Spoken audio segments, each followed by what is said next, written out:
Book 1. Air. Chapter 1. Welcome to Republic City. Southern Water Tribe Compound, morning. A teen boy with spiky blonde hair, blue eyes, and 3 whisker marks on his cheeks smiled as he watched a teen girl wearing red padded armor throw fire out of her hands at 3 other people. He's wearing a dark blue jacket, black pants, boots, and fingerless gloves. This is Naruto Uzumaki. Oh hello, Naruto. I didn't see you. The now identified Naruto looked to his right to see an elderly woman with a deep tan, 2 hair hoops on each side of her face. She's wearing an all-blue ensemble with a choker and a necklace. This is Katara, a waterbender. Yeah, I overslept Katara, Naruto replied as the girl sent a person on top of the gazebo they're standing under. How many times have I told you to call me Gram? Naruto kept his attention forward before replying. I lost count after the first couple of months I came here. He replied before Katara looked at the girl. She's strong, Katara said as several other adults looked forward, watching as the girl used her hands and feet to fight. But she lacks restraint. Naruto rolled his eyes at that. She'll calm down once Tenzin teaches her the spiritual side of her powers and air bending. The girl finished the last person before cheering and ran over. Hey, why all the doom and gloom people? We should be celebrating. 3 elements down, 1 to go, she said, taking off her helmet.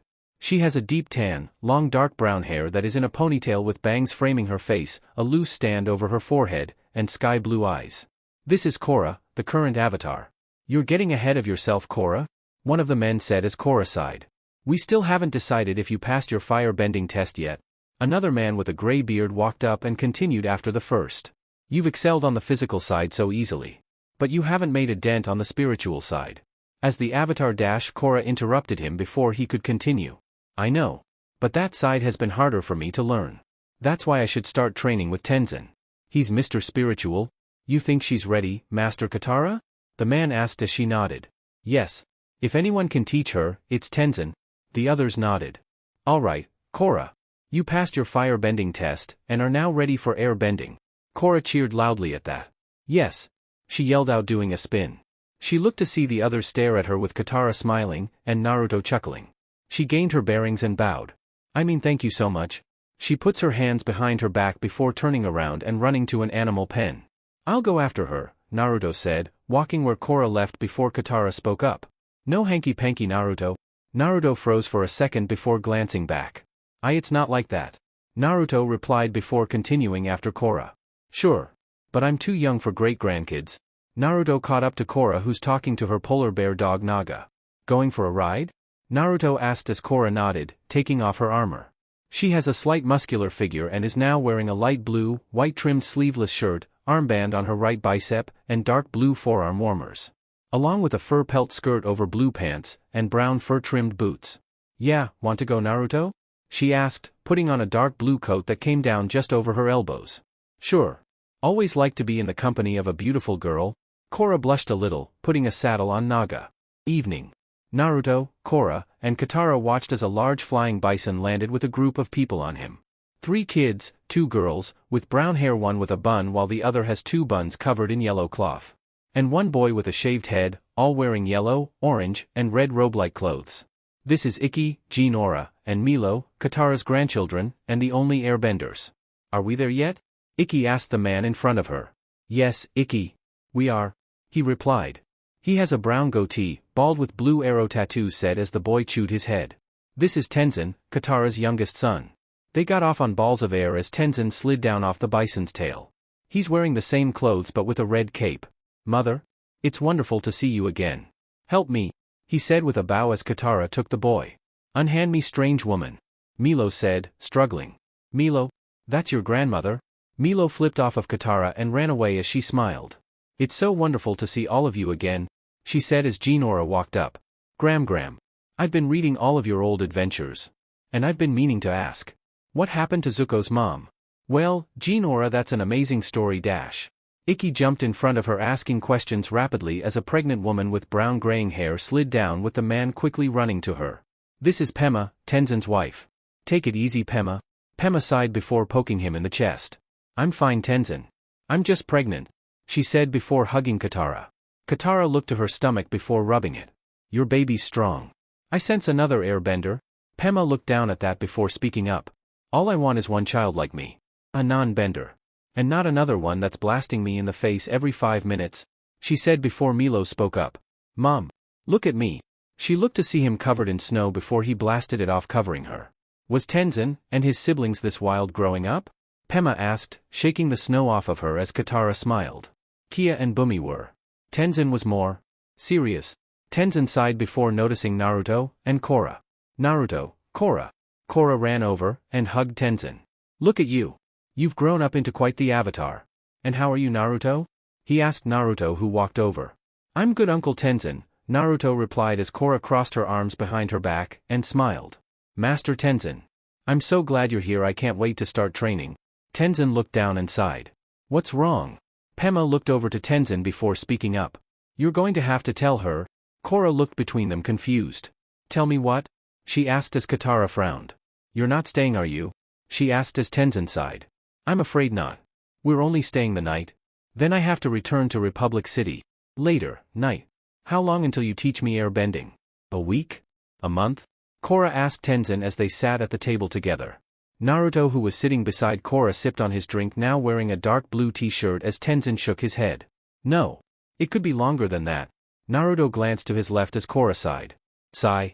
I don't understand. Why can't you teach me? I have a responsibility to Republic City as one of its leaders. And the situation there is very unstable. Korra sighed before speaking up. But you also have a responsibility to teach me. Believe me, I'd be happy to find another airbending master. But you're the only one, we're stuck with each other. I wish there was another way, Tenzin said dishearteningly as Korra blinked. Wait a minute. There is. I'll go with you to Republic City. The bearded man slammed his hand on the table before speaking. Absolutely not. The city's far too dangerous. Avatar Aang tasked us with keeping you safe while you learn to bend all 4 elements. Well, I don't think that keeping me locked up as a prisoner was what he had in mind, Korra said hotly as Tenzin looked at her. I'm sorry, Korra. But now's not the time for you to come to Republic City. Korra scoffed before standing up. Whatever. She walked out of the door before Naruto spoke up. You know. I can protect her. He got up as they looked at him. Zahir and his band of misfits don't even come close to the weakest person I've faced in my world.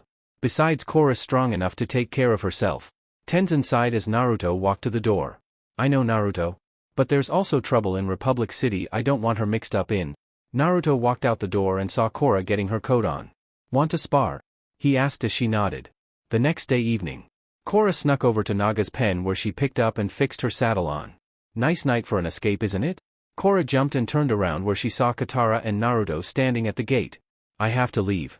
I have to find my own path as the Avatar. Katara nodded and smiled. I know. Aang's time has passed. My brother and many of my friends have passed. It's time for you, and your generations to take the responsibility of keeping the peace and balance in the world. Korra hugged her before Naruto walked over. Ready to go? He asked as Korra blinked. I've asked Naruto if he could go with you, and keep an eye on you, Katara explained as Naruto puts a bag on Naga's saddle. So, how do we sneak out of here? Korra used her earth bending to create a tunnel under the compound and opened another a mile away from it. They are stopped by Korra's parents, who both have long brown hair, with her father's having sideburns and a goatee, to say goodbye. Goodbye, Mom, Dad. I'll miss you. Senna smiled sadly at her. We'll miss you so much, she said before Korra jumped onto Naga and left for the ship. A few days later, Republic City ship's storage room. Naruto woke to sunlight hitting him and groaned. He looked to his left and saw he was laying against Naga before feeling a weight on his shoulder.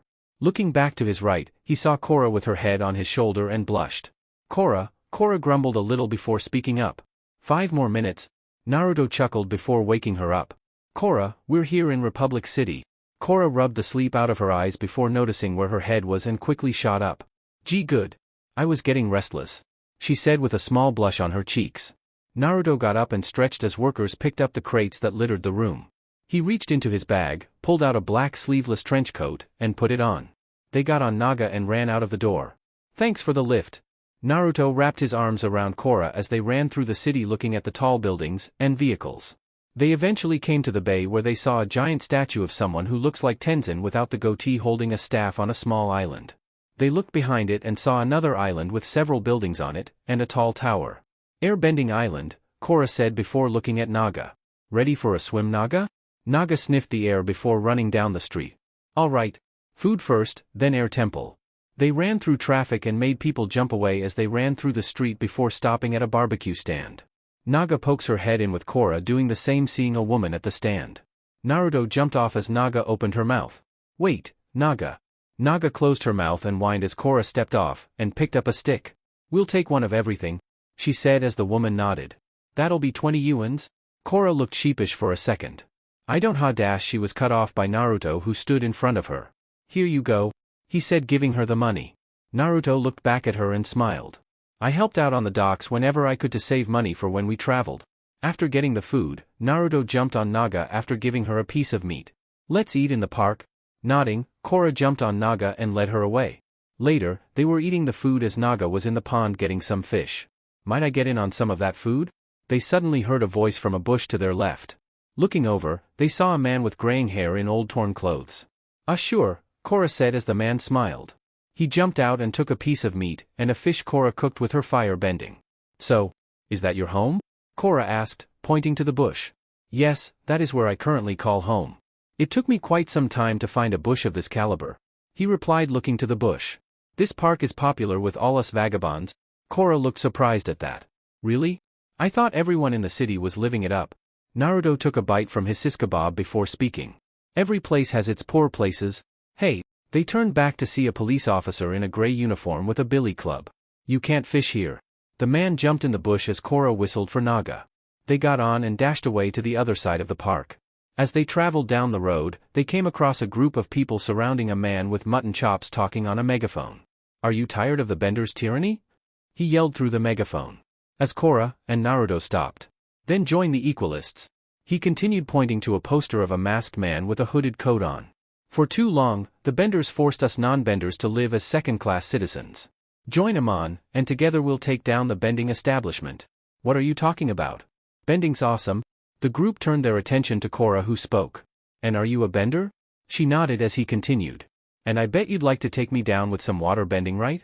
She nodded before crossing her arms under her bust. I'm seriously thinking about it. See, all Benders want to oppress us. Korra blinked at that before glaring at the man. What? I'm not oppressing anyone. You're oppressing yourselves. She finished pulling on Naga's rein to have her leave. That didn't make sense. Later, Naruto and Korra walked down the street beside Naga before stopping at a table where an elderly woman and a younger man sat. Excuse me? We're a little lost. Could you tell us where Air Temple Island is from here? The woman smiled before pointing down the street. You just go. She stopped as a red car turned the corner. You should get out of here. Those are the triple threat triads. They saw three men get out and harassed the owner of a store before destroying a phonograph he handed them. They ran over and went behind them. Hey, creeps! The trio turned to see Korra and Naruto staring at them. They started laughing at them before the man in the middle pointed at them. It's obvious you two are fresh off the boat, so let me clarify some things. You're in triple threat triad territory. And we're about to put you in the hospital? Korra smirked before punching her left palm. You're the ones that'll be going to the hospital. The man in the middle reached in his coat and shot a stream of water at them. Korra caught the water, having it form into a ball, shot it back, and froze it around the man's head. He stumbled over as Korra lifts her left leg and kicks him into his car's grill.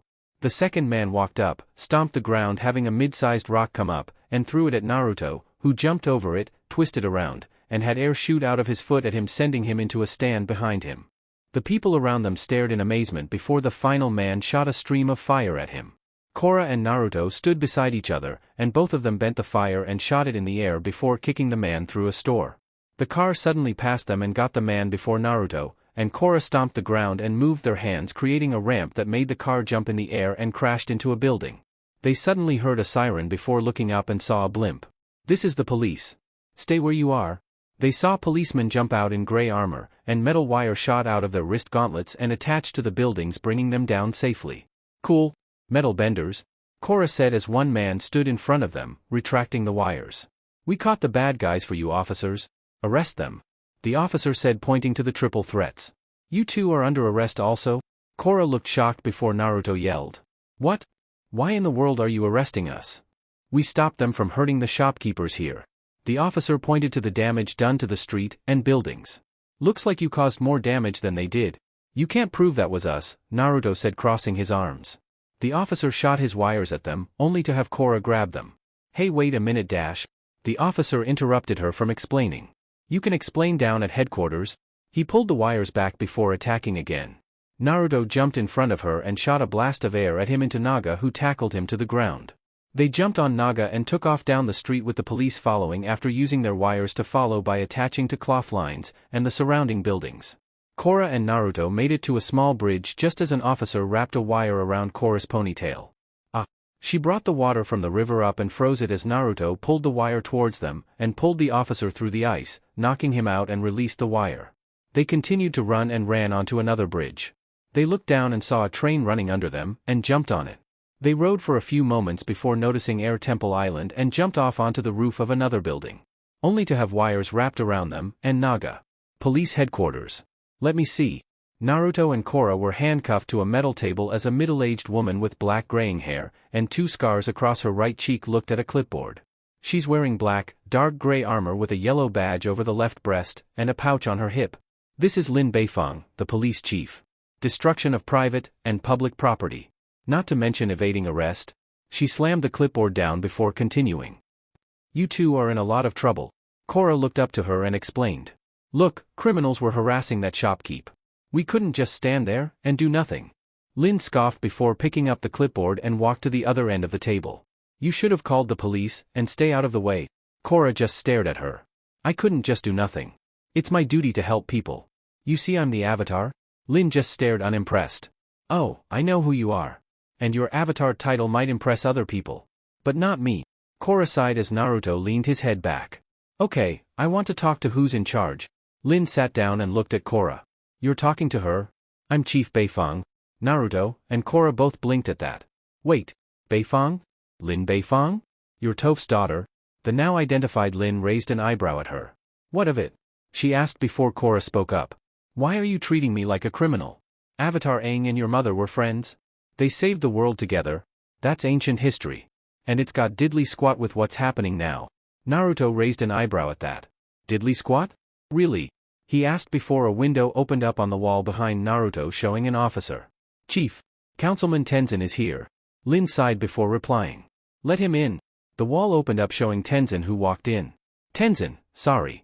I was on my way to see you but got sidetracked. Korra said sheepishly as Tenzin took a calming breath and looked to Lin. Lin, you're looking radiant as always. Lin deadpanned at him. Cut the crap, Tenzin. Why is the Avatar in Republic City? I thought you were moving to the South Pole to train her. Tenzin sighed before explaining. My relocation's been postponed. But Korra and Naruto will be heading back. Naruto interrupted him by banging on the table. No, we're not. You're not our father. Her parents and your mother gave their blessings for us to come here, and whether you like it or not, we're staying. Tenzin glared at him only for Naruto to glare back. I said we're staying. Naruto finished as Tenzin sighed. I'll pay for any damages and take full responsibility. Lin sighed before using metal bending and uncuffed them. Okay. Get them out of here. They walked to the door, and Lin stared at Naruto as he left. Outside in the main lobby, Korra looked to Tenzin and sighed. Look, Tenzin. I know you're needed here. I saw the reasons why. But Republic City needs me too. And I can't wait for my training any longer. Before Tenzin could talk, an officer in a gray uniform and his hair leaning to the side walked in with Naga. Excuse me, miss. Is this your polar bear dog? Naga licked him, having his hair go in a swirl. Air Temple Island. Tenzin looked to the statue of Aang as Ikki, Jinora, and Milo flew down on red gliders. Korra, Naruto. Are you staying? Jinora asked, folding her glider into a staff. Not here. We're going to find a place in the city. We just stopped by to say hi. Naruto replied before walking to a ship with Korra. Wait. They turned to see Tenzin walking to them. I have done my best to guide Republic City towards the dream my father had for it. But you're right. It's fallen out of balance since his passing. And I thought I should put off your training to uphold his legacy. But you're his legacy? Tenzin puts his hand on her shoulder and continues. You'll stay here and finish your training. Republic City needs its Avatar once again.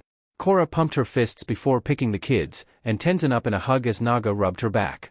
The next day, City Hall. The next day Korra, along with Naruto, Tenzin, Lin, and Naga stood in front of reporters at City Hall as they asked her questions. Listen. All I know is Avatar Aang meant for this city to be the center of peace and balance. Unknown location. I look forward to serving you, and I'm so happy to be here. A man with a mask that covered all but his mouth and gray armor with 2 shock batons on his back turned off the radio. He sighed before looking at another man in a gray short-sleeved coat with a hood pulled up. Aman. How do you want to handle this? Aman sighed before answering. So, the Avatar has arrived early. He looked back, showing his masked face. Looks like we'll have to accelerate our plans. Book 1. Air. Chapter 2. A Leaf in the Wind. Republic City welcomes new citizens into our arms. Avatar Korra and Naruto. After years of seclusion in the south, these masters of water, earth, and fire seek to add airbending to their list of skills. And under the tutelage of Tenzin, Avatar Aang's son, they should go far. But will this cool, calm, collective master of air be able to tame two hot-headed teens? Air Temple Island morning. Korra was reading a newspaper as Naruto sat beside her and ate his breakfast. And in the final round, the Buzzard Wasps won in a decisive knockout. Korra read out the article. What do you think about going to the arena tonight and catching a few matches? Tenzin took a sip of his tea before answering. No. That sport is a mockery of the art of bending. Naruto rolled his eyes at that. Well, what would they do if not join one of the nation's army, police force, or something? It's better than joining a gang, or bandits. He picked up his plate and got up before looking over his shoulder. Or the underground cage matches? Cage matches? Korra asked before looking at Naruto.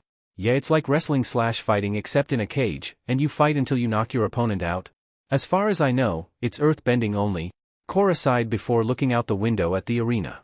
Later, Tenzin was walking with Korra and Naruto, both wearing Air Nation robes with Korra's sleeves rolled up.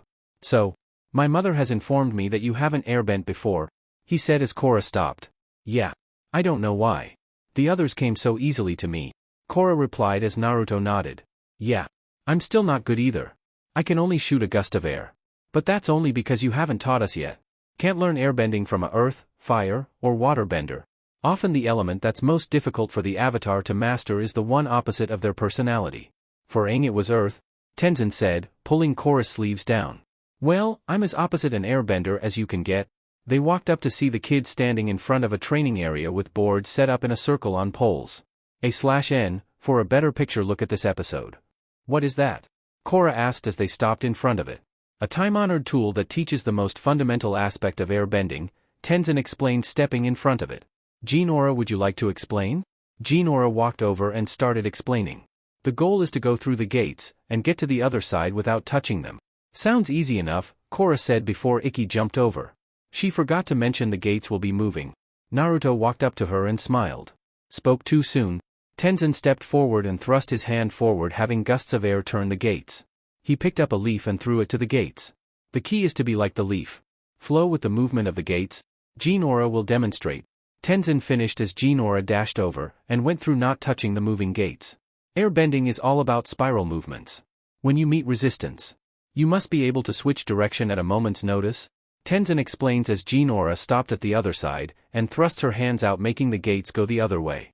Let's do this, Korra said, running in, only to hit every gate she passed and got kicked out. She tried it again, only to get kicked out of the gates again.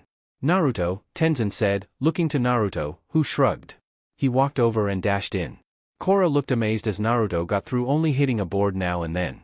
As he got to the other side, he hit a board and stumbled out. That's a good start. Honestly, I expected you to do like Korra, Tenzin said as Naruto walked over. Maybe it helps that the element I was best at was wind, he explained as Korra got up from the ground. Don't worry, Korra. I'm sure you'll get it soon. You just need to be fluid, Naruto said as they walked to the temple. Night. Korra, now back in her clothes, was trying to airbend a newspaper with a picture of Lin on it. She screamed before fire bending the paper. Easy, Korra. She turned around to see Naruto without his coat eating an apple. He threw her one before walking over. That frustration also keeps you from airbending. You need to clear your mind? It's just the others came so easy to me, she said before sitting down against Naga and taking a bite herself. Well, not everything will come easily to you. If I didn't have clones, I wouldn't be able to do my strongest attacks in my world, Naruto explained sitting beside her. Besides, all this worrying will give that pretty face wrinkles. Korra blushed slightly before hearing an announcer on the radio. They looked to see a watch building before dashing over and sat on the roof as the radio played a bending match.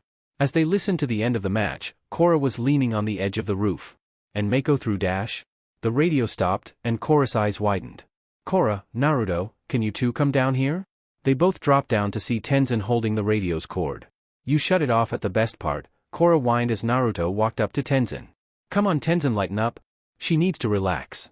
And the pro-bending made her forget about her frustrations? Tenzin looked to Korra and spoke up. You need peace and quiet. And shouldn't you be in bed now? He asked before walking away. Next morning, Korra, in her air-bending clothes, was meditating with Tenzin, Jinora, Ikki, and Milo before sighing. I think I'm doing it wrong. Tenzin opened one eye to stare at her. There's nothing to do. Let your mind and spirit free. Air is the element of freedom. She chuckled at that. Free. You won't even let me listen to the radio? Please, Korra. Look at Milo. He's able to meditate peacefully. She looked to see Milo snoring. He's asleep, she said, causing Tenzin to look in shock. What? Well, at least he has the relaxation down. Korra sighed again before speaking. Whatever. None of this air-bending stuff makes any sense to me. I know you're frustrated. But these teachings will sink in over time, Tenzin replied before hearing a small rock falling to the ground.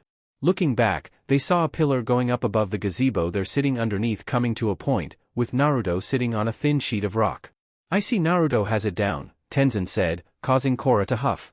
Yeah, well, he had to, or he would have been really hurt since they started him on that. She got up and turned to leave. I'm going to get some lychee juice. She stopped under Naruto and stomped her foot, causing the pillar to crumble. Show off, she said as Naruto landed on his feet.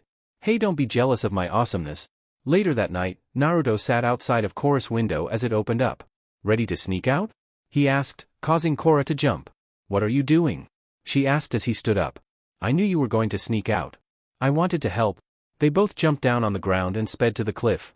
Naruto quickly picked her up in bridal style and jumped down to a small boat. I thought this would be easier than drying our clothes, Naruto said, setting Korra down.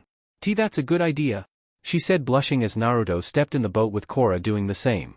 Picking up a pole, Naruto pushed them off before putting it down and used his water bending to move the boat to the arena.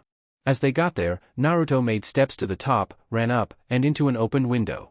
As they walked down the hall, Korra stopped as she looked to her left, and saw a gym with nets set up on the wall with green discs a few feet in front of them, and different kinds of weights around the room. She walked in as Naruto followed behind, and looked around the room. What are you two doing in here? They turned around to see an old man in blue clothes, towel over his shoulders, hand tape, and gray hair with mutton chops. We got lost. You see, this is our first time here in the arena. Naruto explained, only to be interrupted by the man. I'm tired of you kids trying to come in here. I'm calling security. There you two are. Naruto looked to see a teen boy with brown hair and green eyes wearing red/white padded clothes with a green sash, holding a red helmet with an orange visor. It's okay. They're with me, he said as Korra nodded. Yeah, that's right, she said as the boy stopped beside her. So you see, we're together? Well, not together, Korra said as she and the boy chuckled nervously. No, of course not, he said before Korra continued. We're friends? The boy nodded as he cleared his throat. Right, I didn't mean for it to sound like dash. The man waved his hands at them before turning around. I don't care what you are, I've got work to do.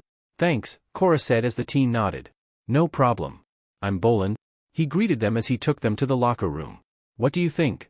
Best rooms in the house, Bolin said, pointing to the balcony showing a platform above the water with grates that have water flowing through them, discs inside the floor, and ropes on the side. Wow. Oh, I'm Korra, and this is Naruto.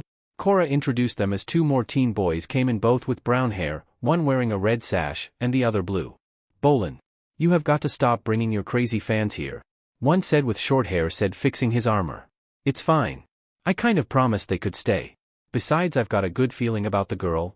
Korra, Bolin said, bringing Korra over. This is my brother Mako. She smiled and held out her hand. Hi, nice to meet you. She stopped as Mako passed her. Oh, he must be a hit with the ladies, Naruto said, walking over. Yeah. He just gets real focused before a match, Bolin said as he and the other teen walked out on the balcony, and a walkway rolled over to the platform. Korra and Naruto watched as they faced off against another team wearing the same clothes but orange and red. Bolin used the disc to shoot them at the firebender, who blocked it and shot fire at him. And Ashuk is the first to send fire to the Tigerdillos, the announcer said as Bolin's teammate shot water at the other team. Mako dodged attacks as he shot fire at the other team. Suddenly, Bolin and Ashuk were sent back past a grate. And Bolin and Ashuk are in the second territory? Mako did his best to fight, but after dodging a fire attack, he got hit with a disc and dropped in the second territory. And the Tigerdillos get the green light to come in the Fire Ferret's territory. The Tigerdillos came over to the Fire Ferret side and attacked. Ashuk was hit by a disc and flew to the edge of the platform. And Ashuk is in the third territory. Can he stay in? The announcer said before Ashuk was hit with all three benders, and fell to the water below. And Ashuk's out, but he'll be back in the second round. Assuming the brothers can hold out. A bell suddenly dinged. And round 1 goes to the Tigerdillos. Ashuk came back on, and the second round started. Quickly Bolin, Mako, and Ashuk were hit to the second territory before attacking the Tigerdillos, sending them to the third territory. The bell rang again. And the Fire Ferrets win the second round? As the next round started, Ashuk was hit in the foot, causing him to stumble as he threw water over. He was hit with a water strike, sending him into Bolin, and both of them crashed to the floor. As they sat up, they were both hit out into the water. Mako quickly dodged attacks as he was pushed to the edge of the field. He dodged another attack before throwing fire and hit one of the boys out to the water. He quickly ducked under a disc before breaking another, and brought his hands together, and shot another boy out with his fire. The earthbender brought up another disc as they attacked each other, creating smoke. Mako jumped up, twisted, and threw fire out of his foot, sending the earthbender to his third territory. He looked up to see Mako jump out of the smoke and attack, sending him off the platform. A knockout. What a dinger of a hat trick, folks. The Fire Ferrets win. A moment later, Bolin came back up to the room cheering. Yes, going into the championship tournament? He yelled as Mako and Ashuk walked over arguing. Ashuk threw his helmet down and stormed off. That was great, Korra said as Mako walked over to the lockers. Oh, you're still here? He asked while putting his stuff away. Oh, you're still a jackass? Naruto asked as Korra looked at Bolin. Think you can teach me some moves? He shrugged before smiling. Sure, he said as Mako sighed. Right now? Come on, Bolin. Bolin waved him off. Although, I'm not sure how my earthbending will translate to waterbending. Korra crossed her arms and smiled. No problem. I'm an earthbender. Sorry. I didn't mean to assume. It's just that you're dressed like a waterbender, so I thought you're a water tribe gal. Bolin said as she nodded. Yep, I can firebend and waterbend. Bolin looked confused before Mako spoke up. You're the Avatar, and I'm an idiot. Right on both accounts, Naruto said as they left. Later, Bolin, now wearing black pants and a sleeveless t-shirt, was teaching Korra some moves. She got in her stance and threw several discs at the net. Nice power. But in a match, you'll be a sitting turtle duck. You need to be light on your feet, he said, bobbing on his feet. Then when the time's right, you strike? He finished quickly throwing 2 discs. Okay, let me try again, Korra said, bobbing before quickly throwing the discs. Nice going, Bolin said as Mako shrugged. Not bad. Naruto rolled his eyes before Korra brought him over. Try it, Naruto. Shrugging, Naruto quickly shot 2 discs, hit the net, and had them go through it, and into the wall. And nice. But I thought you're a waterbender, Bolin said as Naruto shrugged. I am. I can't go into specifics, but something happened, so I'm like a second avatar. I can also bend all the elements. I just can't do the spirit stuff, Naruto explained, throwing a small ball of fire out in the air. Okay. I'm turning in for the night. Bolin remembers to turn off the lights before coming upstairs. Mako said, walking away as Bolin explained they live in the attic before they went back to training. Morning, Air Temple Island. Korra was hit out of the gates, before running back. Patience, Korra, Tenzin said as Korra made it to the middle. She suddenly screamed before destroying the gates with fire bending as the others looked on in shock. That was a 2,000-year-old historical treasure. What's wrong with you? Tenzin asked as Korra panted. There's nothing wrong with me. I've been practicing the moves you've taught me. But it isn't kicking in, she said, walking over. This isn't something you can force. If you'd only listen, Tenzin said, but was interrupted by Korra. I have been. But you know what I think? I think the problem isn't me, but that you're a terrible teacher, she said, storming off. She didn't mean that. I'll go talk to her, Naruto said, following Korra. As he caught up to her, he saw her punch a tree.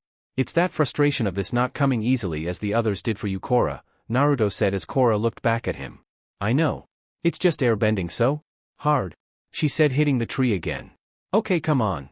Let's spar. That always cheers you up, Naruto said, getting into a stance. No bending? Korra asked as Naruto nodded. She dashed to him and threw a punch. Naruto blocked it before doing a sweeping kick, knocking her down. She got up and kicked Naruto in the knee. As Naruto fell to one knee, she tried to punch him, only for Naruto to block, and then uppercut her. She fell on her back as Naruto got up. She stomped the ground, creating small pillars under Naruto's feet, causing him to fall on top of her. He grunted before looking down at her and froze. They both blushed before Korra leaned in. Naruto. Korra. They both jumped up as Ikki ran to them. Dinner's ready? Arena Fire Ferret's locker room night. Korra and Naruto walked in to see a depressed Bolin sitting on a bench as Mako leaned against the wall with his arms crossed. "We didn't miss your match, did we? You guys look like you lost already," Korra said as Bolin sighed. "We might as well have," he said before Mako snorted. "A shook's a no-good no-show." A referee came in and looked at them. "You've got 2 minutes to come out." "Well, there goes our shot at the championship," Mako said with a sigh before Korra spoke up. "Well, why don't I help? I'm a top-notch waterbender." Bolin looked up at her in surprise. "But you're the Avatar? Wouldn't that be cheating?" "It's not cheating if I only use waterbending," she replied, making Mako shake his head. "No way. I'd rather forfeit than look like a fool out there." Korra deadpanned at him. "Thanks for the vote of confidence." The ref came back inside the room. "Time's up. You in or out?" he asked as Korra smiled. "We're in," she said, running to the lockers. "Hey, I didn't agree to this," Mako said as she picked some gear up. "Well, it's better than forfeiting. This way the other teams won't say you just chickened out of the match," Naruto said as Korra walked out to another room to change. "She's crazy," Mako said, face-palming. "Yeah, she is. You get used to it though." Later, Korra in the team's clothes walked up on the platform as they got ready. The whistle blew, and Korra immediately shot a member off the side. "Hoo-hoo!" she yelled, cheering until the ref blew a whistle. "Penalty fire ferret's waterbender." She looks up in shock at that. "What? Why? You're only allowed to knock the team off from the back, not the sides," Mako said as she looked down. "Move back 1 territory." They started the match, and Korra was hit with a disc before jumping in the air and kicked water at the other team before landing over the line. Foul over the line, moved to territory 3. The bell rang as the match ended, and Korra moved back up. As the match started, the platypus bear, water, and fire benders attacked Korra, forcing her back near territory 2. As they attacked at once, she growled before bringing up discs to block the attack, having the match stopped, and the audience to gasp. Naruto watched as the refs debated on leaving her in, and after a minute, one came back up. The Avatar will be permitted to play as long as she solely water bends. The match started when the team attacked Korra, forcing her to fly back into the water. Naruto waited for a minute, as Korra never came up on the elevator. "Where the hell is?" "Oh crap," Naruto said, looking down and saw Tenzin arguing with Korra. "Well, I'm glad I'm up here," he said before Korra came up looking cross. "Lost his temper, huh?" She nodded as she sat down, and waited for the match to end. "You know, Korra, this probably would be good for you. As a stress reliever, I know this is what I need. Why can't Tenzin see that?" she asked as he sighed. "He's probably taking on too much." She looked at him and raised an eyebrow. "Well, just pictured if you were the daughter of the last waterbender, and was tasked to bring them back, and possibly train the next Avatar. Kia told me how Aang would take Tenzin on training trips all the time. Aang probably just pushed him too hard, or something." He finished before Korra walked on a walkway, and was pulled to the platform.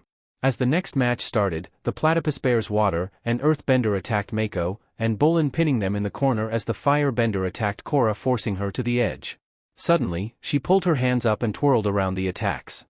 The platypus bears panted as they used all their energy before Bolin and Mako attacked them. Soon, all 3 of them were knocked off the platform. "And the fire ferrets win?" They cheered as Naruto came over and hugged Korra before twirling her around in the air. Later, Air Temple Island. Korra walked up to Tenzin as he watched the workers fix the gates. "I'm really sorry about everything. I was frustrated with myself and took it out on you." Tenzin nodded before sighing. "I'm sorry also. I was trying to teach you patience while losing mine." She smiled at him before speaking. "No hard feelings?" He nodded at her. "Of course not. You were really good out there tonight. You moved just like an airbender." She blinked at that before speaking. "You stayed." He nodded before speaking. "I did. And probending was the perfect tool for you to learn how to airbend." She smiled before turning around and walked away. "That's good. I'll see you for training bright and early." "Oh, and I joined the ferrets for good, and we're playing in the tournament in a few weeks," she said, causing him to sigh. Chapter 3. The Revelation.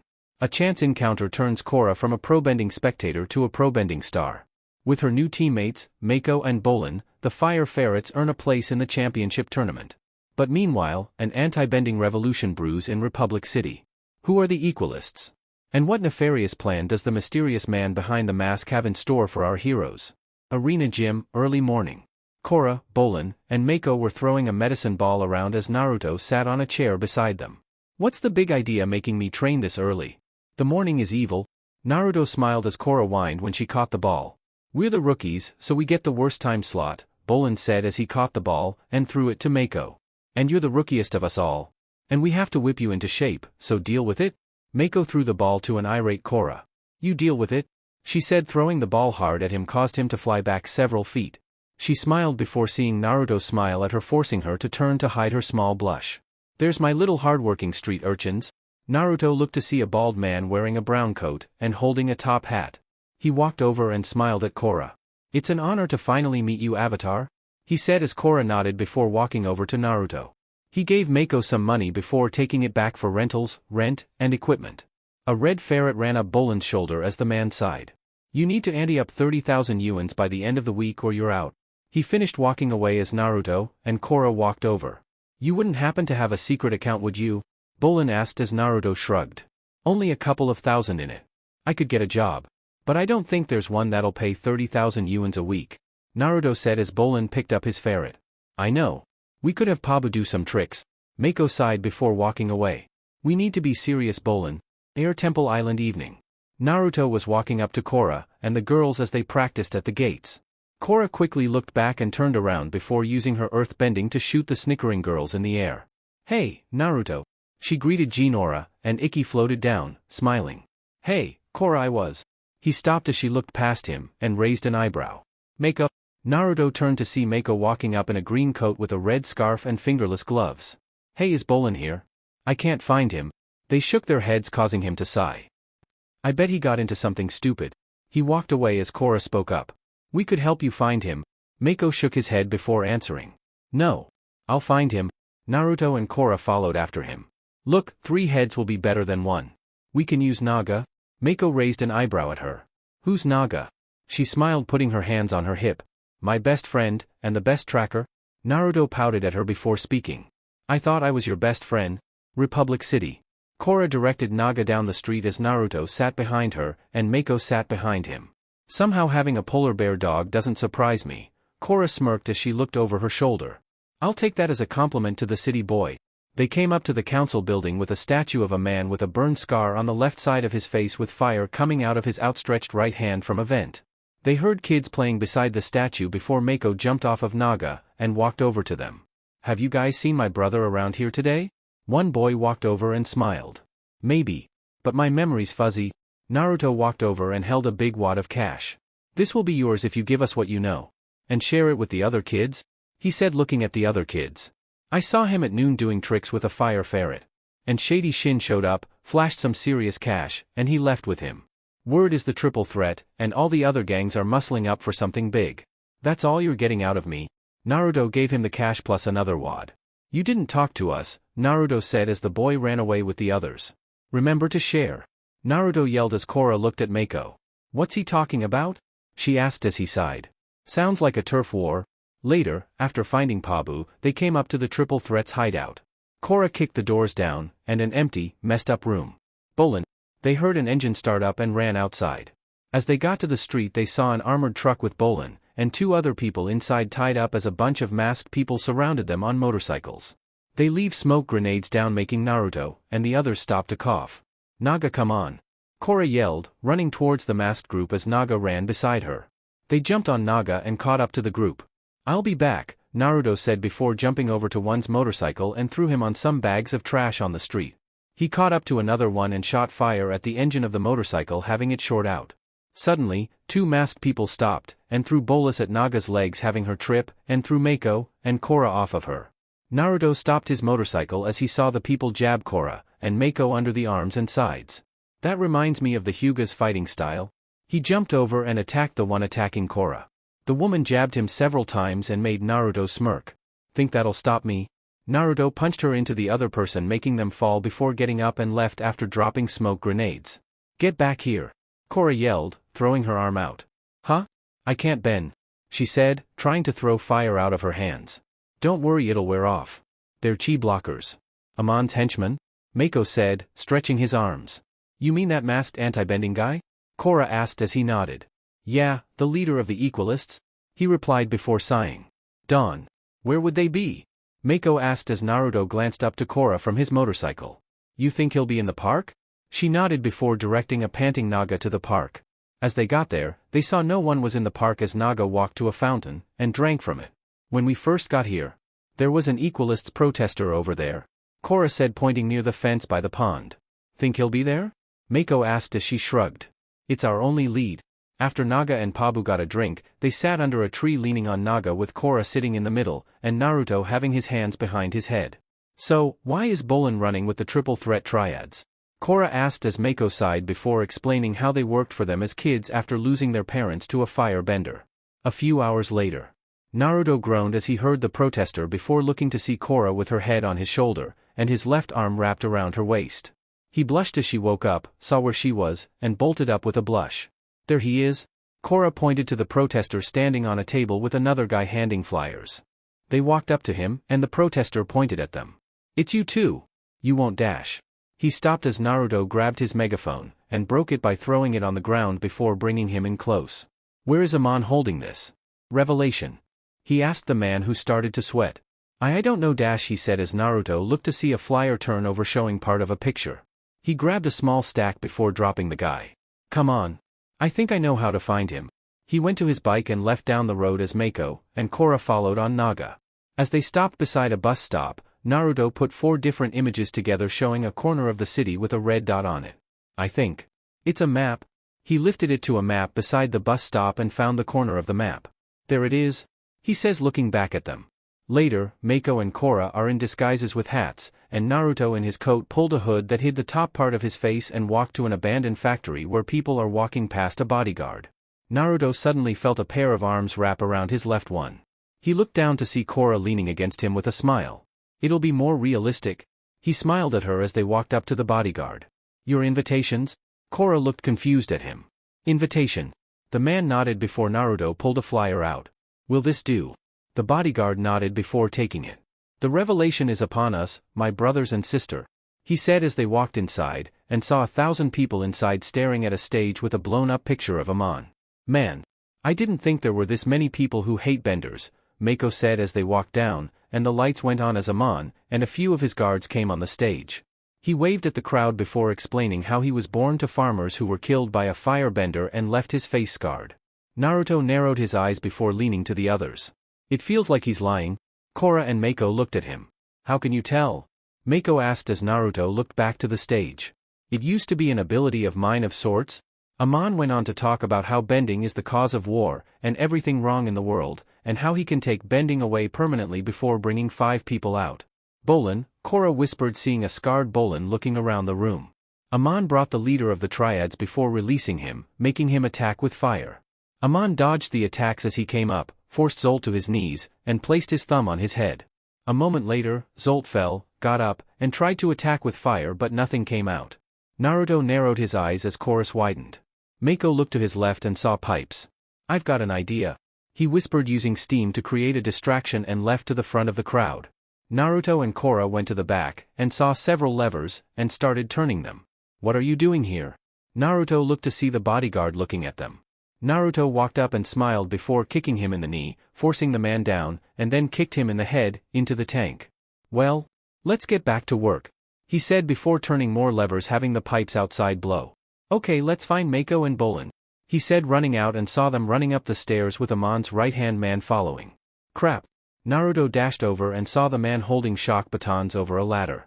Whoa, now buddy, Naruto said, grabbing the man's head and slamming him down on the railing. Didn't your mother teach you to play nice? Naruto jumped down and landed in a roll as Korra ran out. Let's go, she said as Naga ran up and had Mako, and Korra jumped on as she grabbed Bolin in her mouth. Naruto got on his bike, looked back, and saw Aman ordering his men to stay before leaving himself. Later, Air Temple Island. Tenzin was talking to 4 White Lotus guards as Naruto and Korra walked up to him.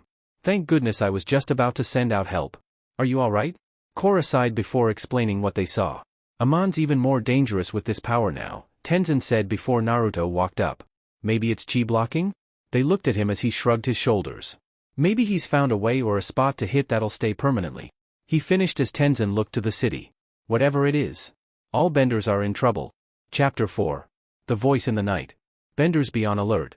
After coming face to face with Aman, leader of the Equalists, Avatar Korra and Naruto discover a terrifying truth. This masked madman has the ability to take away a person's bending, permanently. Benders of Republic City are counting on their young avatar and her friend who can also bend all 4 elements. But are they prepared to face such a frightening foe? Air Temple Island Night. Naruto in black pajama pants was walking down the hall with a glass of water before taking a drink. He looked back as he heard Korra scream. Dropping the glass, he dashed down to Korra's room to see her in her bed, in her regular clothes and boots, sweating and panting. "Are you okay?" he asked as she looked at him, and nodded. "Yes. I'm fine." Naruto narrowed his eyes before crossing his arms. "Korra. I know you're lying. Want to talk?" She shook her head. "No. Really I'm fine." He walked over and sat down beside her. "Is this about Aman?" She looked out her window and didn't answer. "Want me to sleep in here?" She turned to him and blushed.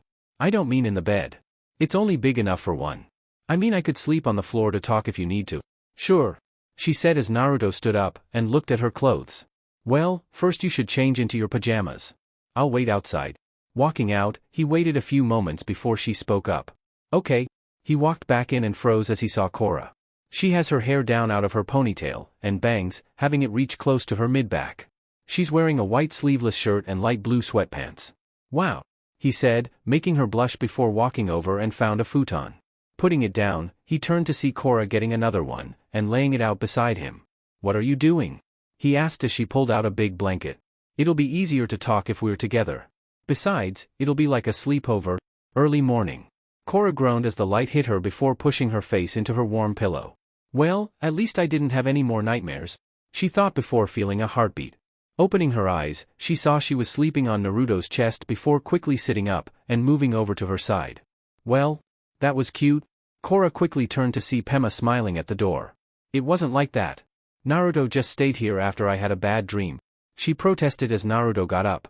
"Morning, Korra," he said, getting up and walked past Pema, rubbing his head. "Morning, Pema." Tenzin, Council Building. Tenzin was sitting at a table with 4 other people, 3 men, and 1 woman. 2 men are in blue clothing with one having long brown hair in 3 ponytails. One is in green clothing, and the woman is in red. "A madman is running loose in our city, threatening to tear it apart. We need to set up a task force to deal with him," the man said as Tenzin shook his head. "No, that would only put a bigger rift between benders and non-benders," Tenzin replied as the woman looked at the man. "Tarlok. I'm inclined to go with your proposal. But who would head such a force?" Tarlok stood up and smiled. "I would be honored to." Tenzin narrowed his eyes at him before speaking up. "This is just another ploy to gain more power." Tarlok shook his head before speaking.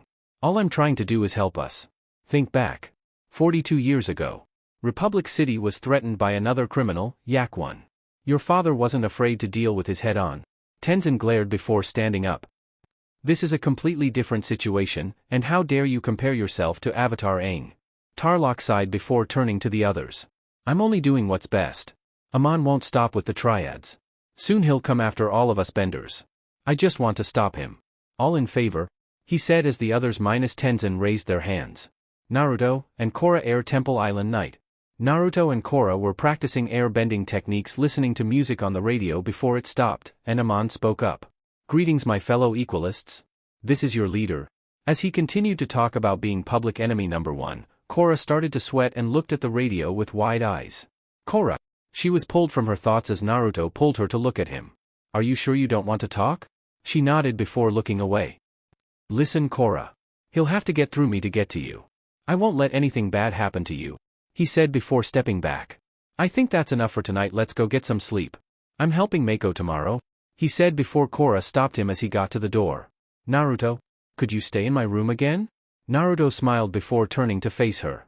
"Of course I will. I'll stay in your room until you don't need me to anymore," he replied, wrapping his arm around her shoulder and smiled. Next morning Mako and Naruto. "Come on, we're late," Naruto said as they ran to a trolley with Mako in front. As Mako made it to the trolley, Naruto heard a tire squeal before being hit by a moped. He groaned as a teen girl ran up to him. "Are you alright?" "I'm so sorry." Naruto nodded before getting up. "Yeah, don't worry. I heal fast," he said looking at the girl took off her helmet. She has long black hair, green eyes with purple eyeshadow, and red lipstick on. She's wearing a black jacket with a high collar, red on the shoulder with a back gear symbol on them, red on the elbows, and the front with red gloves. She also has red pants with pockets on the thighs and black knee-high boots. "I'm Asami," she greeted as Naruto nodded at her. "Naruto Uzumaki?" he said, making her gasp. You're the second avatar I've heard about? Naruto shrugged before smiling. That's me. She suddenly blushed before looking down. I am so embarrassed. Don't be. I was in a hurry to make the... He trailed off seeing the trolley was gone. Trolley? He sighed before Asami spoke up. Oh, I'm sorry. Hey, let me make it up for you. Tomorrow Kwang's cuisine. He shrugged before smiling. Okay. 8 o'clock. Evening Air Temple Island. Tenzin and the others were praying for their meal before hearing Tarlok. I hope I'm not interrupting, am I? Naruto, who's sitting beside Korra, looked up as Tarlok sat beside Ikki, making Naruto scoot closer to Korra. Korra blushed as Tarlok was talking about adding Korra to a task force he's creating. Naruto narrowed his eyes before glancing at Tenzin. So how about it, Korra? Naruto sighed as he took a sip from his cup. No, Korra answered, having Naruto spit out his drink and cough. Korra patted his back as Tarlok spoke. Really? I thought you'd jump at the chance. So did I, Tenzin said under his breath before Korra spoke up as she looked at Naruto, who was still coughing. I came here to train in airbending, and I need to focus on that. Next night, Kwang's cuisine. Naruto sighed as he walked inside in a black suit and undershirt. He walked in where a waiter took him to a booth. In the back was Asami in a dark red dress with a hole showing her cleavage, sat with a yellow hair clip in her hair. They made small talk about the team and tried to raise money before another waiter brought 2 trays of food. Here you are, Miss Sato. Sato? Where have I heard that name? Naruto asked, having Asami smile. Hiroshi Sato's my father. He invented the Sato mobile? Naruto looked up in thought before shaking his head. No, that's not it. He replied, only to get playfully punched in the arm. Next morning, Air Temple Island. Naruto sat on the steps as Korra rubbed Naga's stomach. Good morning, teammate. They looked to see Bolin and Pabu walking up. Oh hey, Bolin. Korra greeted before being given a rose and a clear bag with a cupcake in it. Thanks. What's this for? Bolin blinked before speaking. What's this for? For saving me. Miss Korra. The trio looked to see a man walk over with a large gift basket. Tarlok wishes you'd reconsider his offer. Korra sighed as she rested her head in her hand. Tell him I haven't changed my mind. The man bowed before turning away and left. Who's this Tarlok? Do you need me to talk some sense in him? Bolin asked, punching his palm. Just some old guy on the council with Tenzin, Korra replied as Naruto stretched before standing. After Bolin left, Naruto turned to Korra. Come on. There's someone I want you to meet. She raised an eyebrow as she followed him to his motorcycle. And that is? Later, Korra stared slack-jawed inside Future Industries, seeing multiple cars being made. Naruto. You made it. Korra looked to see Asami run over and hugged Naruto, causing her to narrow her eyes. Naruto, who is this? She asked, having Naruto rub his head. This is Asami Sato. We met the other day when she hit me on her moped. Korra gasped at that. Are you hurt? Naruto shook his head as Asami took them to her father. He's a slightly overweight man with graying black hair, wearing a gray suit, glasses, and a mustache. So. I understand you're dirt poor. Naruto deadpanned as Asami groaned, face-palming. It's okay.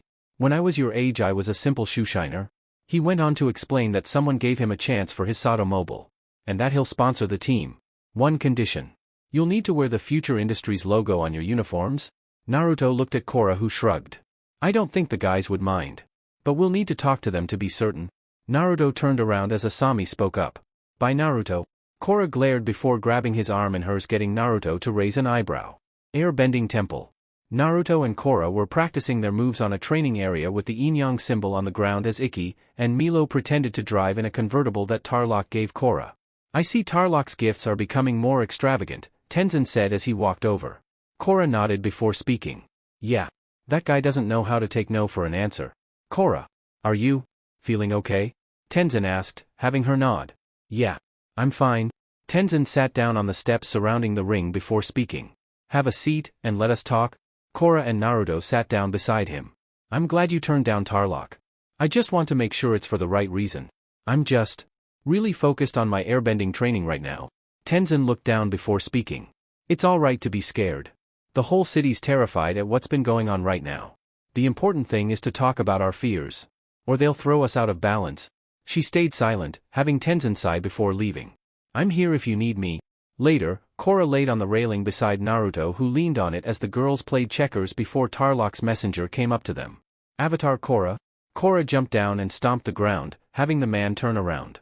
I'm not joining Tarlok's task force. She yelled, kicking him away. No. It's an invite for a gala in your honor. He replied by handing her a stack of invitations. City Hall later. Naruto in his suit walked beside Korra in a dark blue sleeveless dress, her hair down and a small part in a bun, with Tenzin in red robes, Pema in a dress, and the kids running with red capes. "I can't believe this is all for me," Korra said, holding Naruto's arm as he held it out for her. "Tarlok just wants you to join his task force. I'm sure he'll try something here." Naruto looked to see Asami in her dress, ran to him, and smiled. "I'm glad you're here," she said as Tarlok took Korra to the middle of the room to introduce her to others. "Milo. That's not a toilet," Tenzin yelled, running to Milo. Later, Naruto saw Tarlok have a bunch of reporters swarm Korra, and pushed her to accept Tarlok's offer of joining his force. "Damn," Naruto grumbled under his breath before looking at Tenzin. "I have a bad feeling about Tarlok. I want to talk to the other councilman," he said, ignoring the flashes of the cameras. Next night, Korra in blue armor fiddled with her thumbs before glancing across the table to see Naruto in the same armor, arms crossed. "Thanks for joining, Naruto." Naruto looked at her before speaking. "You're an idiot for doing it. I think this force will just drive more non-benders to join Aman." She flinched at that before speaking. "Then why did you join?" "I promised your parents I would protect you with my life. I'm not going to let them down." "Korra, I will never let anything happen to you." Tarlok explained the plan of attacking an Equalist's training building before leaving.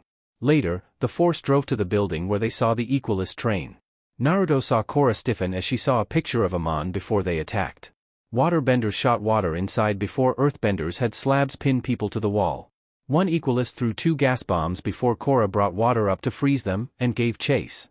Naruto followed after her, and saw a masked Equalist before throwing water, and had him frozen to the wall. "Thanks, Naruto," Korra said, looking at the trapped Equalist. A few days later, Naruto stood off to the side as Tarlok and Korra talked to reporters before hearing Korra challenge Aman at Aang's Memorial Island at midnight. Later that night, he saw Korra go to Aang's island before following after. Midnight. Naruto stood on the roof of the building under Aang's statue before he saw Korra walk around the entrance. She was suddenly pulled in as a rope tied around her ankles. He ran to the edge and flipped off to land in a roll. He then ran in to see Equalist tying up Korra before running in. He jumped over one, grabbed his head, and slammed him down. Naruto got up and kicked another away before grabbing a rope. He wraps one up and spins around, having the Equalist hit the others into the walls and supports. After taking care of the group, Naruto stood in front of Korra as Aman walked out with a lantern. "That was an impressive second avatar," he said before looking at Korra. "Our fight will come, young avatar. But when you're at your strongest?" Naruto glared before speaking. "And you will be going through me first, Aman?" Aman blew out the light before disappearing. Naruto turned to light each lantern on the wall with his fire bending before turning to Korra. "You Alrig dash." He stopped as she latched onto him, and cried before finally talking about her fears as Tenzin walked in. "The first, and hardest step in overcoming your fears, is admitting them," Tenzin said as Naruto rubbed Korra's back, and whispered in her ear to calm her down. Chapter 5. The Spirit of Competition. Love is in the air. Since Avatar Korra has arrived in Republic City, she's only had eyes for one fellow, Naruto Uzumaki. But now she seems to have a rival in the form of the beautiful Asami. Will love prove to be Korra's most formidable foe yet? Or will she find a way to prevail? Early morning gym. Naruto watched Mako, Bolin, and Korra practice, and think up strategies before feeling something soft press against his back. "Hello, Naruto." A pair of arms wrapped around him as he heard Asami. Looking to the side, he saw a smiling Asami with a cart carrying the new uniforms. They're red on the chest/stomach, white on the shoulders, and arms with the Future Industries logo on them. "Hey, Asami." Naruto greeted, missing Korra's jealous stare before leaving. "Korra. I'm going to the restroom. I'll meet you outside." Later, upstairs apartment, Mako, and Bolin. Bolin gave Pabu a bath as Mako was cooking dinner. "So, what do you think of Korra? As a girlfriend?" Bolin asked while keeping Pabu in the washtub. "She'd be great. But I think it's a bad idea to date teammates." Bolin huffed before speaking. "What's wrong? She's strong, I'm strong. She's fun, I'm fun. She's hot, I'm gorgeous. I'm asking her out." Bolin. "She likes Naruto. I've seen it," Mako said, but Bolin ignored him. Air Temple Island. Snow fell to the ground as Korra in her coat filled the lemurs' food cages with fruit with the girls wearing red jackets. "So, how's it going with you and Naruto?" Jinora asked, making Korra blink as she walked down as lemurs flocked to the cage. "I'm not interested in Naruto," she lied before looking at them. "But let's just pretend for a second I was interested in Naruto? What should I do?" The girls went on to talk about a book that overdramatized getting the affections of someone, or brewing a love potion. Pema walked up chuckling, making Korra jump. "Oh hey, Pema," Korra said as Pema was holding a pail. "How long were you standing there?" Pema smiled before answering. "Long enough. Trust me, I know what you're going through." Pema explained that Tenzin was dating another woman, and let him know of her feelings for him. And the rest is history? She finished getting the girls to gush over the story. Korra took a deep breath before walking to see Naruto in his blue long-sleeve trench coat filling another feed cage before walking over. "Naruto?" Naruto smiled at her before stepping down. "Hey, Korra." She looked down, and kicked snow around before taking a breath, and spoke really fast. "I really like you and I was wondering if you would go out with me?" Naruto blinked before speaking. "What?" Korra took a breath before speaking slowly. "I really like you, and I was wondering if you would go out with me?" "You like me?" he asked as she nodded. "Yes, I do." Naruto smiled before speaking. "All right. How about a date after your match?" She nodded rapidly as he left, missing her celebration by jumping around. Later, arena. Naruto smiled as he saw the team win all 3 rounds with Asami sitting beside him. As they came back, Korra ran to Naruto and hugged him, having him spin them around. "We won." Naruto let her down as Bolin walked over. "So you ready for our date?" Naruto asked, having Bolin stop in his tracks as Asami blinked. "Ooh, you're going on a date?" she asked, having Naruto nod. "Yeah," Naruto said, missing Bolin's dejected form before walking out with Korra. And missing Asami crossing her arms with a smirk. Later, Naruto took Korra to a water tribe-themed restaurant, where they sat and talked while eating noodles before Korra spoke. "Who's that?" Naruto glanced back to see 3 teen boys surrounded by girls before snorting. "Tano and the wolf bats. The reigning champions are 3 years running." The bats walked over and stopped by their table. Well, if it isn't the fire ferrets? Pro-bending saddest excuse for a team. Naruto glanced up before speaking. "Better than jackasses of the sport. I swear I almost threw up when you came close." Naruto then saw Tano move close to Korra. "How about a private session?" Naruto stood up and got between them before smirking. "You're trying to rile her up so she'll hit you, and get her team disqualified. But I'm not on a team or part of the sport." Outside, Tano was thrown across the street along with his teammates. "There. Now let's continue, shall we?" Naruto said, sitting back down. The two continue their date by going for a drink in a bar and going to Harmony Tower where they could spot several sights of Republic City. Later, Naruto walked with Korra to a gazebo outside the arena before stopping, looked at her, and smiled as she faced him. "Well, I had fun," Naruto said before she looked up to him. "Something on your HMPH?" Naruto was interrupted as she pressed her lips on his for a kiss. Naruto froze for a moment before leaning into the kiss and wrapped his arms around her waist. Naruto pushed her against the support and licked her lips. Korra's eyes opened in shock before becoming half-lidded and opened her mouth. Korra moaned into the kiss as Naruto used his tongue to battle hers. Breaking the kiss after several minutes, Naruto smiled down at her. "That was unexpected," he said, still holding her by her waist. She rests her head on his chest and just hums. "Well, we should probably get inside, your match is starting." "Match?" she asked, pulling on his arm when he tried to walk inside the arena. "Shouldn't we, talk? If you're late, that could disqualify you. And I also don't want to get in your head to have you start to make mistakes. Let's wait until after your match." "Match?" Naruto leaned against the railing with Asami as they watched the 2 teams get ready to fight before hearing the commentator. 8 teams have been eliminated and 8 advanced into the quarterfinals, which get underway tonight. The rookies are about to take on the former and longest reigning champs, the Porcupines. Youth clashes against experience in a battle for the ages, or rather of the ages. The bell sounded before the commentator continued as the fire ferrets started to fight before Korra dodged into Mako after glancing up at their locker room. Korra dodges and, slams right into her teammate. All 3 were pushed back to the back of the field. Down goes Mako and Bolin and Korra. Round 1 goes to the Porcupines. Ding ding. "I guess this is their first time with one of the more experienced teams," Naruto commented as Asami glanced at him out of the corner of her eye. "I think this is the first they've gotten this far." Naruto and Asami heard the team arguing before the commentator continued into his microphone. "The ferret's looking to mount some offense here in round 2. Bolin lets fly a flurry of attacks, he's a one-man bending battalion." Bolin continued throwing discs out as he dodged the other team's attack before the round was called. The ferrets are having a rough time finding their rhythm tonight, but thanks to Bolin, they narrowly notch round 2. Not sure what's eating them, but this is not the same team who took out the Rabaroos. Buzz. Round 3 is a tie. We go to a tiebreaker to decide the match. The referee walked up with a red and blue coin before flipping it after each team called a side. The fire ferrets win the coin toss. He then turned to the team. Which element do you choose? Mako then clenched his fist. I got this. Bolin then put a hand on his shoulder. I know you usually handle these, but frankly, your head's not in the game. I'm gonna take this one. Bolin then steps forward. We choose Earth. A platform in the middle of the stage raises with Bolin and the Porcupine Earthbender on it. Looks like the Earthbenders will collide in the tiebreaker face-off. The two threw discs at each other before the Earthbender jumped over with a knee strike, having Bolin roll under him. Bolin then tackled him and grappled the Earthbender before the man did the same. Bolin goes in for the grapple. Chang reverses. Chang threw Bolin into the air, having Bolin turn and threw a disc at Chang, putting him on the edge of the platform. Bolin strikes from midair, knocking Chang to the edge of the circle. Bolin landed and spun and kicked the discs at Chang, forcing him into the water below. Another strike from Bolin, and Chang is in the drink. The Future Industries Fire Ferrets win their quarterfinal match. The commentator said as Korra and Mako were relieved that Bolin won the tiebreaker. Oh, that was a close one, folks.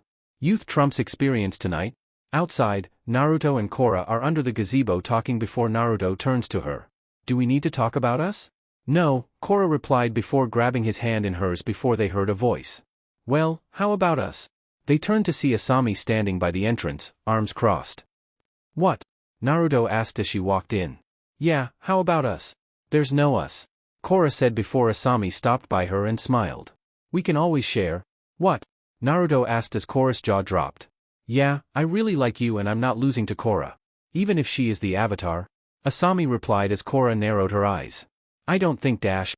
Would Naruto choose one of us over the other? Asami stopped the waterbender. No, he would choose neither, to have both of us mad at him rather than one heartbroken. And having multiple spouses isn't uncommon, Asami stated, glancing at Korra. And Aang was offered a harem to bring back the Air Nation but declined due to his upbringing and saying he only loved Katara. I think Naruto here would be offered the chance by the leaders of each nation because he's the only person besides you that can bend all four elements and could pass that to his kids. Do I get a say in this? Naruto asked Asami, making her smile and pinch his cheek. It's cute that you think so? But no. Asami patted his cheek before turning to Korra. What do you say? Korra glanced between the two before taking a breath. I suppose so. I know we'll be hounded for it because of what Aang had to go through. HUMPH. Korra stopped as Asami kissed her, having her eyes widened as Naruto started dumbstruck, brain shutting down. Asami then pulled back and smiled. I like girls as well, she winked before walking off with a sway to her hips. What just happened? Naruto asked as Korra, with pink-tinged cheeks, turned to him. The start of a harem? I doubt two girls are a harem. Are you really alright with this, Korra? It'll take some getting used to, yes? She said before they started to walk into the arena. But she is right. The leaders when Aang was alive tried to have him with multiple women but he always turned it down. But I don't think they'll let up with the possible start of a new bending nation if you can pass it on to your kids. She explained once getting to the door before speaking lowly. Besides, I like girls as well too. And here I thought my luck was only for gambling? Naruto thought as he opened the door and walked inside. Later, Naruto and Asami saw the ferrets lining up against the buzzard wasps before the announcer spoke over the speakers. You can't find two teams more evenly matched in age, size, and strength than the fire ferrets and the buzzard wasps. Believe me, I've looked. This should be a pulse-pounding semi-final, folks. Ding. The teams jumped back and each threw out an attack. The buzzard wasps open with a flawlessly executed combo. The wasps each hit the others, forcing them back in the second zone. All three ferrets take an early visit to Zone 2. The announcer said as Mako was hit with both fire and water, forcing him into the back of the field. And Mako is knocked all the way back into Zone 3. The fire ferrets have been struggling to stay alive since the opening bell. All three players are totally out of sync tonight. Naruto saw Bolin get hit in the stomach with an earth disc. Ooh, that has got to sting. Bolin stumbles to the side of the ring, removes his helmet, throws it aside, and vomits into the water. And Bolin loses his noodles. Literally. Korra turns around and watches with pity and disgust, knowing Bolin had eaten before the match. Which reminds me, this match is brought to you by our sponsor, Flamio Instant Noodles. Noodliest noodles in the United Republic?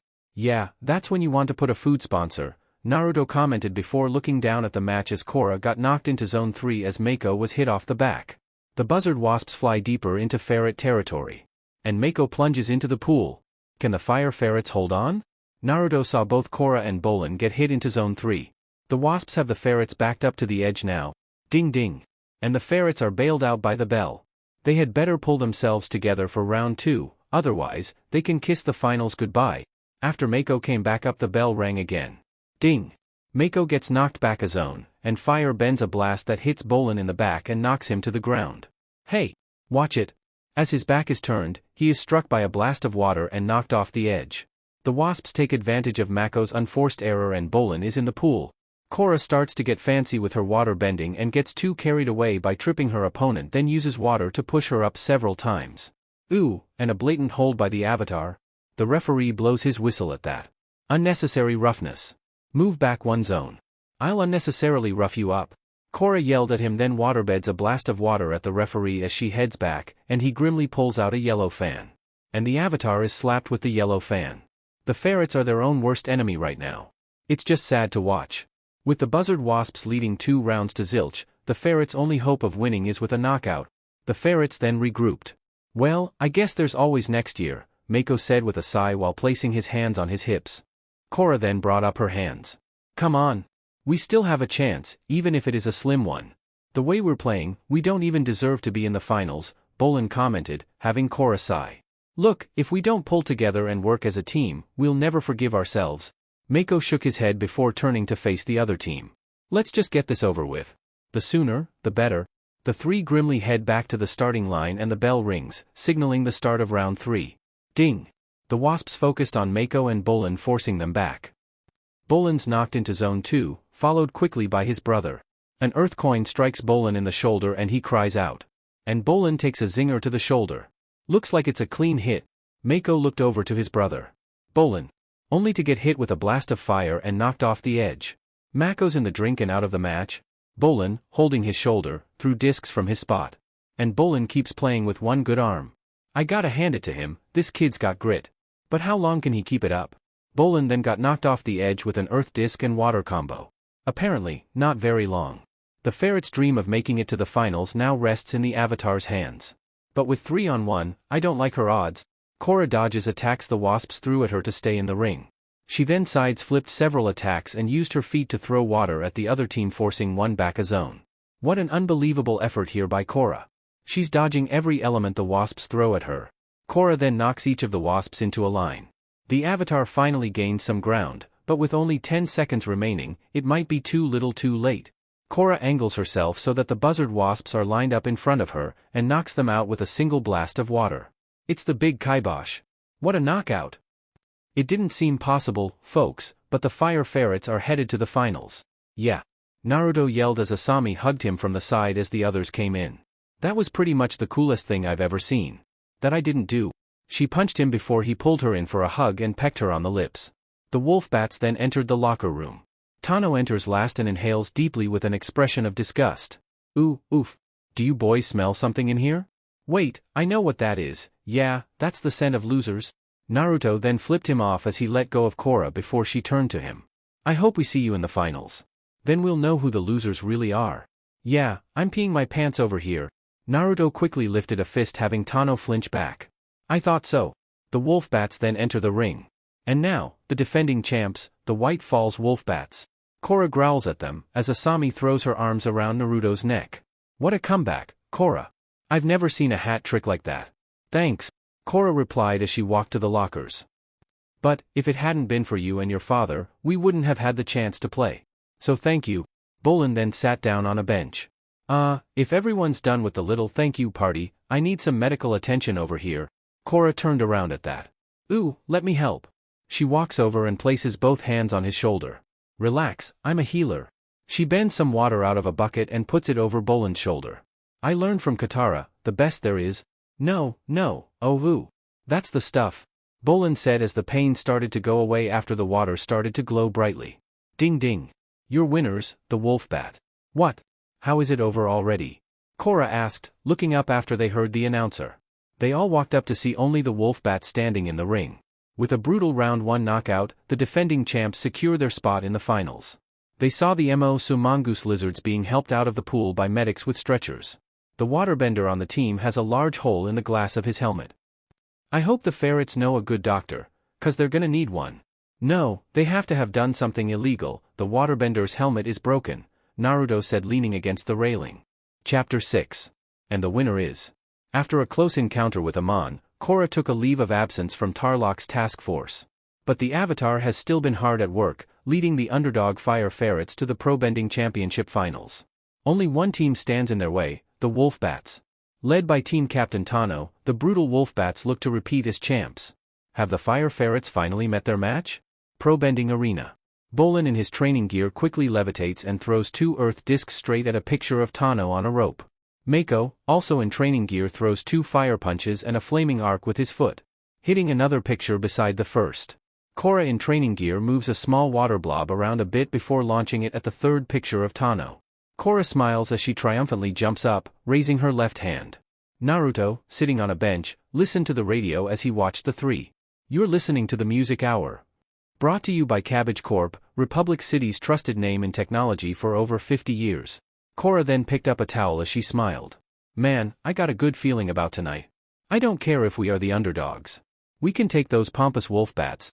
It's going to be our toughest match ever, but I think you're right, Mako commented, taking off his helmet before Bolin hugged him before speaking like an announcer. Introducing your new champs, the fantastic Fire Ferrets? The radio begins to broadcast static and changes to Aman's speech as he interrupts the program. Good morning, citizens of Republic City. This is Aman. I hope you all enjoyed last night's pro bending match because it will be the last. It's time for this city to stop worshipping bending athletes as if they were heroes. I am calling on the council to shut down the bending arena and cancel the finals, or else there will be severe consequences. That guy's got some nerve, Bolin said as they walked over. You think the council will give in? Korra looked at them as Naruto stood up. I'm not waiting to find out. We need to get to City Hall. City Hall.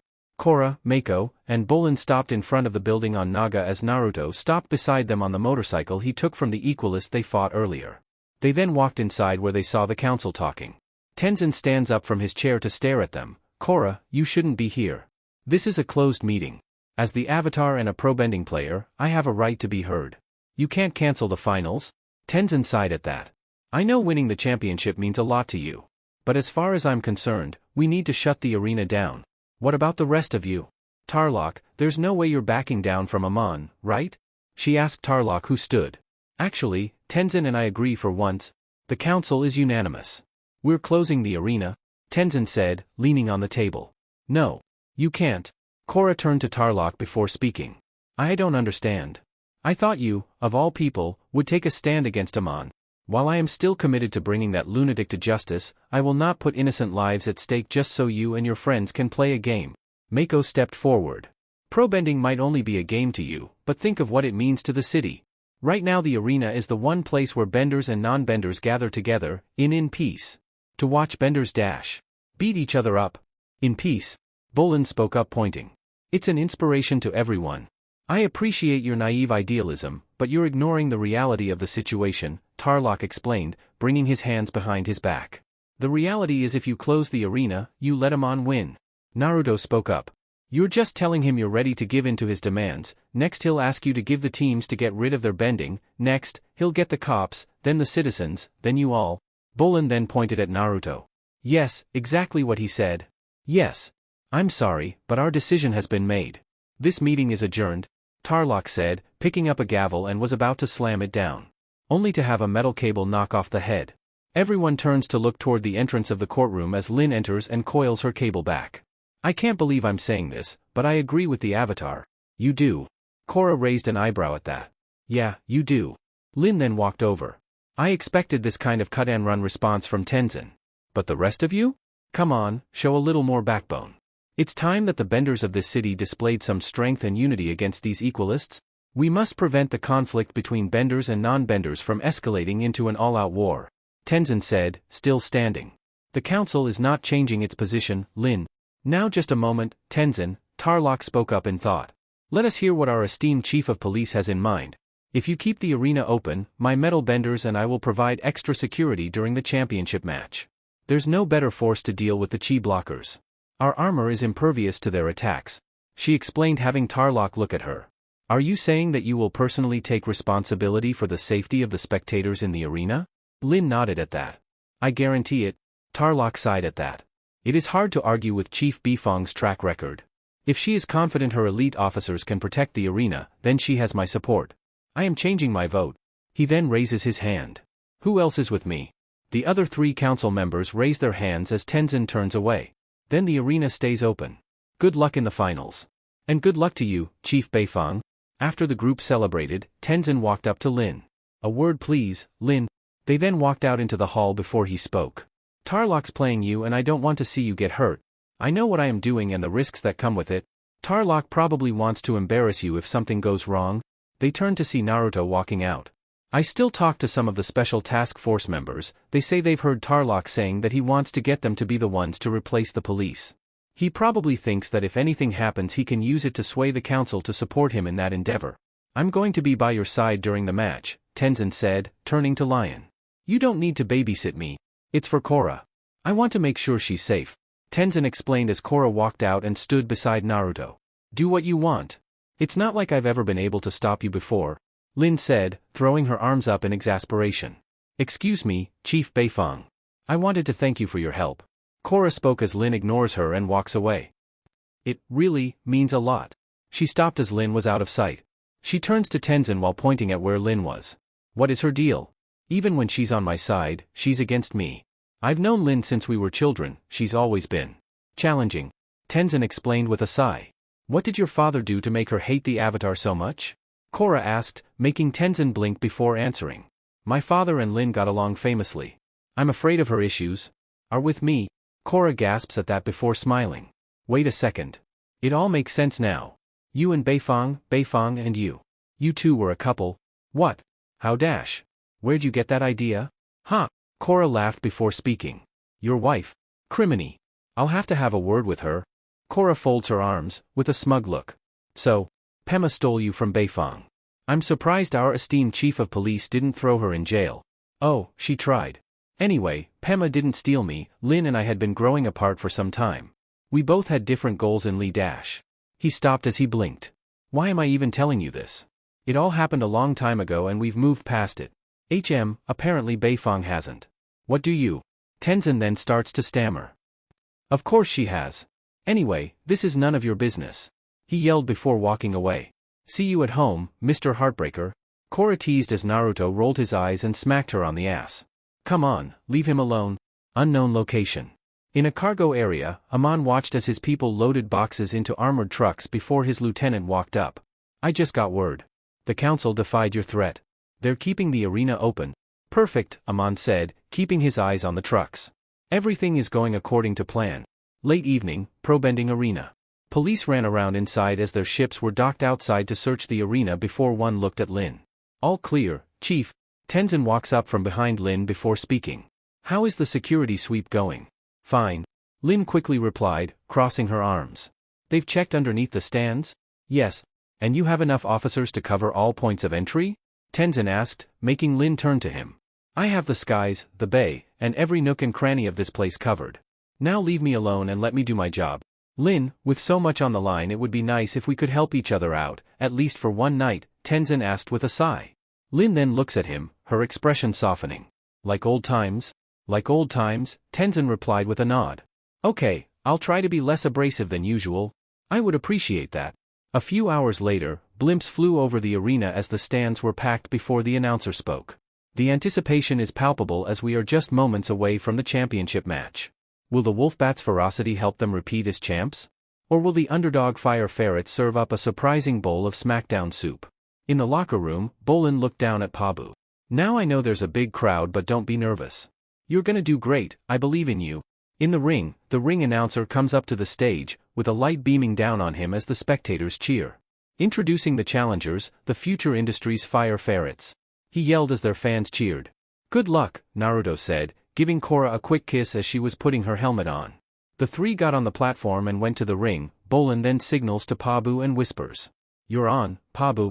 Pabu jumps down and does his trick by moving around on his front paws before doing some backflips while Bolin uses an earth disc, removing the center for Pabu to backflip through and back, ending the performance by standing on one paw. Yes. Nailed it. Bolin yelled before whispering to Mako. He's so talented. And their opponents, the three-time defending champions, the White Falls Wolfbats. The announcer yelled about having a light go to the other locker room. Howl.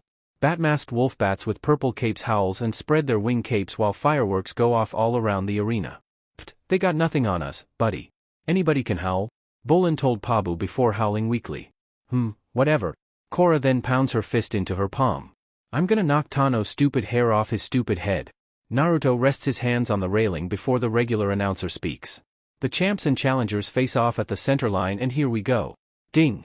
The wolf bats instantly move toward their opponents and Tano attempts an uppercut on Korra with his water-bending fist. Korra moves back to barely dodge it and backflips, only to be hit by a water-bending blast from him. Tano tries to clean the Avatar's clock with some dirty water boxing. Mako then fire bends and misses while Ming takes 2 earth discs and kicks them to Mako, followed by 2 more, which is enough to force him back to Zone 2. Ming shakes off Mako's attack and returns the favor. Xiaozu flips forward while Bolin kicks some earth discs toward him. One of his discs bounces off the side ropes and hits Xiaozu, knocking him against the fence. Xiaozu gets fancy, but Bolin ricochets a disc off the ropes and says no, thank you, sir. Mako turned to Bolin at that. Nice shot.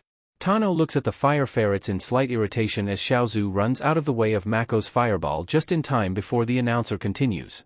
The waterbenders slug it out, looking evenly matched. Tano water bends a prolonged stream of water at Bolin, forcing the earthbender into Zone 3. Tano gets a little too worked up and unleashes a deluge on Bolin that would certainly elicit a foul. The center of the ring lights up and the wolf bats are allowed to advance. Or apparently not. Mako looked up at the referee. What's the big idea, ref? That was a housing foul. The referee signals it wasn't having Mako growl. And the wolf bats advance despite Tano exceeding the water bending time limit. The announcer said as Korra began to water bend, only to be hit by Tano's own attack. Bolin launches a disc at Tano, who dodges, as Korra rolls to the side. Mako dodges a disc from Ming and begins firebending back at him. A questionable call by the officials. Ming lifts a disc under Mako's foot, tripping him forward, before launching another disc at Mako, sending him back into Zone 3. Ming trips up Mako with another dirty trick? Oh come on, ref. There was some funny business in that last play. Tenzin yelled down as he and Lin stood at the railing in the stands. Wouldn't have guessed you knew the rules of pro bending? Lin asked amused as Tenzin cleared his throat. I've been brushing up. That wolf bat blatantly bent a disc outside of his zone. Ming launches another disc as Tano runs forward in preparation to attack them. The ferret brothers are backed up to Zone 3 and the wolf bats smell blood. Tano freezes the water when Bolin jumps back, causing him to slip, get hit by a fire blast, and fall out of the arena. The crowd boos at that before the announcer spoke. Looks like Tano snuck in an illegal icing move but once again there's no call. Tano and Xiaozu both attack Korra as Mako rolls out of the way of an oncoming disc and attempts a fire blast back. I don't know what match the refs are watching but it's obviously not this one. Tano and Ming both attack Korra, who gets pushed back into Zone 3, and the wolf bats advance. Mako sends out a firebending blast but misses. Oh? A splash and clash sends the Avatar to Zone 3 as well. Mako moves in front of Korra and attempts to fire bend to protect the Avatar from the triple elemental attack, but both get pushed out of the arena. Ding ding. The bell rings as the wolf bats gather together. It's a knockout. The wolf bats win the championship for the 4th year in a hold on a second, folks. They look to see Korra clinging to the edge of the stadium, holding Mako by the collar. Scratch that. The ferrets are still alive, but just barely. Korra swings before throwing Mako up onto the arena as she falls and Mako fire bends at Tano, sending him flying and knocking him down as Ming and Xiaozu look at him in surprise. Buzz. Tano stands, infuriated, as Mako winks at him smugly while in a fighting pose. What an unbelievable move. These ferrets aren't just bending the elements, they're bending my mind. The underdogs survived to see round 2. The fire ferrets huddled together before round 2 as Korra looked at her teammates. What's wrong with these refs? They've been paid off, it's the only explanation. Someone wants us to lose, Mako explained as Korra looked over her shoulder at the wolf bats. If the wolf bats are gonna fight dirty, then so should we. Mako shook his head at that. No, we can't. The refs have it out for us. If we're gonna win this thing, it has to be fair and square. Arg, that's no fun but? Alright. Korra sighed as the announcer spoke. Round 2. Ding. Mako fire bends, only for it to be blocked by Xiaozu. Korra water bends at Ming, who blocks it with fire bending. Bolin sends a disc at Tano, who blocks it with water bending. Tano water bends twice at Korra, who dodges and blocks them. The opening salvo is a brutal call as both sides give it their all. Korra starts to water bend, but her right foot gets iced before Tano kicks her back with water bending. But once again, Tano sneaks in a little ice to get the upper hand. Bolin sends an earth disc at Xiaozu, sending him back. Ming attempts to block a firebending blast with a disc but is sent backward. Mako dodges 3 firebending blasts that were aimed at his head. Wowzers. Those look like illegal headshots to me. The announcer finishes as Mako dodges another blast to the head. Ding ding. The bell rang as both teams were in the same areas. Round 2 will be decided with a tiebreaker. The referee flipped a red and blue-sided coin before speaking. The fire ferrets win the coin toss. Which element do you choose? Korra steps forward at that. I'm taking this one. Let's go. You and me, pretty boy. Tano steps into the circle with a smile. Thought you'd never ask. The other team members move away from the center as the center elevates itself with Korra and Tano in the middle, preparing to fight. Korra and Tano move around for the first strike. Come on, little girl. Give me your best shot. Korra narrows her eyes and waterbends at Tano. Tano dodges it but gets hit under the chin by a second stream of water Korra threw out with her leg. Tano then collapses out of the ring. Ding. Humph, chump, Korra said smugly as she walked back to her team. Round 2 goes to the fire ferrets? Yeah. Way to go, Korra. Naruto yelled from his spot in the locker room before the announcer spoke. 1 round apiece, who wants it more? Ding. Tano starts to water bend as Ming blocks a water blast with a disc before launching another. Xiaozu and Tano both launch their own attacks. Bolin dodges a water blast and launches a disc forward. He is then hit by a water blast and sends another disc forward. The wolf bats fly out of the gates, swinging with bad intentions. Ming launches a disc as Xiaozu jumps over him and sends out a fire blast. The challengers are showing a lot of heart, but the champs are really starting to find their rhythm now. Tano runs and jumps off a pole to dodge an oncoming disc and launches his own water blast. Can the ferrets hang in there with the best? Ming flips forward and launches a disc at Korra. Especially when the best is frankly getting a little help from the refs. After being hit by the disc, Korra is narrowly missed by another. She launches her own water blast at Tano, who blocks it. It's all down to this final round. Mako sends out multiple quickfire blasts. Mako is leaving it all in the ring. Ming launched a disc forward before bending up another to bring it behind his back. But it looks like Tano and Ming are up to more shenanigans. Ming breaks the disc into Tano's water and Tano water bends the broken disc into 3 blasts, quickly knocking Bolin and Mako off the arena. Korra is hit by the water and manages to stay grounded until the rocks reach her and knock her off the arena. Oh, this has gone too far. That water had rocks in it. Knockout. Oh fuck you, ref. Naruto yelled up as the crowd boos at the call. Well, folks, it's a controversial call, but the Wolfbats notch a nasty knockout to win the match. For the 4th year in a row, they'll be crowned tournament champions. Tano smiled as he removed his helmet. I barely broke a sweat. Anybody else want to scrap with the champs? Suddenly, in the stands, a male spectator puts on an Equalist half mask as a female spectator follows suit. Another man reaches into a box of popcorn and grabs a glove from within. Tenzin looked over at Lin as he was yelling and saw an Equalist standing behind her. Look out. The Equalist grabs Lin by the shoulder and has electricity come off the glove, knocking her unconscious. Tenzin airbends at the Equalist but is also electrocuted by a female Equalist behind him. Equalists then start to electrocute the metal bender cops from behind as the crowd continues to look at the arena below.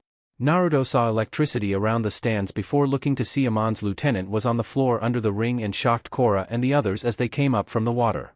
Naruto then took several steps back before running, jumped off the railing, and had fire come out of his hands and feet to propel him down at the lieutenant. This is gonna hurt. Naruto tackled the man to the floor and rolled off him before getting up and ran over to knock him out by grabbing him and slamming him into the pillar. Damn, that hurt like hell. Wait, please don't do this. I'll give you the championship pot, I'll give you everything, just please don't take my bending. Naruto then saw the Wolfbats fall in the water before diving to get Korra and the others out before hearing Aman as Equalist posters and banners appeared in the arena. I believe I have your attention, Benders of Republic City. So once again, the Wolfbats are your pro-bending champions. It seems fitting that you celebrate 3 bullies who cheated their way to victory because every day, you threaten and abuse your fellow non-bending citizens just like the Wolfbats did to their opponents tonight. Those men were supposedly the best in the bending world, and yet it only took a few moments for me to cleanse them of their impurity. Let this be a warning to all of you benders out there: if any of you stand in my way, you will meet the same fate. Now, to my followers, for years the Equalists have been forced to hide in the shadows, but now we have the numbers and the strength to create a new Republic City. I'm happy to tell you that the time for change has finally come. Very soon, the current tyrannical bending regime will be replaced by a fair-minded Equalist government. Naruto used water to wake the others up as Aman continued, you and your children will no longer have to walk the streets afraid. It's time to take back our city. For centuries, benders have possessed an unnatural advantage over ordinary people. But thankfully, modern technology has provided us with a way to even out the playing field. Now anyone can hold the power of a chi blocker in their hand. My followers and I will not rest until the entire city achieves equality, and once that goal is achieved, we will equalize the rest of the world. The revolution has begun. Aman finished raising his fist in the air. Crack! An area of the glass dome smashes and ropes with platforms on the end are lowered down through the hole, revealing an Equalist blimp above. Aman and the Equalists climb onto these platforms and are lifted out of the arena. In the crowd, Lin regains consciousness with Tenzin having the two stand as other Equalists leave. Lin watches Aman's group leave just as explosives detonate in the arena. Boom! Boom! Boom! Lin recoils and lifts her arm to cover her face from the blast. The entire explosion shakes the arena and the crowd begins to scream in fear and run to the exits. Korra runs off the platform, freezing the water in the pool, and looks up. I'm going after Aman. Korra jumps into the water and begins water bending herself up in a massive water cyclone. Korra erupts from beneath and she makes her way toward the hole in the roof. She gets higher and the water begins to lessen until eventually there is not enough for her to reach the ceiling. Korra then begins to fall, with an outstretched hand toward the ceiling before Lin, using her wires, swings over and catches her. Naruto followed Korra the same way but went to the stands before running up the seats to a banner. He then grabbed it and started to climb up it before coming to a glass portion of the ceiling. Leaning back, Naruto shot fire out of his mouth to weaken the glass before bringing his elbow up and winced from the heat before it broke and he climbed through it. Lin meanwhile, shoots Korra up and out of the arena, having her fire bend an Equalist off their rising platform and landed on it. Naruto ran up behind her and shot out a blast of wind from his foot, sending another back, having him grab the rope as well. Korra, with slight hesitation, punches out a fireball at the airship as the fire blast knocks the Equalists back except for Aman, who simply looks on and walks away. Korra then looks below, seeing the arena with Lin's police force in flames. Lin metal bends up onto the rooftop and shoots her cables toward the airship. Korra turned to see Naruto hit an Equalist that was about to attack her while she was distracted as two more Equalists slid down Korra's rope and knocked her off. Korra! Naruto jumped after her and grabbed her before turning to land on the glass ceiling and cracked it. Groan! Lin tries to metal bend onto the nearest rope as the lieutenant approaches after being helped by an Equalist who noticed he was gone. The lieutenant strikes her down with his Kali sticks, having Lin fall forward to the ground. As three Equalists rush toward her, Korra fire bends at one to aid Lin, knocking him down. The Equalist rolls over and attempts to stand up but is punt kicked in the head by Naruto. Korra fire bends at two more Equalists before preparing another attack. The lieutenant moves to deal a knockout blow to Lin until he gets hit by a fire blast from behind. The lieutenant falls to the ground before quickly recovering to a kneeling stance. Korra moves to fire bend at him but he quickly dodges by rolling out of the way. He runs away as Korra chases after him before he stops to turn and fight her, attempting to strike with his Kali sticks which Korra dodges. And Naruto runs up and hits him in the face with a knee, breaking a lens on his goggles. Take that, you bastard! Lin shoots her cables toward two Equalists that ran to help in the fight and then spun them out of their way. Lin then twirls around, breakdance style, to push herself onto her feet. While spinning around, she bends the metal slabs under the two Equalists and catapults them away in opposite directions. As she pushes herself up, she retracts her metal cables. She turns to look at Aman's airship and fires a cable toward it. The cable wraps around a rope and Lin pulls herself into the air towards the ship. Crack! Lightning cracked as Korra protects herself from the lieutenant's attacks. By having her arms crossed in front of her, she jumps backward out of his range. The lieutenant surges forward only to drop down from fire shot by Naruto. Korra retaliates by grabbing hold of his left wrist and kneeing him in the stomach with her left leg, then swings around in a half-circle motion, and slams him roughly on the glass ground behind her. Korra instantly retracts her left leg and prepares for a flaming half-moon kick. The lieutenant manages to turn around to block Korra's attack by knocking her foot away with his Kali stick. The lieutenant jumps up, during which he switches his remaining Kali stick to his left hand after losing one when he falls and attempts to kick her head. Korra ducks as Naruto jumps over her and dropkicks him. He falls and rolls over, before standing back up, albeit with the usage of his Kali stick as support. Korra runs toward him, twists around to build up momentum, and launches two more firebending arcs at the lieutenant. The lieutenant is flung off the roof and tumbles down it toward the water. Korra heavily lands on the glass, which cracks underneath her feet. Naruto tackled her off as the glass broke before looking to see that Lin was falling after an Equalist tried to electrocute her rope, forcing her to let go. She then sends a cable into a nearby Equalist flag, having her swing to the stands to tumble on the floor. I can't believe Aman did this. I played right into his hand, she said, standing as Tenzin walked up. He played us all. Republic City is at war, he replied looking at the damaged arena and stands. Chapter 7. The Aftermath. Although the 100-Year War has long passed, we are not living in a time of peace. These revolutionaries who call themselves equalists are not interested in equality at all. They just want to wage war against benders. Chief Beifong was supposed to protect Republic City, but she was powerless to stop Aman's attack on the arena. She has failed us all. If we are to survive these dire times, our law enforcement needs new leadership. Republic City. Naruto was reading the paper and saw the article of Tarlock talking about the Equalists and Lin before looking up and saw City Hall before walking inside. Meanwhile, on the other side of the city, Korra ran in the pro-bending arena that was under construction and ran up the stairs to see Mako and Bolin. I still can't believe they're shutting this place down. Yeah. We had some good memories here, didn't we? Bolin asked as the two were packing their stuff into crates. Guys, great news. The two looked to see Korra in her coat come up the ladder into their loft. You don't have to go back on the streets. I talked to Tenzin and made all the arrangements. You can come live on Air Temple Island with Naruto and me. Oh. Mako exclaimed, hand on the back of his head. We'd love to, but Asami already invited us to live in her dad's giant mansion. Bolin interrupted his brother before standing and wrapped his arm around Mako's shoulder. From here on out, it's gonna be the lap of luxury for us. Hey, Korra. Korra blinked before looking back to see Asami in a loft with Pabu. I was hoping you'd stop by. Yeah, I was just leaving. So, I guess I'll see you guys around? Sometime? The Avatar said as Asami got down and walked to her. Why not tomorrow? I'd love to have you and Naruto come and visit the estate. I don't know, Korra spoke, remembering not being comfortable at places like that when she first got to the city. We have some Avatar stuff to do dash. She stopped as Asami put her hands on Korra's hips and smiled. Oh, come on, Asami rubs her sides before continuing. I want you to come see. Alright.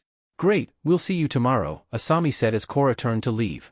Her eyes drifted to the Avatar's ass before she turned to go down the stairs. Other side of the city, warehouse. A group of lizard crows is picking food off the ground in front of a dingy warehouse. Screech. The lizard crows flew off before a police truck could run over them as it sped toward the warehouse. It bursts through the building's door, and metalbenders break through the warehouse's windows and rappel down to the ground. Additional forces come out of the truck while they stream through the building and pull tarps off of abandoned machinery. One of them finds a table stacked with flyers bearing Aman's image.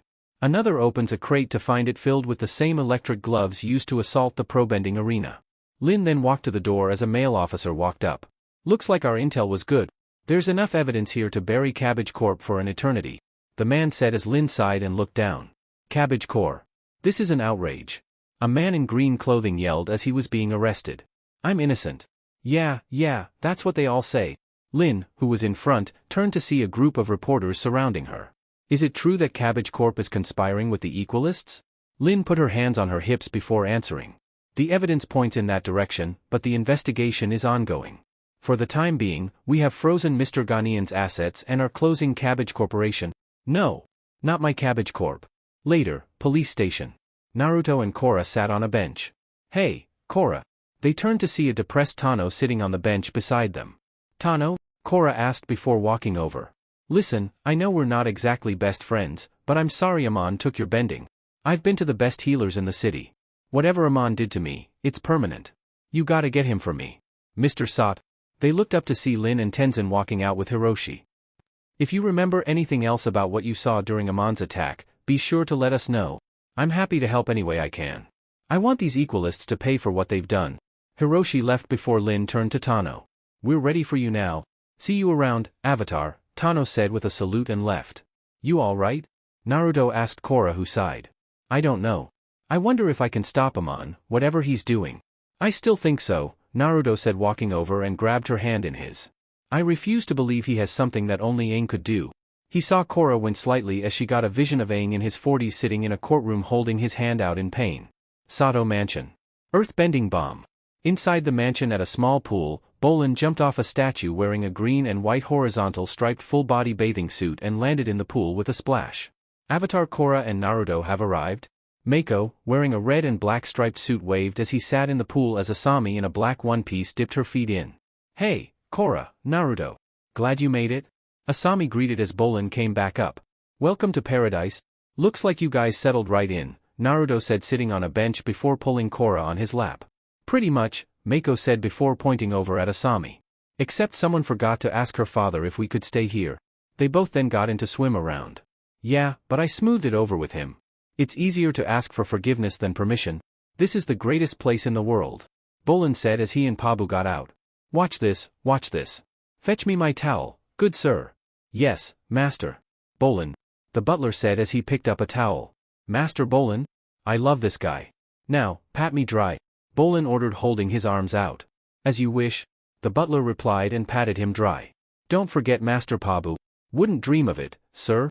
He loops the towel over Pabu, who moves to Bolin's head, and speed buffs the ferret. As soon as the towel is taken away, Pabu's fur puffs out. Bolin grins and jumps back into the water, making the butler slump his shoulder with annoyance. So, what do you have planned for us today? Korra asked Asami, who swam over as Naruto held her waist. Let me guess. Shopping? Makeovers. I vote for makeovers. Bolin yelled as he got out. I have something a little more exciting in mind, Asami replied as she got out, Naruto staring at the water that dripped into her cleavage before they walked out. Asami was moving to walk in front of Naruto, swaying her hips and showing her suit rode up, showing some of her cheeks. Both Naruto and Korra's eyes went to her ass before she turned to a changing room and smiled over her shoulder. Outside, the group with Asami and the brothers fully dressed walk to a professional driving course where they see where two racing Sato mobiles jockey for the lead before they pass the finish line. Pretty cool, huh? Asami asked, crossing her arms. Way cooler than a makeover, Korra said, glancing over. This is where Future Industries test drives their Sato mobiles, Asami explained to them. Ever been behind the wheel? The only thing I know how to drive is a polar bear dog, Korra replied before Asami stood up. You want me to take you for a spin? Let's do it. They ran down and got into a Sato mobile before another came and both revved their engines. A helmeted Korra sat in the back as Asami looked over at her opponent, and he smirks back. A referee waves the white starting flag, and both cars take off past him. The challenger, driving the red car, cuts Asami's gold car off on a turn they both take in a skid. They hit a straightaway as Asami smirks and guns the engine, passing her opponent. Yeah. Hoo-hoo. Naruto looked back to see Asami is once again in second place. She gains on her opponent, but he notices and moves his car to block her. Asami's eyes narrow. She shifts gears and works the pedals to get more speed out of her vehicle. The car moves closer to the tracks inside and creeps up. The wheels scrape up against the road's border, sending up sparks and smoke, but it continues to overtake the red car. Korra looks at the scraping wheel with concern, then over at the other driver as she passes him. He guns his car forward, but his front wheel collides with Asami's rear wheel, pushing his car off balance and into a spin. The challenger falls behind as they continue onward. Korra looks back at the spinning red car, then forward at Asami with a big grin. Their car crosses the finish line, followed shortly by the still spinning red car. Asami smiles and pulls into the pit. Once the car comes to a stop, Korra hops out. Asami emerges more slowly, taking off her helmet. That was amazing? Korra exclaimed before Naruto walked up to kiss her. And had Asami break them up to kiss Naruto before pulling Korra into a kiss. You can't be afraid to mix it up sometimes. I gotta admit, I had you pegged wrong, Korra said with a blush, still tasting Asami on her lips. I thought you were kind of prissy. No offense. It's all right.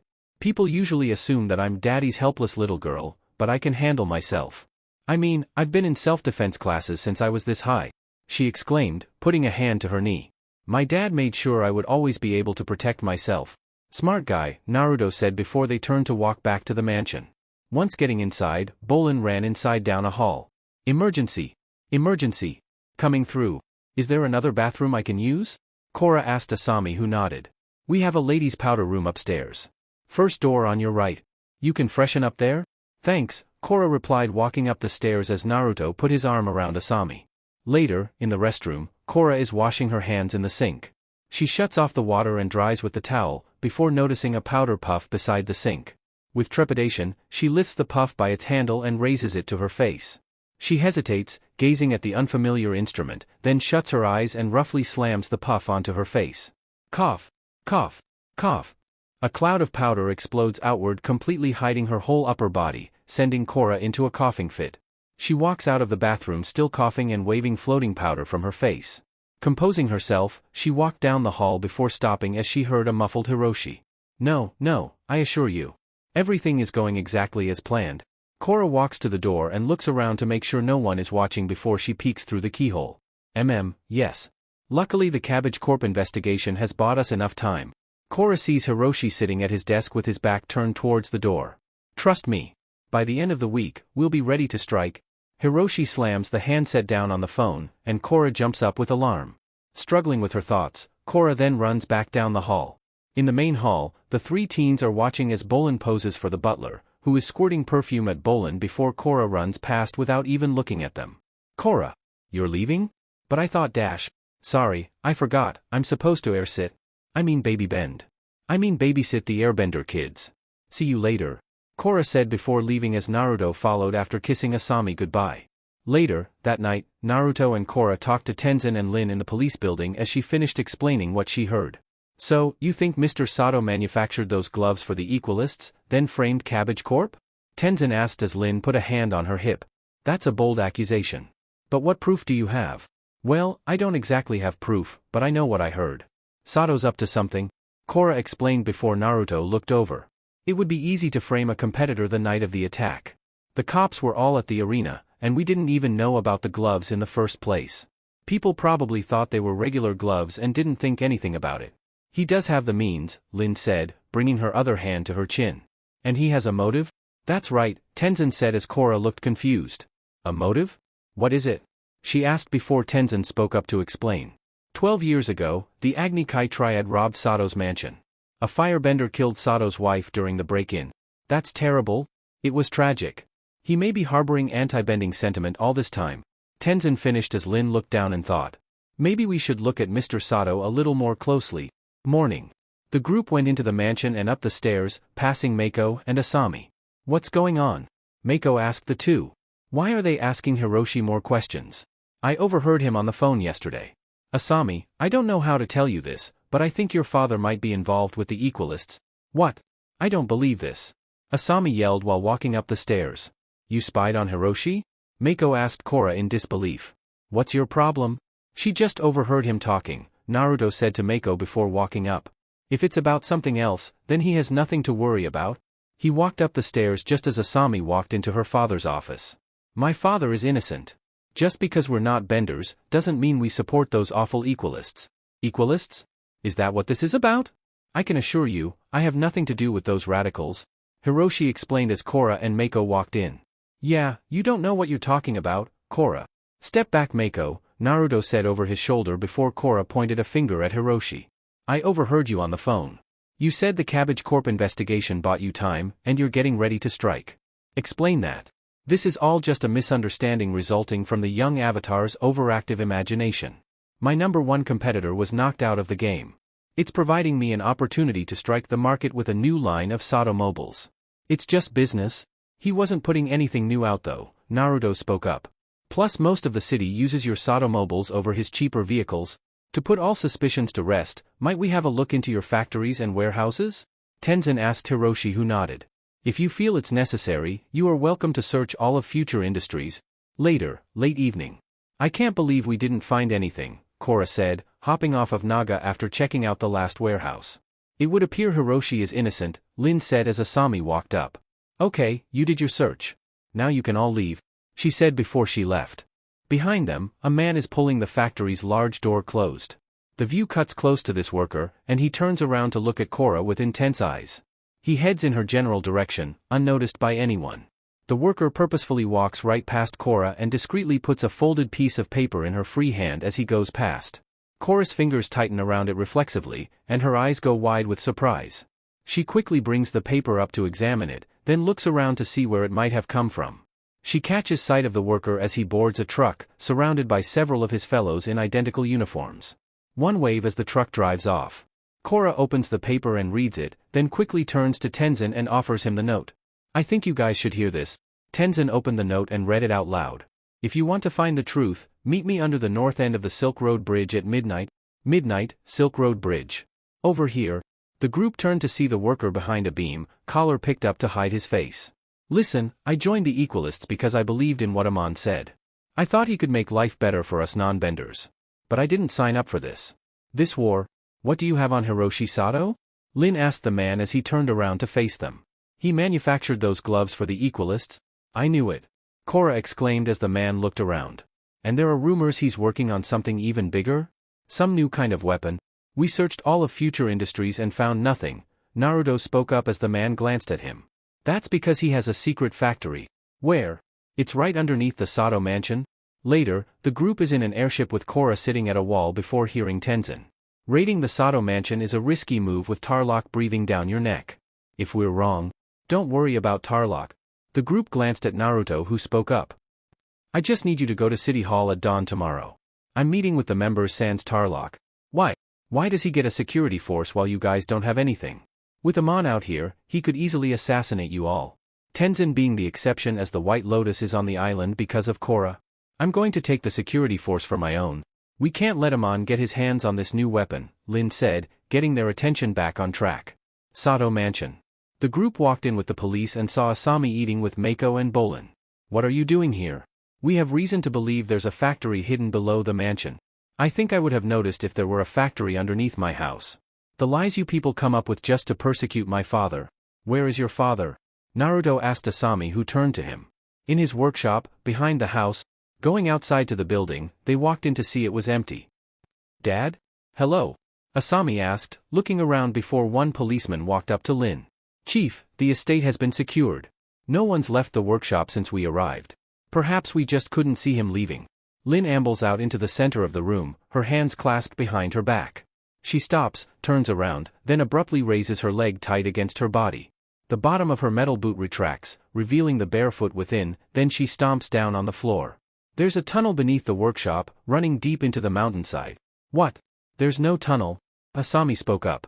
Lin looks down at the empty patch of floor, then takes an earthbending stance and rips a metal square out of the floor with a wave of both arms. The entire group approaches the hole and looks down to see a braced, dark tunnel with an industrial elevator just below a flight of metal stairs. Do you think your dad knows about this tunnel? Bolin asked Asami as she looked down. I don't understand. There must be an explanation. Maybe you don't know everything about your father, Korra spoke before walking to the stairs. I'm sorry. Officers, into the tunnel. Be cautious. You three stay up here. Lin ordered the groups while leaving Asami, Mako, and Bolin up. It's probably better if you don't see what's down there, Naruto said, putting a hand on Asami's shoulder before following down the stairs. Officer Song, keep an eye on them. Officer Song salutes while Lin goes to follow the other metalbenders. Korra looks back at her friends, as she, Naruto, and Tenzin follow Lin. Down below, the large elevator platform follows a rail down the diagonally descending tunnel. With a spotlight at the front of the elevator, and red emergency lighting throughout the shaft being the only light source. After a short ride, the elevator comes to a halt against a perpendicular walkway as the metal benders quickly follow it, moving in bending stances. They emerge into a brightly lit, massive room covered in crisscrossed metal bracing. Near the entrance, two massive banners bearing Amon's face hangs from a rafter. Not your average backyard workshop, Naruto said, looking around and saw a line of machines parked up against a wall. Superficially human, they stand on legs that end in tank treads, boast a pair of massive clawed arms, and have bulbous heads that resemble first-generation diving helmets with large glass viewports. And I'm guessing those are the new weapons, Korra spoke, looking at the machines. Naruto looked over one and saw plates that had been bolted together as armor for them. The view travels up and over the head, turning around to show the group standing below at what seems like a significant vertical distance. The metalbenders move to form a circle around Tenzin, Lin, and Korra. Hiroshi was lying, all right. But where is he? Tenzin asked, looking around. Suddenly, a metal wall pops up from the floor behind them and completely cuts off the whole end of the room, with most of the lights going out. Lin ran over and tried to metal bend the wall. I'm afraid you won't be able to metal bend that wall, Chief Beifong. They turned to see Hiroshi behind them in one of his machines. It's solid platinum. My mechatanks are platinum as well. Not even your renowned mother could bend metal so pure. Hiroshi, I knew you were a lying, no good equalist. Korra yelled at the man. Come out here and do what, young avatar? Face the wrath of your bending? No, I think I'll fight from inside here where my odds are a little more equal. That source was a setup. You lured us down here. Naruto said, bringing his hands up. Guilty as charged? Hiroshi pushes one of the control levers, and his mecha tank shoots out a grappling claw. Naruto, Lin, Tenzin, and Korra all jump out of the way. The other mecha tanks move in. One smashes a claw down toward a group of metalbenders, but they dodge and shoot out their whips to entangle the mecha tank. Two other metalbenders tangle up another of the vehicles, while Lin dodges another grappling hook attack and leaps up into the air above it. As she arcs through the air, she deploys large metal wrist blades out of her armor. As she lands on the mecha tank, she punches at the cockpit's main window and drives the blade in as far as it will reach. The masked Equalist shifts out of the way of the blade. More blade attacks burst in through the various windows, keeping the driver from doing anything but twisting around in fright. Naruto meanwhile ran around the tanks and had them accidentally hit each other before coming to a long crate. He dived over it, put his hands on the other end, and tucked his legs to land on the floor. He then ran to another mech before dropping down to slide under it and came to crates stacked up before running on each one and jumped up to a scaffold. He flipped up to it and ran down it. Meanwhile, Lin continues to stab away as the mecha tank rolls backward into the scaffolding. Bad day, bad day, bad day. Naruto yelled, running down a bent beam before jumping and landing in a roll. Up with Korra, she firebends at Hiroshi's mecha tank, having the humanoid vehicle roll forward with hesitation, but then is pushed back by a burst of air that comes from over Korra's shoulder. She looks back to see Tenzin in an airbending stance, while metalbenders are still wrangling mecha tanks behind them. Tenzin moves towards Korra, each step carrying him into a different attack that unleashes powerful bursts of wind. The metalbenders are pulling at their whips, grunting with exertion, but they're starting to be pulled forward by their quarry. One even carves earthbending gouges in the floor with his feet, but that fails to keep him in place. His spool of metal whipwire starting to smoke from the wire is yanked continuously by the struggle. Suddenly, electricity emanates from the tank's claw, traveling up the metal wire and shocking the metalbenders, having them scream. Lin, still stabbing away at her unmoving mecha tank target despite having already shattered every window, turns to see what's going on and is immediately struck by one of the projectile grappling claws. She is thrown off her mecha tank, crashes and bounces off the nearby scaffolding, and then is yanked flying into the air by another mecha tank. Naruto sees her and runs before jumping off a crate and had gusts of wind shot out of his feet before catching her and landing in a crouch. He was then hit with a wire and both of them were shocked. On the other side, Korra and Tenzin are double-teaming another mecha tank. It's pushed up against a wall, struggling against continuous fire and air blasts. Hiroshi growls and pushes both his control levels forward. One of the mecha tank's grappling claws shoot forward at Korra, but she dodges with a series of backward flips that carry her out of the claw's continuing path. She earthbends a chunk of the floor into the air and fires it back at the mecha tank, but another claw comes at her from behind and catches her. She is pushed flying into some of the metal machinery on the far side of the factory and bounces off. Korra. As Korra falls, Tenzin shoots out a swirling sphere of air that catches her and lands her softly on the ground. Seeing her safe, Tenzin turns back to the mecha tank and dodges another grappling claw attack.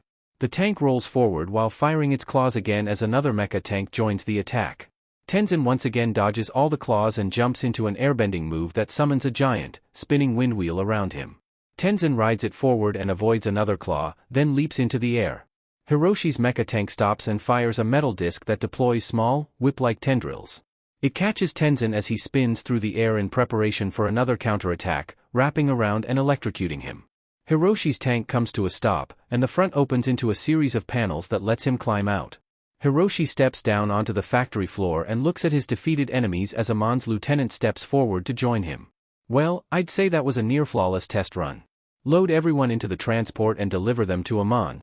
As the Equalists continue their work, Mako and Bolin sneak up after tying up the cop upstairs, stopping to hide behind a large cylindrical tank. After pausing to make sure they haven't been spotted, they run out to the others. Bolin gets Tenzin and hauls the airbender up onto his back, audibly struggling with the weight, while Mako lifts Korra on his own back. Then they both lean down, Bolin grabbing Naruto's arm, while Mako grabs Lin's. Not so fast, boys. They turn to see Hiroshi with gloves that sparkled with electricity as well as the lieutenant. Hello, Mr. Sato. Wow, what a really swell, scary factory you have here under your giant mansion. Bolin spoke, dropping Naruto's arm. Sponsoring our team, supporting the Avatar, it was all just a big cover, Mako explained as he nodded. Yes, and the most difficult part was watching my daughter traipse around with a bender. Dad, stop. They turned to see Asami standing behind Hiroshi. Why? Sweetie, I wanted to keep you out of this for as long as I could, but now that you know the truth, please forgive me, Hiroshi explained before pointing to the others. These people? These benders? They took away your mother, the love of my life. They've ruined the world. But with Aman, we can fix it and build a perfect world together. We can help people like us, everywhere. He then took a glove off and held it out to her. Join me, Asami. Asami just stares, her eyes glistening with unshed tears as she slowly moves towards her father. She looks at the glove for a moment and reaches out a trembling hand. Mako, a groggy Korra, and Bolin all watch her. Asami takes the glove and slips it on. I love you, Dad. Asami closes her eyes and turns her head, then shoves her gloved hand against Hiroshi's chest and hits him with a massive burst of electricity. He screams and then falls. As soon as he's down, the lieutenant rushes over and tries to attack Asami with his sticks, but she gives a high kick that pushes his first blow out of the way. She stops his second attack by grabbing his wrist and twists him around in an Aikido move that both brings him to his knees and shocks him with the glove. He collapses to the ground with a scream of his own. Mako and Korra stare with stunned, slack-jawed expressions. Two of the mecha tanks turn to view the commotion. Let's get out of here. The group follows Mako into a run. They hop down through the hole Bolin made before to get in. Just as Asami is escaping, leaving only Bolin, one of the mecha tanks fires off a series of electrified bola discs. Before the first one lands, Bolin hops down the hole and pulls it shut behind him by earthbending an adjacent slab of the floor over like a door. Outside, everyone got on an airship before flying away from the Sato estate. Within, Asami watches through the windows as her home shrinks away. She looks devastated and clutches a pole for support. Naruto slowly sat up before walking up and hugged her. My metalbenders are on their way to Aman, and it's all my fault, Lin spoke as she laid on one of the benches. Tarlok's right, I failed as chief. First thing in the morning, I'm handing in my resignation. No. You can't give up like this, Tenzin yelled at her, forcing her to sit up with a wince. I'm not giving up. I'm going to find my officers and take Aman down. But I'm going to do it my way, outside the law. So, does your offer to live at the air temple still stand? Mako spoke to Korra, who nodded. Of course it does. And Asami's welcome, too. Thank you so much. After everything she's been through, she's going to need us, Mako, Korra said, looking at Naruto and Asami while they flew to the city. Chapter 8. When extremes meet. Republic City is at war. After discovering that her father, Hiroshi Sato, is working with the enemy, Asami turns against him. And following another defeat at the hands of the Equalists, Lin Beifong resigns as chief of police. With the Equalist army growing stronger, who will help the Avatar and Naruto stop Aman and restore balance to the city? Air Temple Island.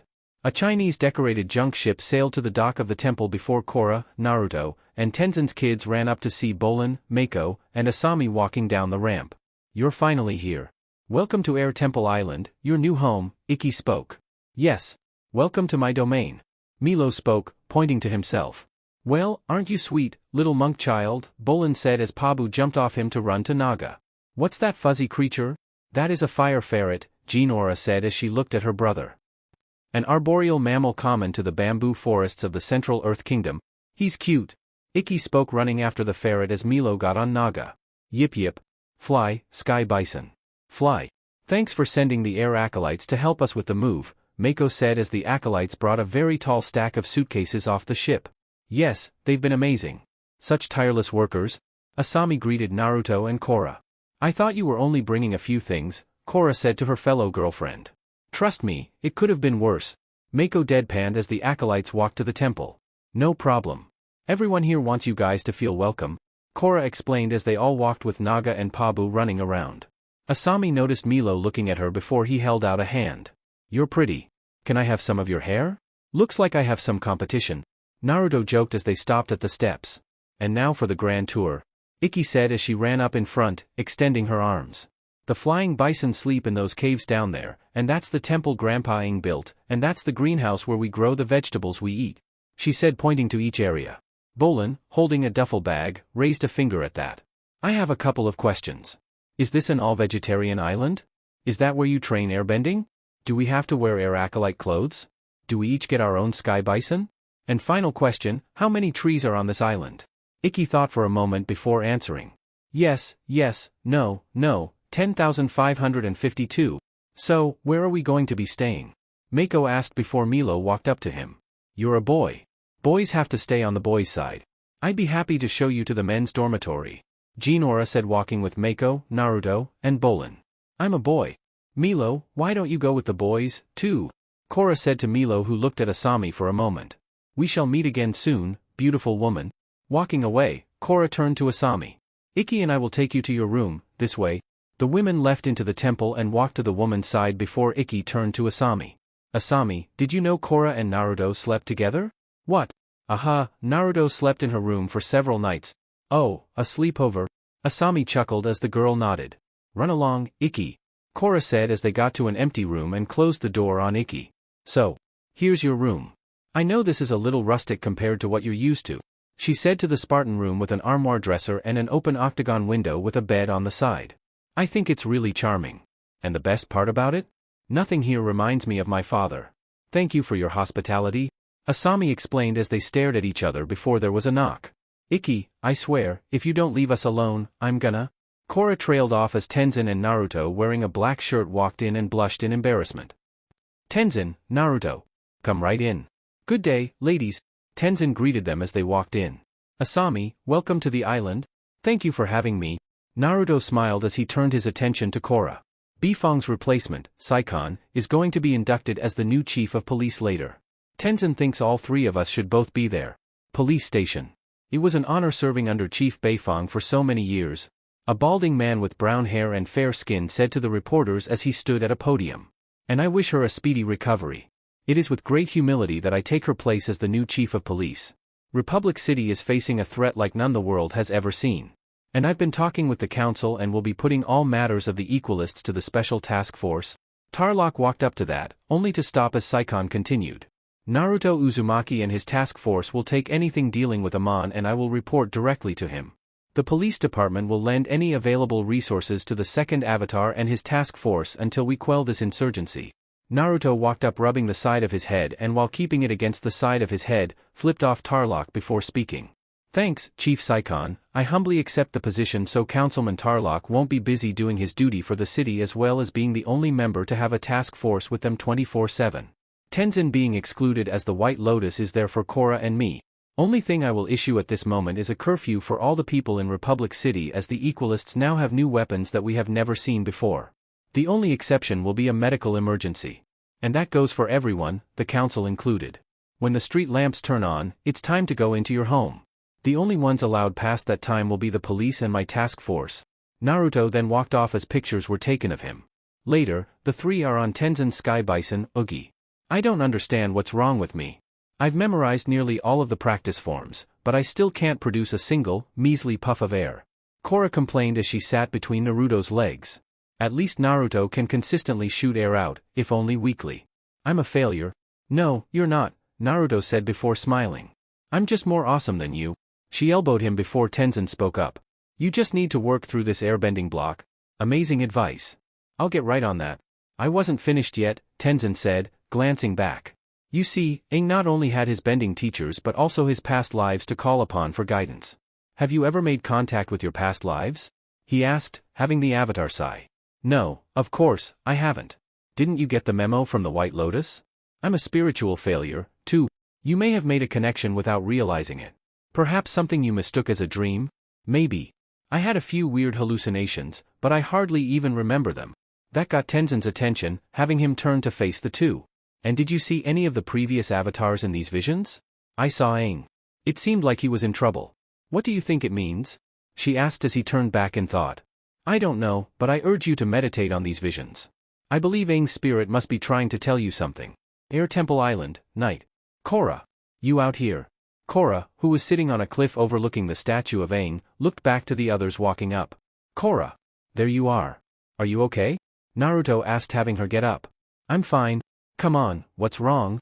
Mako asked her. You can tell us. How am I supposed to save the city when I can't even learn airbending? I'm the worst avatar ever. I just feel alone. You're not the worst avatar?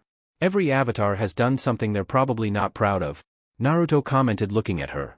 Yeah, and remember, Aang hadn't mastered all the elements when he was battling the Fire Nation. He was just a little kid. Mako said before his brother picked up. And he wasn't alone, he had his friends to help him.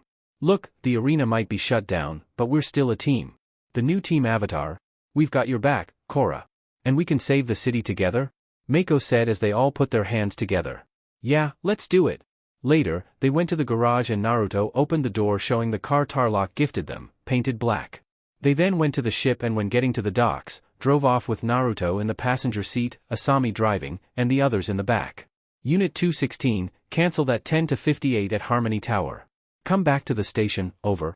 My dad had police scanners installed in all of his cars, Asami explained as the scanners turned on. I guess now I know why. Calling all units, level 4 alert. Jailbreak at headquarters. Officers down, electrocuted. Chi blockers and Equalist convicts are still at large, armed, and dangerous. Last seen heading east. I repeat, level 4 alert, Equalist jailbreak. Naruto then hooked up a CB microphone from the glove box before speaking. This is Lieutenant Naruto Uzumaki, have a group of the task force help out with the jailbreak. He looked up to see 2 Equalists on motorcycles beside an armored truck drive past. I see the Chi blockers going south on Boomerang Boulevard, anyone nearby, we can use the backup. On my way, sir. They heard a female voice before Asami drove after the 2. They drove down the street just as a tractor trailer started to come in from a side street. Korra, Bolin, give me a ramp, now.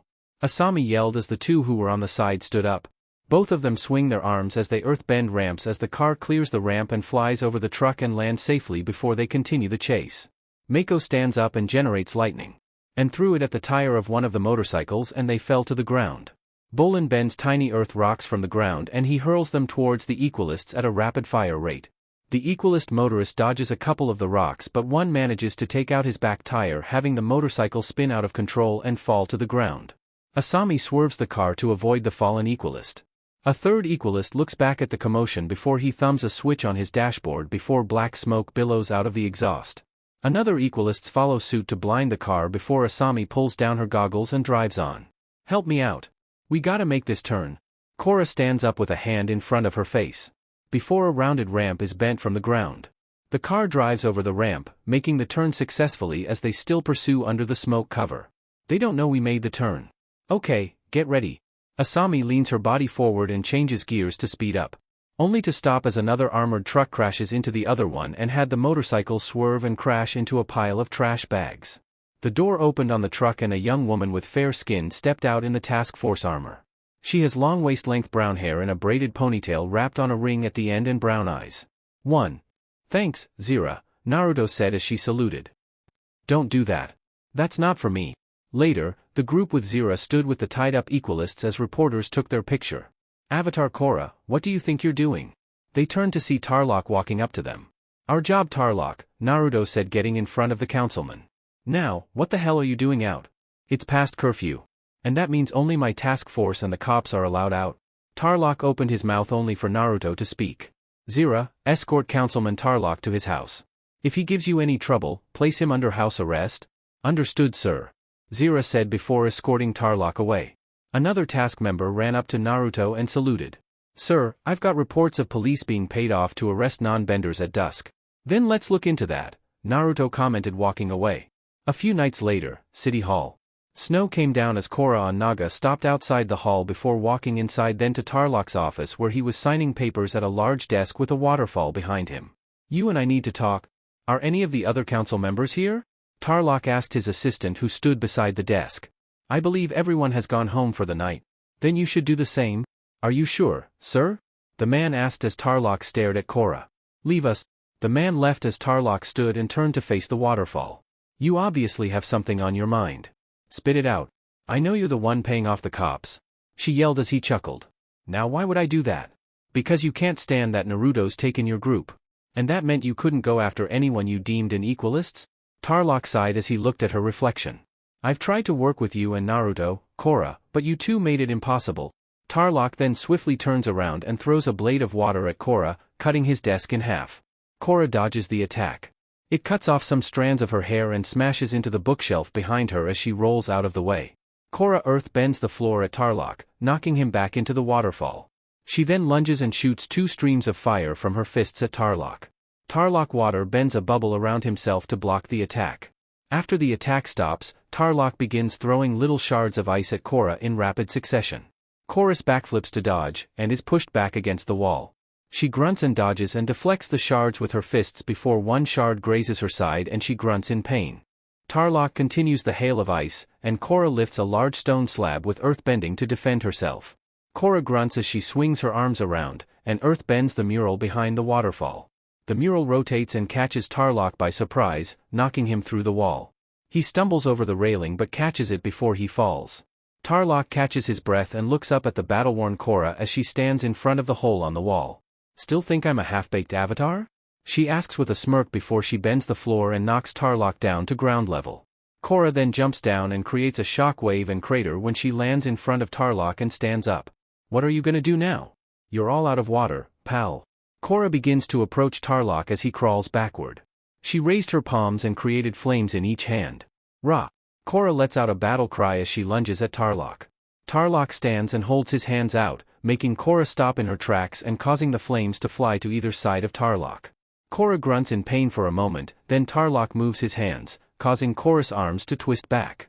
She groans in pain as Tarlok holds his stance, and his hand movements force her to her knees. You're in my way, Avatar? You and that boyfriend of yours, and you need to be removed?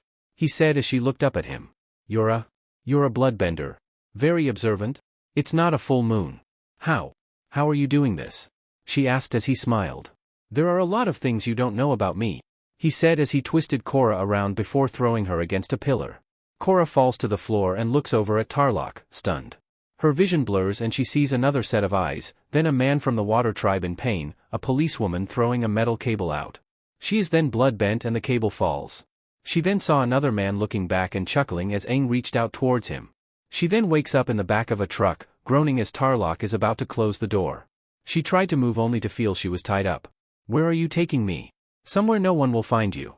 Say goodbye to Republic City, Avatar Korra. You'll never see it again. That boyfriend of yours will be with you soon enough? Rah! Korra sits up and roars at Tarlok, breathing fire at him. Tarlok closes the doors and avoids the fire just in time. Tarlok slams his fist against the door and walks around to the front. You can't do this. Let me out. Korra yells as the engine starts and the truck drives off. You can't do this. Let me out. No. Chapter 9. Out of the past. The Avatar has been abducted. After Tarlok arrested her friends, Korra confronted the councilman in his chambers. But the heated argument quickly turned into an all-out bending battle. Desperate to save himself, Tarlok revealed his ability to bloodbend and took Korra far from Republic City. Will the Avatar's friends find her before it's too late? Unknown location, night. A light flickered on showing a basement with a metal box in the center and a staircase. The door at the top of the stairs opens and Tarlok steps in, using bloodbending to levitate Korra several inches off the ground in front of him. Korra groans as he levitates her down the stairs and into the box. Korra strains as she turns to look at Tarlok. What are you doing? She was then thrown in the box. He releases his bloodbending grip on her, causing her to land, and slams the metal door shut. Tarlok! She yelled as she turned and started pounding on the door. You can't keep me here forever. Tarlok stays silent as he steps outside, revealing that they're in a remote location in the middle of snowy mountains. Republic City, dawn. Naruto, wearing black pants, boots, and a white hooded vest walked out of the Task Force HQ's door before seeing Tarlok ride in a truck from the road leading out of the city. That's strange, Naruto said before walking down the steps to his motorcycle with saddlebags on it. Turning it on, he turned around and went to the road and saw only one set of tracks leading to the mountains. He followed them and as he got to the trees, Naga ran out of the city and started sniffing the road before running after Naruto. Air Temple Island early morning. A/N, this up to Chorus Visions will be canon, feel free to skip. Ring ring.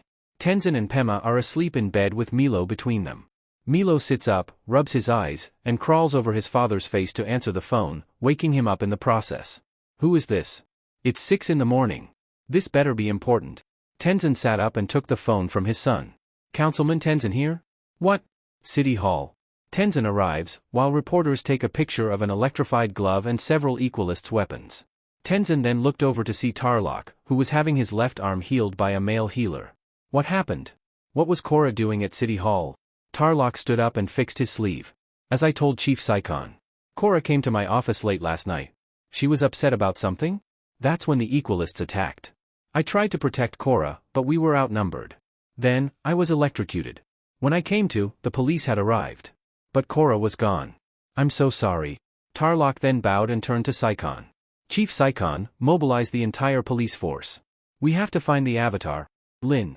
In her bedroom, Lin is lying in her bed, listening to the radio before an announcer interrupts her program. We interrupt your regularly scheduled broadcast to bring you this special report. Late last night, Equalists attacked City Hall. Lin sits up at that, startled, and begins tuning the radio to listen more clearly. Subduing Councilman Tarlok and capturing Avatar Korra. Details are still coming in, B-. Lin switches off the radio, slowly gets out of bed, pausing for a moment to groan and hold her arm. She crosses to a cupboard and opens it, looking at her metal-bending police uniform arranged inside. She then stands in her underclothes and turns so her back is to the cupboard and metal bends her uniform onto her body. She glances down at the police insignia on her chest and tears it off, before putting on a long coat. Mountain cabin. Korra threw herself against the sides of the box, kicking and pounding trying to break out. Somebody. Help. Please. She then slumps to the ground, exhausted. Please. She sighed out before remembering Tenzin's words. I urge you to meditate on these visions. I believe Aang's spirit is trying to tell you something. Korra inhales and assumes a meditative pose. After a moment, she then saw a vision of Aang in the city. Aang with a beard is standing in a street before hearing a woman speak up. What are you doing here, Aang? Aang turned to see a woman with fair skin, black hair in a bun, and gray eyes wearing the police uniform. I told you, I have this under control. Under normal circumstances, I wouldn't get involved, but if what those victims said is true, we're not dealing with a normal criminal. Toph just smiled. At that. Fine. Follow me, Twinkle Toes. Aang gave an annoyed groan at that. Toph, I'm 40 years old. You think you could stop with the nicknames? Afraid not, Toph replied with a smile and walked away as Aang grimaced in annoyance before following. They then walk into Kwang's cuisine, where a man wearing Water Tribe clothes is eating. Toph pointing at the man at the table. It's over. You're under arrest, Yak One.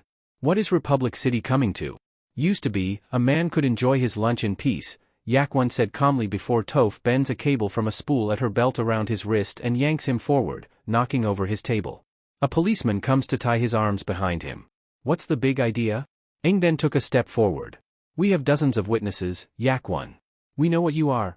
Take him away, Toph said to her men who pulled Yak One out of the restaurant. I've beaten every trumped-up charge you yahoos have brought against me. And I'll beat this one, too. Korra then opens her eyes with a slight gasp. Whoa. I finally connected with you, Aang.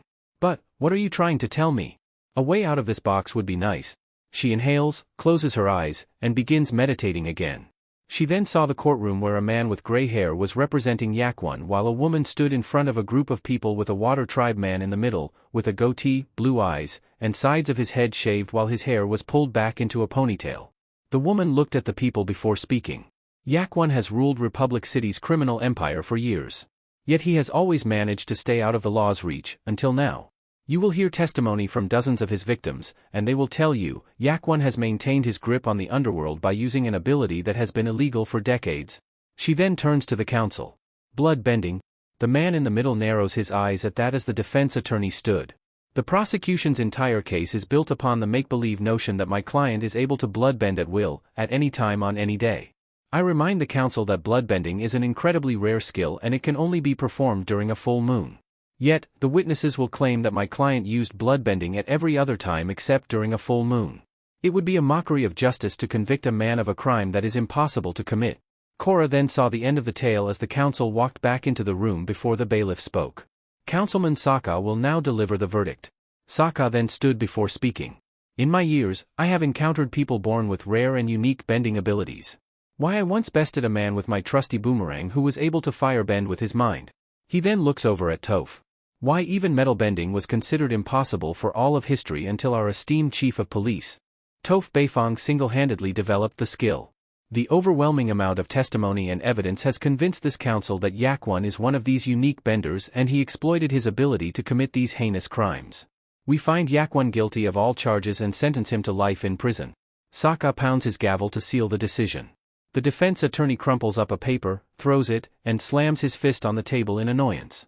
He looks toward his client as Yak One slowly stands up, grinning as his eyes begin to suddenly bulge. Sokka then cries out in pain as his body is contorted, and after a moment, the other councilmen cry out as well. Toph, briefly shocked, tried to stop Yak One by metal bending her cables at him. Yak One rolls his eyes at her, incapacitating her immediately. He laughs as he turns and sees the entire room under his control as Aang struggles, reaching out his hand to Yak One. Korra gasps and breathes deeply and raggedly with her eyes closed before calming down to continue. Yak One makes Toph grab a ring of keys from her deputy's belt and float over to him. He forces Toph to unlock his cuffs, which bounce to the ground.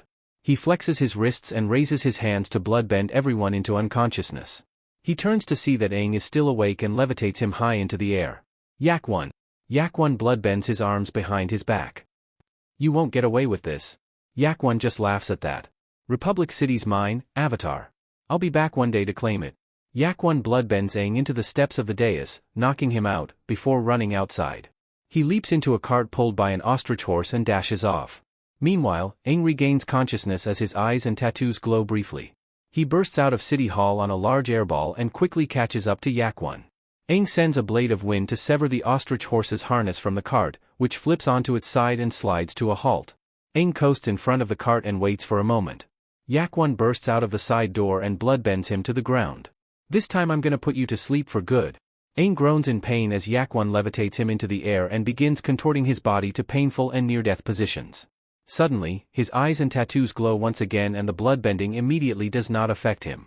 He earthbends a cone of rock around Yukoni's body, immobilizing him completely, and places his thumbs on Yukoni's forehead and chest as he struggles. "I'm taking away your bending, for good." Yakwon groans as Aang's tattoos and eyes lit up as he energy bends Yakwon to remove his bending. When Aang's tattoos stop glowing, he steps back and Yakwon slumps down. "It's over," he finished in a tired tone. Korra then stops meditating as she opens her eyes. "Aang, this whole time, you were trying to warn me about Tarlok." She then rubs her eyes and stands up as she hears the door open. "Hey, anyone here?" "Naruto." "Korra." Naruto then jumped over the railing and landed in a roll as he saw the box. "Tarlok brought me here, he can bloodbend." Naruto opened the door, having Korra lunge at him for a hug. Naruto smiled as he rubbed her back before walking her up and outside in a snowstorm. Walking to his bike, Naruto picked out a coat of his and put it on Korra just as Naga ran up barking before tackling Korra and licking her. "Naga. You came looking for me?" Naga continues licking her. "Good girl. Why don't you ride, Naga? I had a hell of a time coming up with this on the bike," Naruto said as he helped Korra up on Naga. They seriously need to make tires for snow. Earlier, Tenzin's office. Tenzin's talking on the phone before Lin, Mako, Bolin, and Asami walked in. "I have to go. Call me back the minute you hear anything." He hangs up the phone and stands up, very surprised. "Lin? WHWH what you should be in the hospital. I figured you could use our help finding Korra. Do you have any leads?" Mako asked as Tenzin sighed. "I've been on the phone all morning, but nothing yet. We need Naga. She can track Korra," Mako exclaimed, punching his palm. "I think Naruto's doing that.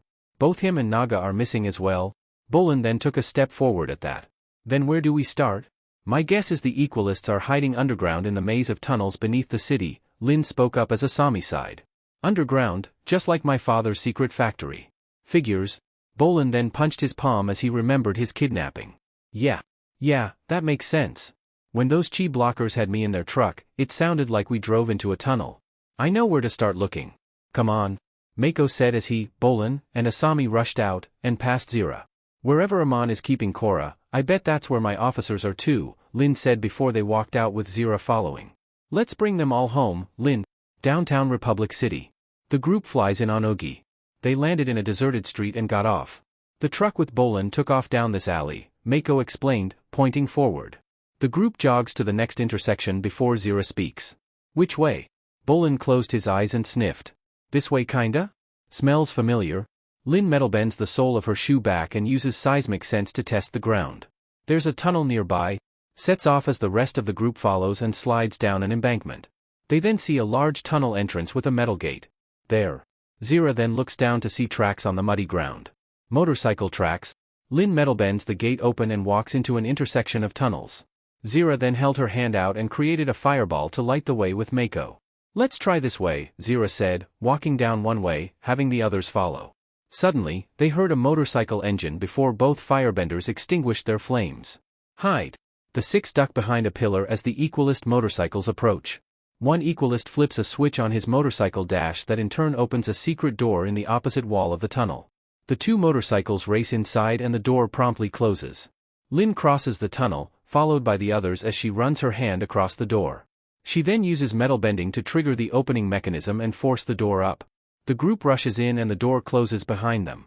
They approach a large open space, where Equalists are loading supplies onto tram carts on tracks that lead into various tunnels. One Equalist with a clipboard is directing loading and traffic. That tram goes to the training camp. The tram disappears down a tunnel and he walks to another one that has just arrived with a female Equalist who climbs down. "Everything was delivered to the prison, sir." They both leave as Tenzin whispers to the others. "That's where they must be keeping Korra. We need to get down that tunnel." Lin signals the group with her hand and they all run toward the tram and jump in. The tram starts to move down the tunnel. At the tunnel's exit, two Equalists are waiting for the tram. A light flashes and an alarm sounds to signal the team's arrival. It coasts to a stop with nothing inside. It's empty. Yeah, I can see that. From inside the tunnel, Lin uses her metal bending cables to grab the two Equalists and drag them inside. Zira then knocked them out and tied them up as Lin looked to Bolin and Asami. You two, keep an eye on them. Lin then uses her seismic sense to search the prison. My officers are inside. Korra? Mako asked the woman who shook her head. I haven't seen her yet. Mako, Lin, Zira, and Tenzin head off down the corridor. They turn the corner and see two Equalists, who prepare to attack them. Tenzin uses his airbending to knock them against a wall. Lin and Zira peered into a prison cell, where her metal bending officers are being kept. She metal bends the bars apart and walks in. Chief Beifong. I'm too late. That monster already took your bending, didn't he? The officer nods his head. Lin looks down sadly. I'm so sorry. Come on, let's get you out of here. All the officers get up and follow Lin out of the cell. Zira picked up one of the Equalists and made a fire blade before speaking. Where is Avatar Korra? We don't have the Avatar, and the Equalists didn't attack City Hall. Tarlok's lying. What? Zira asks as Lin walks up. I scanned the entire prison. Korra's not here. Why would Tarlok make up a story about getting attacked? Zira asked before slamming the man against the wall and knocking him out. Tenzin, looking down in thought, looked up. Because he has Korra.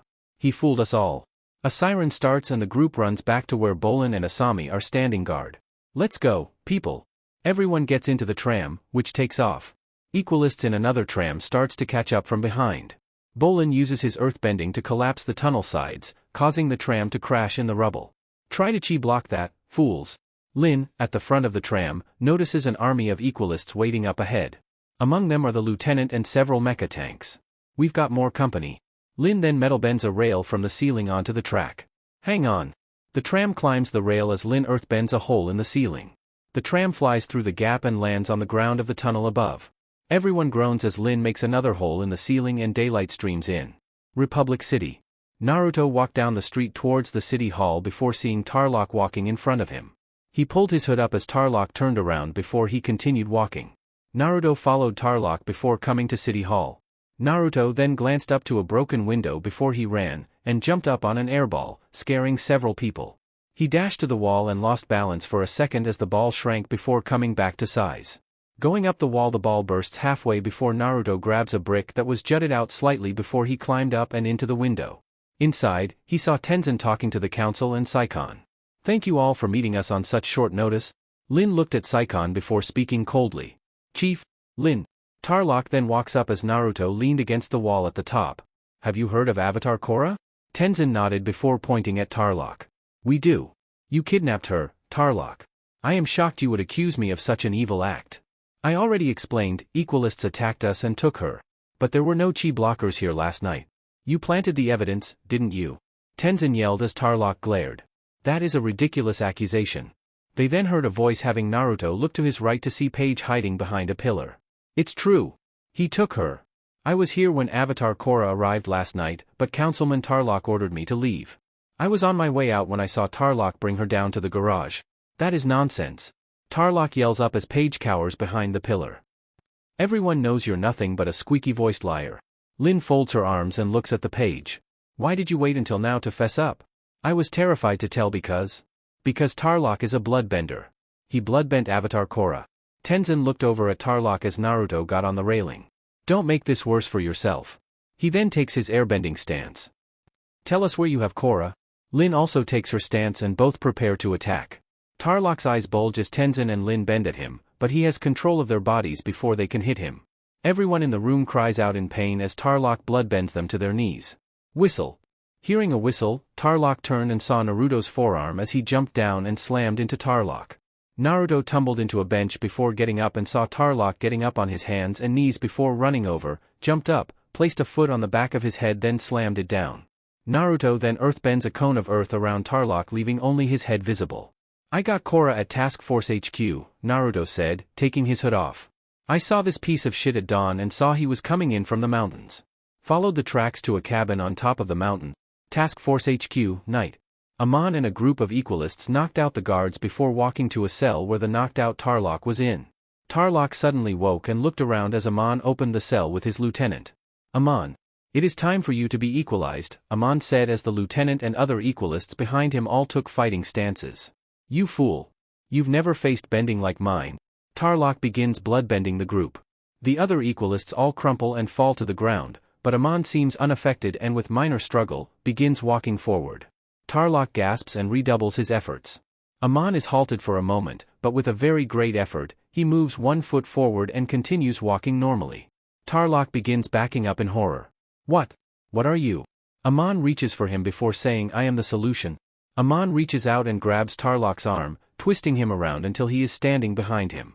He jabs his right hand at the base of Tarlok's neck, who groans at that, and moves his left hand toward his forehead as Tarlok watches in horror. Ah! He screamed before he collapsed to the ground with wide open eyes. The equalists all groan and stand up as Aman lifts Tarlok's limp body onto his shoulders. Should we take the others? Aman shook his head at that. No, that'll get both avatars to come after us. Unlike Tarlok, Naruto cares for his underlings.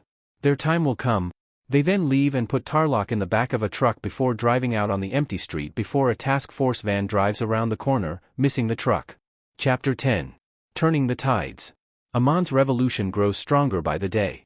First, he attacked the bending arena. Then it was discovered that Hiroshi Sato was the mastermind behind the Equalist gloves and mecha tanks. And most recently, Aman ambushed Councilman Tarlok and took his bending. Everyone is on edge, wondering where will Aman strike next? Air Temple Island. Inside the temple, Korra is lying asleep in bed with her hair undone while Naruto sits beside her and holds her hand, as Asami watches behind him. On the other side, Tenzin enters his room, where his wife and children are all sleeping in the bed. He sits next to the bed and places his hand on Pema's stomach, as both she and Jinora open their eyes. Jinora sat up and rubbed her eye before speaking. Daddy, you're home. We waited up for you. Is Korra okay? Tenzin nodded as he picked up Ikki. Yes, she's fine, sweetie. I was scared. I thought she wasn't coming back. I'm sorry you were scared, but everything is going to be fine now. I promise. Later, dining room. In the dining room, Korra chows down on food while sitting at a table beside Naruto and Asami with the others as well as Lin and Zira. The food tastes amazing, Pema. I'm finally starting to feel like myself again. Korra spoke up as she dropped a plate. Pema smiled as she stood up to retrieve Korra's now cleaned plate. We're so thankful you're home safe. Asami kissed Naruto on the cheek as she stood. Let me help. The two left the room as Tenzin looked over at Korra. Korra, I realize you've been through a lot, but I need to know everything that happened. Well, first off, Tarlok isn't who he says he is. He's Yakone's son, Korra explained, having both Tenzin and Lin look at her in shock. It all makes sense now. That's how Tarlok was able to bloodbend us without a full moon. Lin spoke as she glanced over. This is very disturbing news. Aman is becoming emboldened. Taking out a councilman.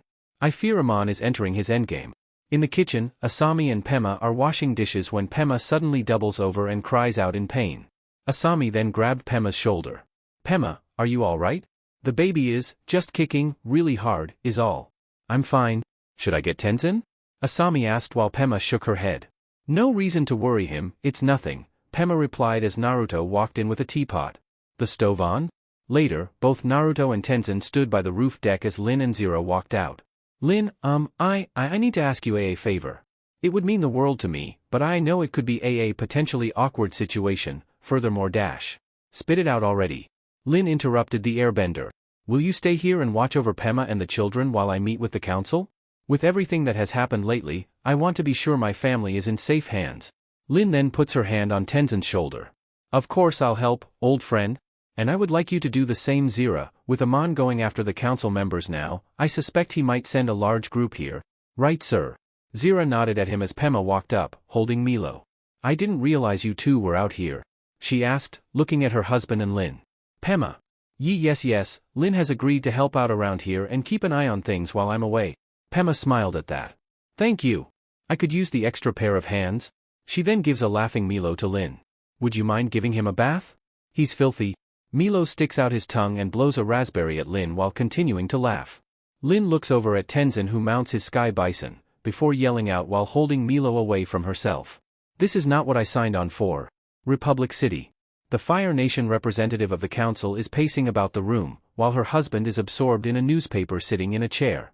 Do you know where my keys are? I can't find them anywhere. Her husband continues reading the newspapers, uninterested. No, dear. She then pulls them out of her purse. Oh, found them. Good, dear. Knock knock.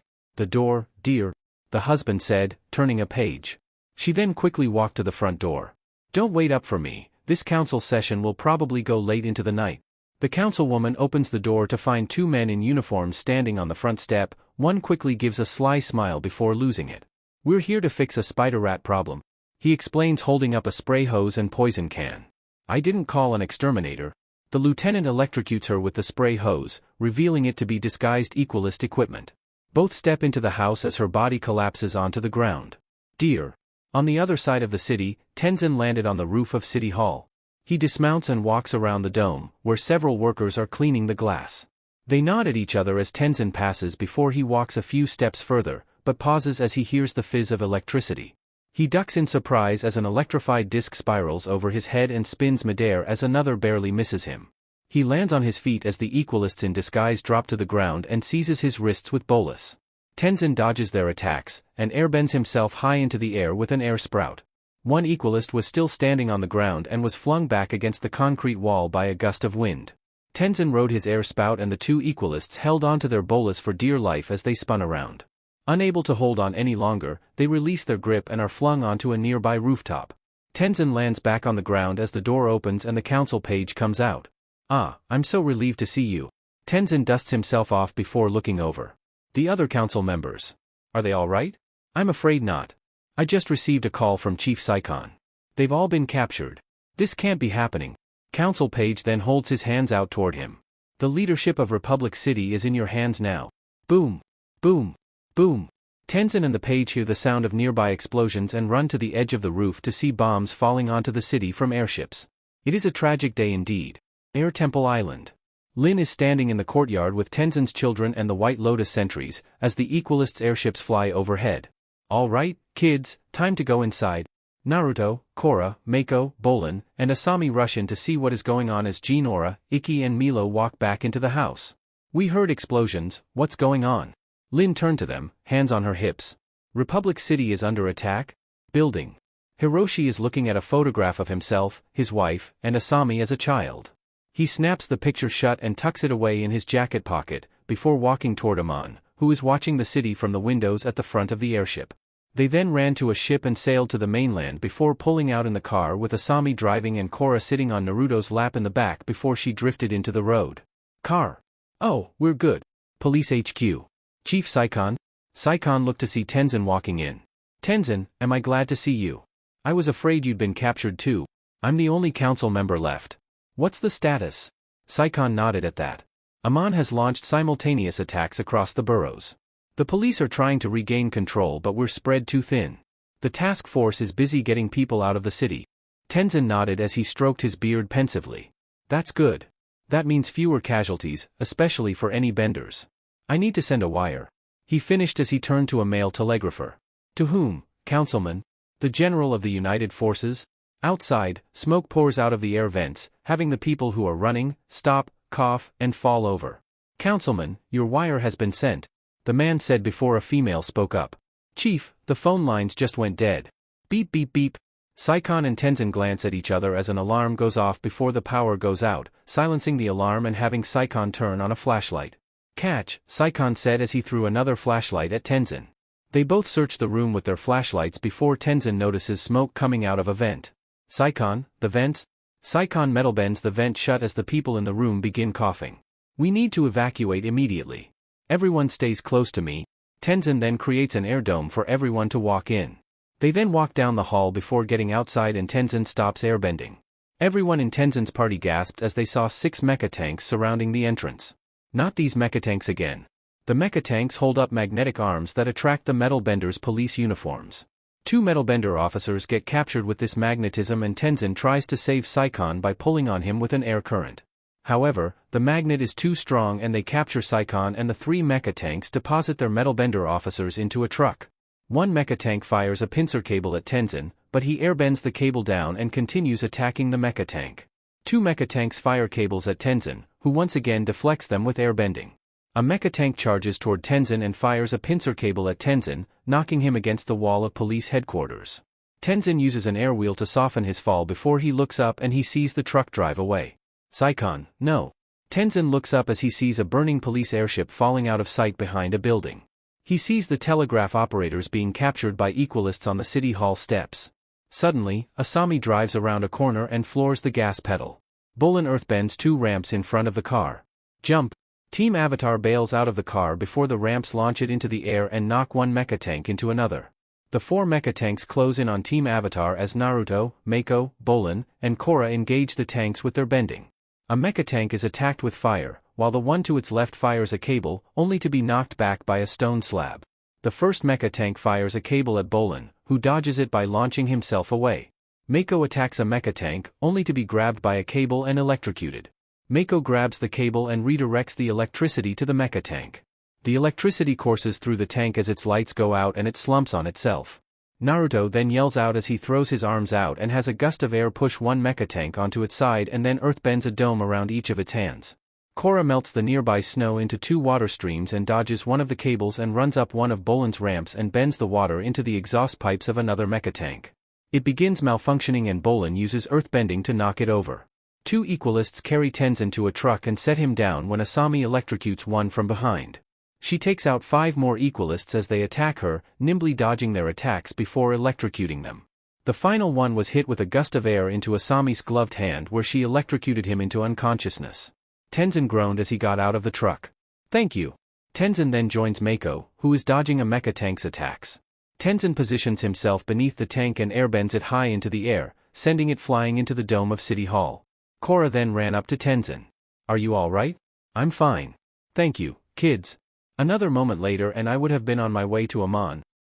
Guys, look," Mako said as he pointed down the street, where an Equalist airship is arriving at Air Temple Island. "Oh no. Air Temple Island." The hatch opens and the lieutenant and a group of chi blockers look down at the island. Just then, a metal hook and cable fire from above their heads and attach to the temple's stone steps. The chi blockers use harnesses to slide down the cable to the island. The White Lotus sentries then charge forward to confront them. Lin and Zira ran out before looking at Tenzin's family. "Everyone, hide inside and remain calm." Pema suddenly screams in pain as Lin turns around to face her. "Pull it together, Pema. Didn't I just say remain calm?" "Mommy, what's wrong?" "The baby's coming." 2 Air Acolyte midwives rush to help Pema and lead her inside, leaving the kids watching in concern. White Lotus sentries ran out to see chi blockers run up the steps.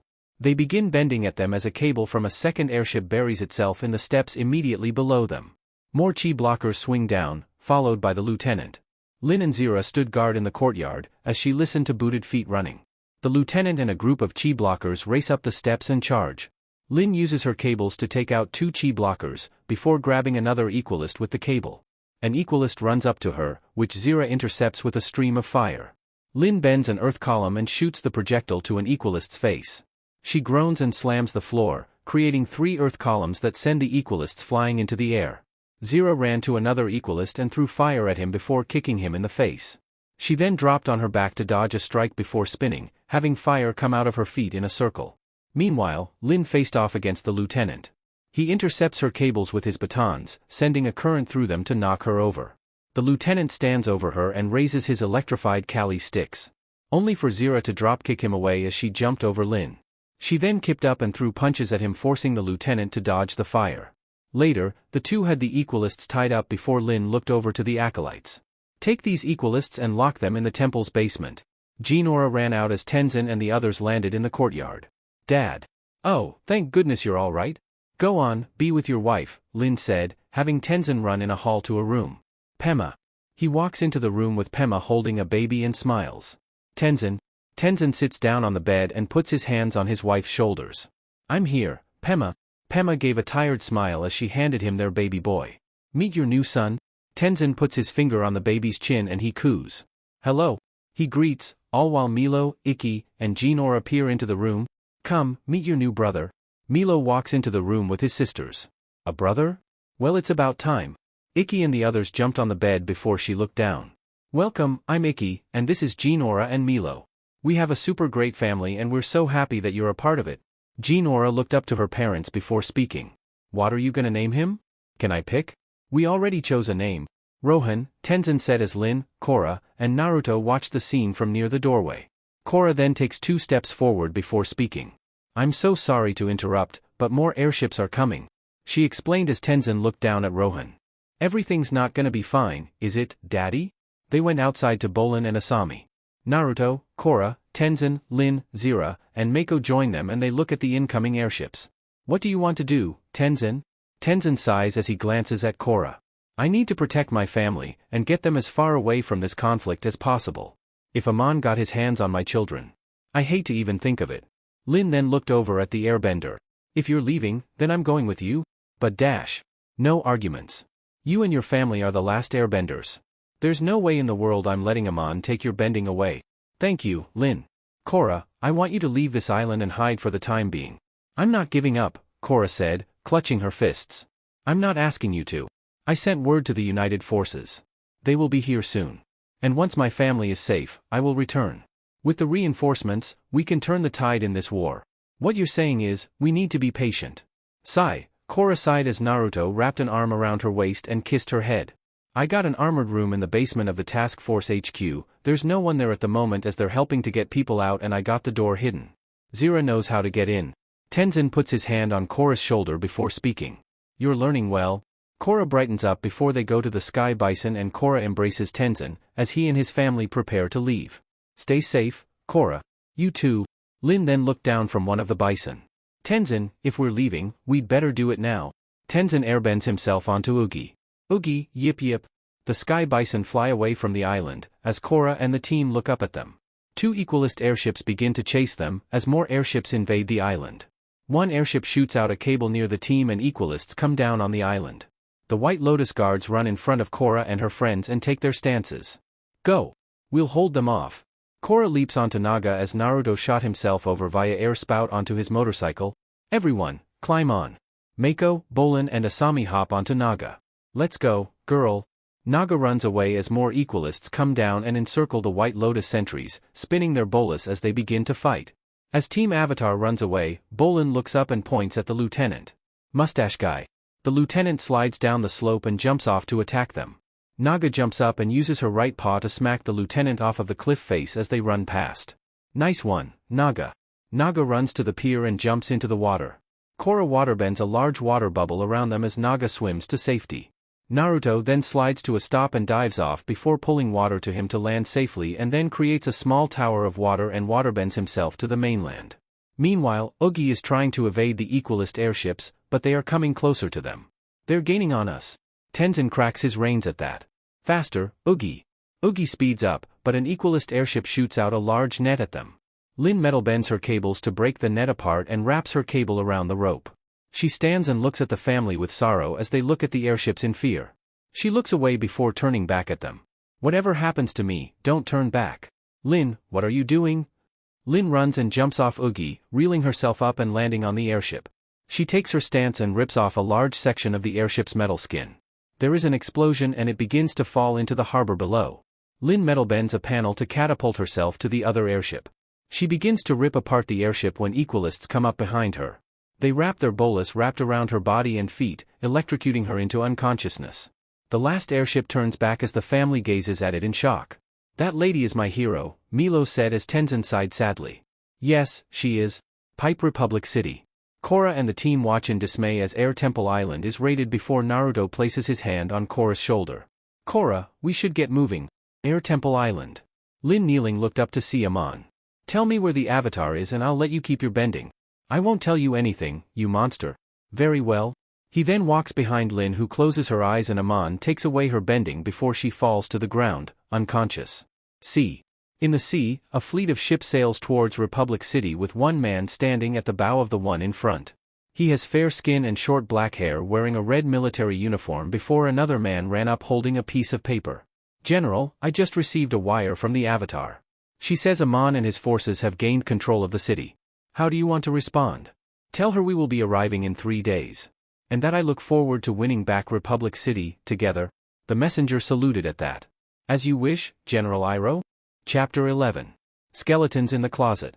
The Equalists are on the attack. The lieutenant and his chi blockers invaded Air Temple Island and forced Tenzin and his family to flee. In the daring escape, Lin Beifong sacrificed herself and saved the airbenders, but she was captured and Aman took her bending away.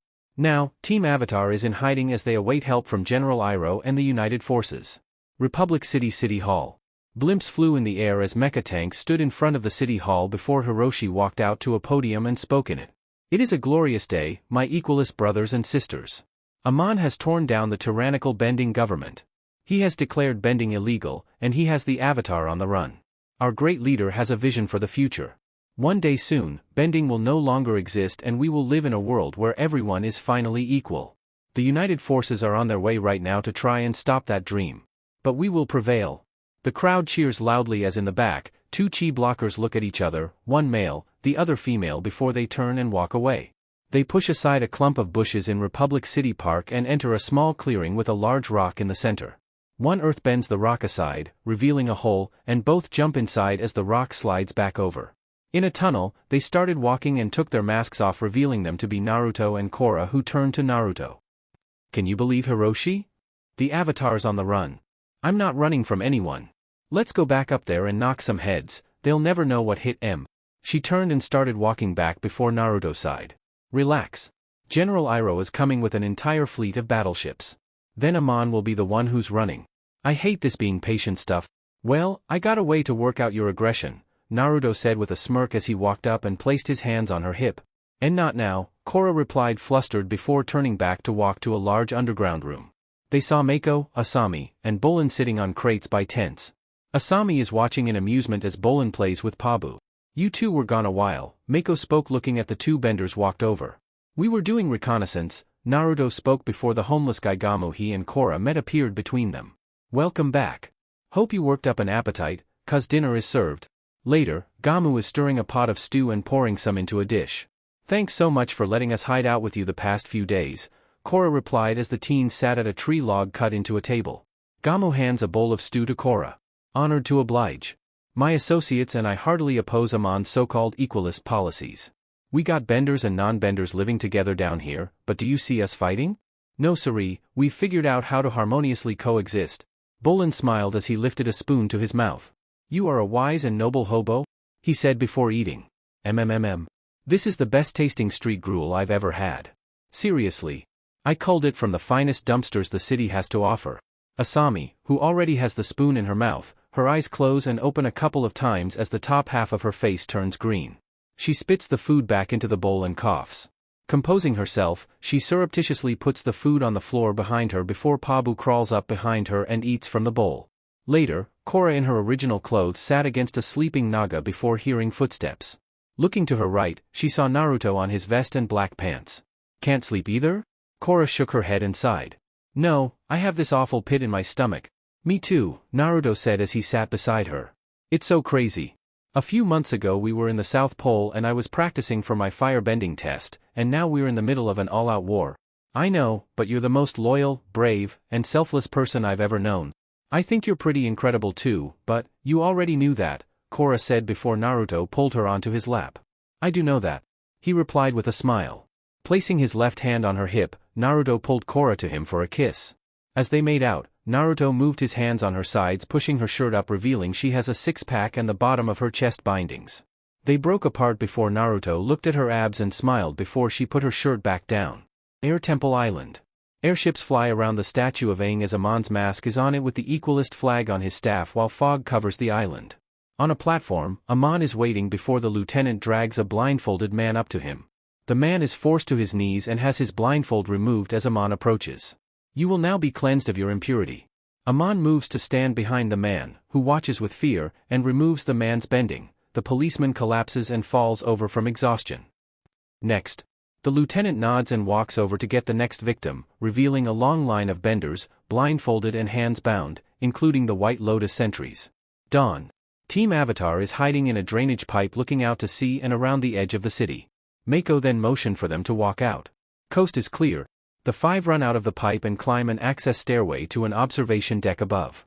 They crouch by the railing as Bolin scans the bay with a telescope before Korra speaks up.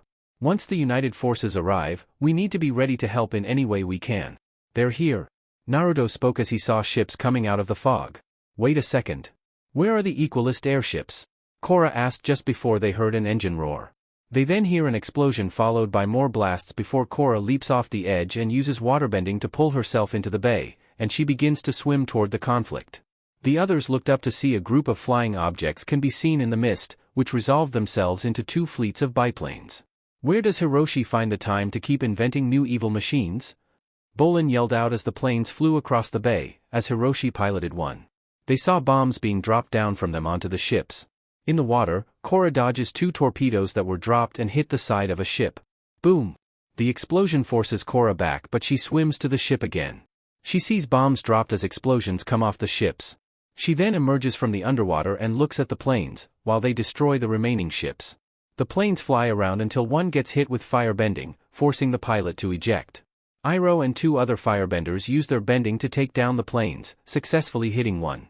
Korra dives back into the water, and waterbends a massive waterspout, and bends out a large ice spike to hit a plane down. However, the damaged plane hits the waterspout and Korra falls into the water, where she bends a torpedo into the air and hits another plane. She emerges once more and swims to the closest ship. Iroh comes up from a hatch to start firebend at the remaining planes, taking them down one by one, but the last plane drops a bomb in front of him as he throws fire out as a shield. Boom! The explosion causes him to fall into the water, unconscious. Korra grabs and brings him to the surface. "It's all right, I've got you. Avatar Korra? You saved my life. Thank you." Korra nodded as she waterbends them away from the wreckage. Underground. Chorus using her healing abilities on Iroh as Wound, who looked up at the others. "I was prepared to deal with Sato's mecha tanks, but not these new high-speed aircraft." Korra nodded as she moved the water to another wound. "I know. Every time we think we have an advantage, Aman outsmarts us. No matter what our plan is, he always has a better one." Bolin poke up as Iroh sighed. "Aman is winning so far, but we're not out of the fight yet. I like this man's confidence." "So how are we not out of the fight?" Bolin asked the general. "The second wave of reinforcements is on the way. But I need to warn them." "Do you still have a way to get a message out?" Iroh asked, standing up. "I know just the man for the job," Korra said before going to Gamu, who went to the radio equipment and turned it on. "And who is the recipient of this top-secret message?" "Commander Bumi. 2nd Division of the United Forces? Tenzin's brother?" Korra asked Iroh, who nodded. "Yes. A bit of a wild man, but the bravest commander you'll ever meet." "Ready, sir." Gamu spoke before looking down to a telegraph key. "Fleet ambushed and destroyed by Equalist aircraft. Retreat to the Red Sand Island until my signal. Do not approach the city until you receive the all-clear." They then went to a large map before Iroh continued. "Now comes the hard part. We need to ground those aircraft, otherwise Bumi's fleet will never be able to retake the city. They flew in from this direction. The airfield must be somewhere over this mountain range," Mako explained, moving a finger over the edge he was standing at. "Everyone get ready. We leave at dawn." Later, Naruto was at a table working on a leather bracer with a metal device on the bottom before putting it on his right arm and tightened it. "Wait." Naruto looked back to see Korra was talking to the others near him. "I'm sorry, but I'm not going with you tomorrow." "What? Why not?" Mako asked the Avatar, who sighed. "I'm sick and tired of hiding from Aman. It's time I face him." "That's not a good plan. We need to stick together." Iroh spoke up as he took a step forward.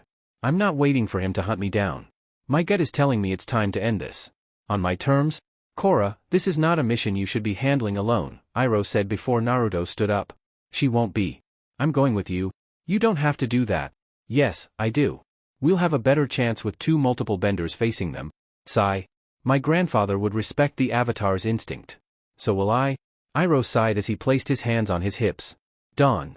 Korra, Aman is a nasty dude. Be careful," Bolin said to Korra, who was in her Equalist disguise.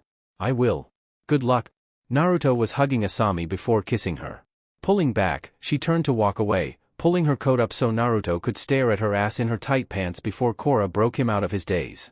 "If you're going into the mountains, you should bring Naga. Take good care of Bolin for me." Naga licked Bolin at that before the two left. "Good fortune and success to you, valiant heroes." Once the two got outside, they started waterbending the sea to form a tunnel for them to walk to Air Temple Island. Once getting on the island, the two put on their masks and climbed up the cliff before seeing a blimp tied on top of the temple with Aman walking in it. "There's Aman. We need to get into the temple," Naruto said as they walked to the temple. "Then, when he returns, we ambush him." They walked to the steps before hearing a male voice. "What are you two doing here?" Turning, they saw the lieutenant standing behind them. We were just transferred." Naruto lied as he stared at the lieutenant. "Well, you're getting transferred again. Aman wants extra security at the arena today." "The arena? For what?" Naruto asked, glancing at Korra. "The rally. You should have been briefed about this. We'll be there, sir. Korra bowed before the lieutenant turned to walk. She then elbowed Naruto before whispering, I know another way in. They then slowly walked to the wall under the temple and Korra went to a square wood door. When did you find this? Milo showed it to me, Korra said as they crouched and walked into a room. Let's hide in the attic. They went to a ladder and went up to the attic. We're not alone up here, Naruto said as he got up first and saw Tarlok in a cell. Tarlok, I don't suppose you're here to rescue me? Tarlok asked as he sat against the back wall. We had no idea you were here. Are there other prisoners on the island? Korra asked as the two took off their masks. No, I'm the only one. And what makes you so special? Korra asked, having Tarlok look up at her. I'm Aman's brother. Aman is from the Northern Water Tribe. He is a waterbender and a bloodbender just like I was. What? Did you know this all along? Naruto asked, walking up to the bars. No, not until after he captured me, Tarlok explained before Korra spoke up. How did your brother end up becoming Aman? It all began with my father, Yak-1. With the help of his former gang, he escaped prison and underwent surgery to change his appearance. He assumed a new identity and settled down in the Northern Water Tribe. That's where he met my mother, a warm, caring woman. Before long, they started a family together. Tarlok explained before chuckling as he continued. Heh. Aman was the firstborn under the name Naruto. I was born 3 years later. Naruto was a good-natured kid always looking out for me. Those were the good years before my brother and I discovered we were waterbenders.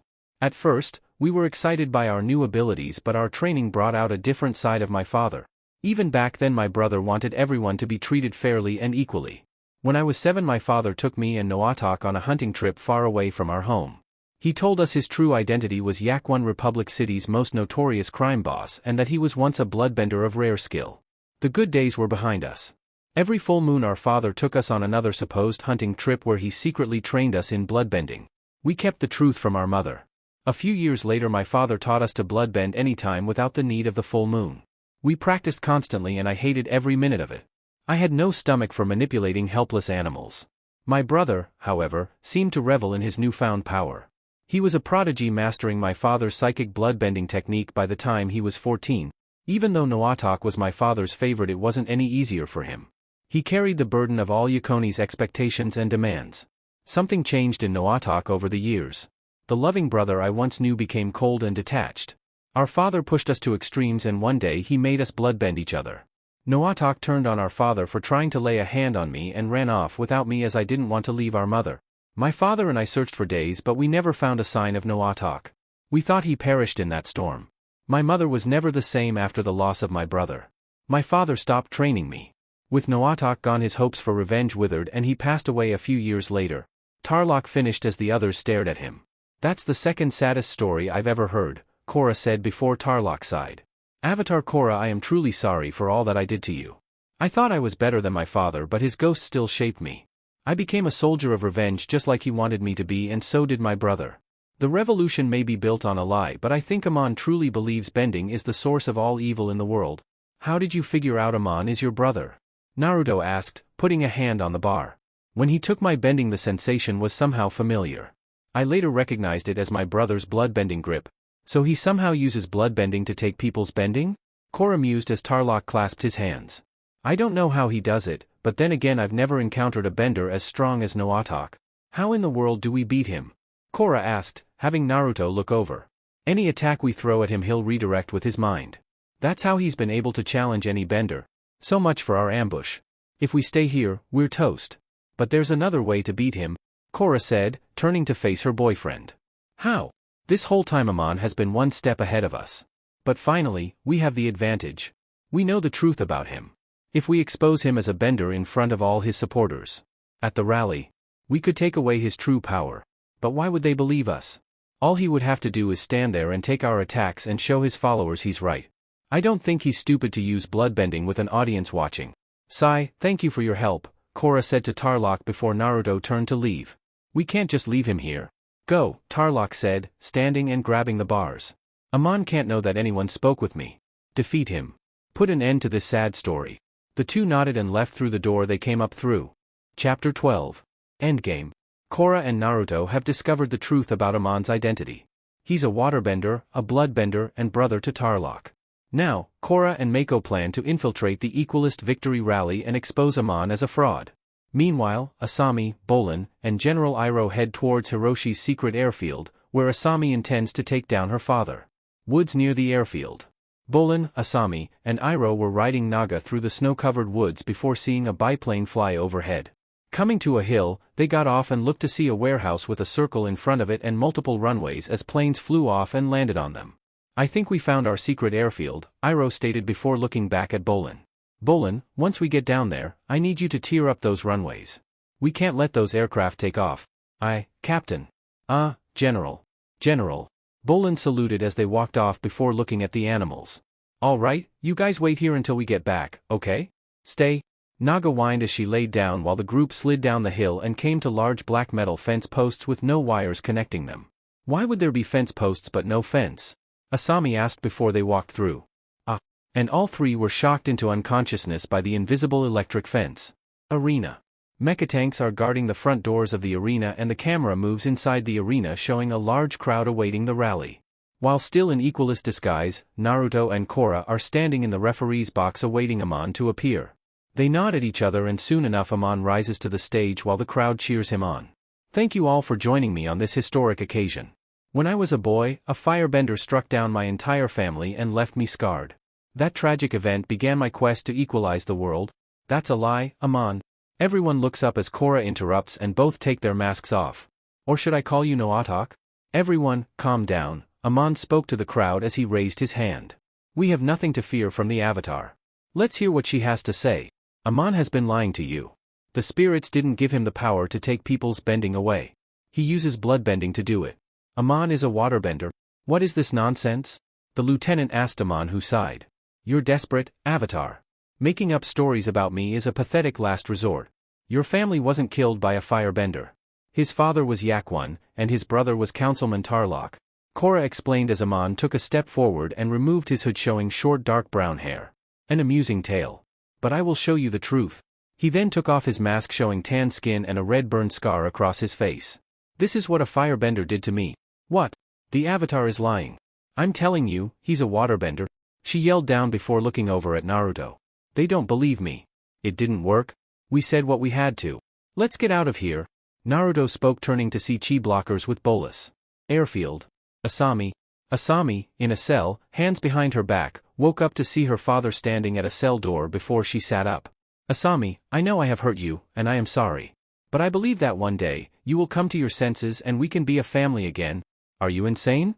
How can we be a family after everything you've done? Mom would hate you for what you've become." Asami glared, having her father mirror it. "How dare you? I am avenging her death." "The airplanes are ready for takeoff, sir." An Equalist spoke up walking over. "Good. Annihilate the fleet." "That's right, General. I intercepted your message to Commander Bumi. I know exactly where they're hiding," Hiroshi said to Iroh before walking away. "How are we going to get out of here?" Asami asked, looking over as Iroh looked over his shoulder as he was tied to Bolin back to back.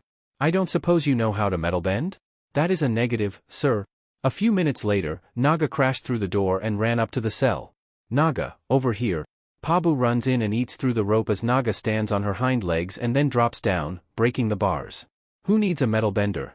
We got Naga." "Yeah." Bolin yelled before they ran out to the hangar door. "I'm going after those airplanes," Iroh yelled, running as Naga ran to Bolin and pulled him up onto her saddle. No, Naga." Asami looks at a mechatank and jumps into one and starts it up. "What do you know? Just like a Future Industries forklift." Iroh then chases after an airplane before he uses his firebending to fly himself to the cockpit of the plane and throws out the pilot as he takes over the plane. He struggles a bit on flying but eventually gets the hang of it. Arena. Naruto threw fire out of his fist as he closed a door to the hall before turning to see Zira, Tenzin, and his kids. "What the hell are you doing here?" he asked as Korra jumped through another door. "Looking for Lin," Zira said as Naruto sighed. "Then look for her and any other that might be here." Prison break. Aman ran through the door as the others left before Korra tried to set the hallways on fire so it would be harder for Aman to catch them before they ran down the hall. Soon enough, Aman jumped through the flames unharmed. Korra and Naruto decide to hide in a storage room. Korra under a table, as Naruto ran to a scaffold and climbed it to get into the rafters. Aman walks in while Korra is hiding under a table hoping that he would not find her. As she sees Aman pass her, she takes a little sigh of relief. However, she is then bloodbended out of her hiding. Let her go. Naruto dropped down onto Aman and rolled off. He then grunted as he was bloodbent before Naruto started forcing his right hand up to Aman's face. You, grunt. No. I wasn't a bender before. I was a ninja. Ah. Naruto flexed his wrist back as a kunai popped out and nicked Aman's neck. 1. Naruto dropped down and flexed his wrist again, having the blade fall out to grab it before he ran at Aman, who flung Naruto into a pile of wood. No. Aman then forced Korra on her knees before a large ball of wind came out of the woodpile and destroyed everything in the room before Naruto shot out by having wind shoot out of his feet and tackled Aman into the hall and into the lieutenant, who saw Aman bloodbend. Iroh flew behind 5 planes before he shot lightning at one airplane. The airplane crashes into 2 other airplanes before another shoots out a wire from behind his plane and it gets caught Iroh's propeller and stalls the plane. Iroh jumps out just as the plane blows up. Ah! Boom! Iroh, falling, sees another plan and uses his firebending to fly himself to it. As he kicks the pilot out of the cockpit, a bomb falls on the tail, having him lose control. Boom! The last Equalist airplane drops a few bombs from above Iroh, who shoots a few fireballs and blows up the bombs, causing the airplane to blow up. He sighed before seeing he was crashing into Aang's statue before bailing out and grabbed a hold of the Equalist flag, tearing it apart. The large mask then cracks and falls apart. Thanks for looking out for me, Aang. Airfield. Bolin was cracking up the runways before 3 mechatanks rolled over and shot wires at him.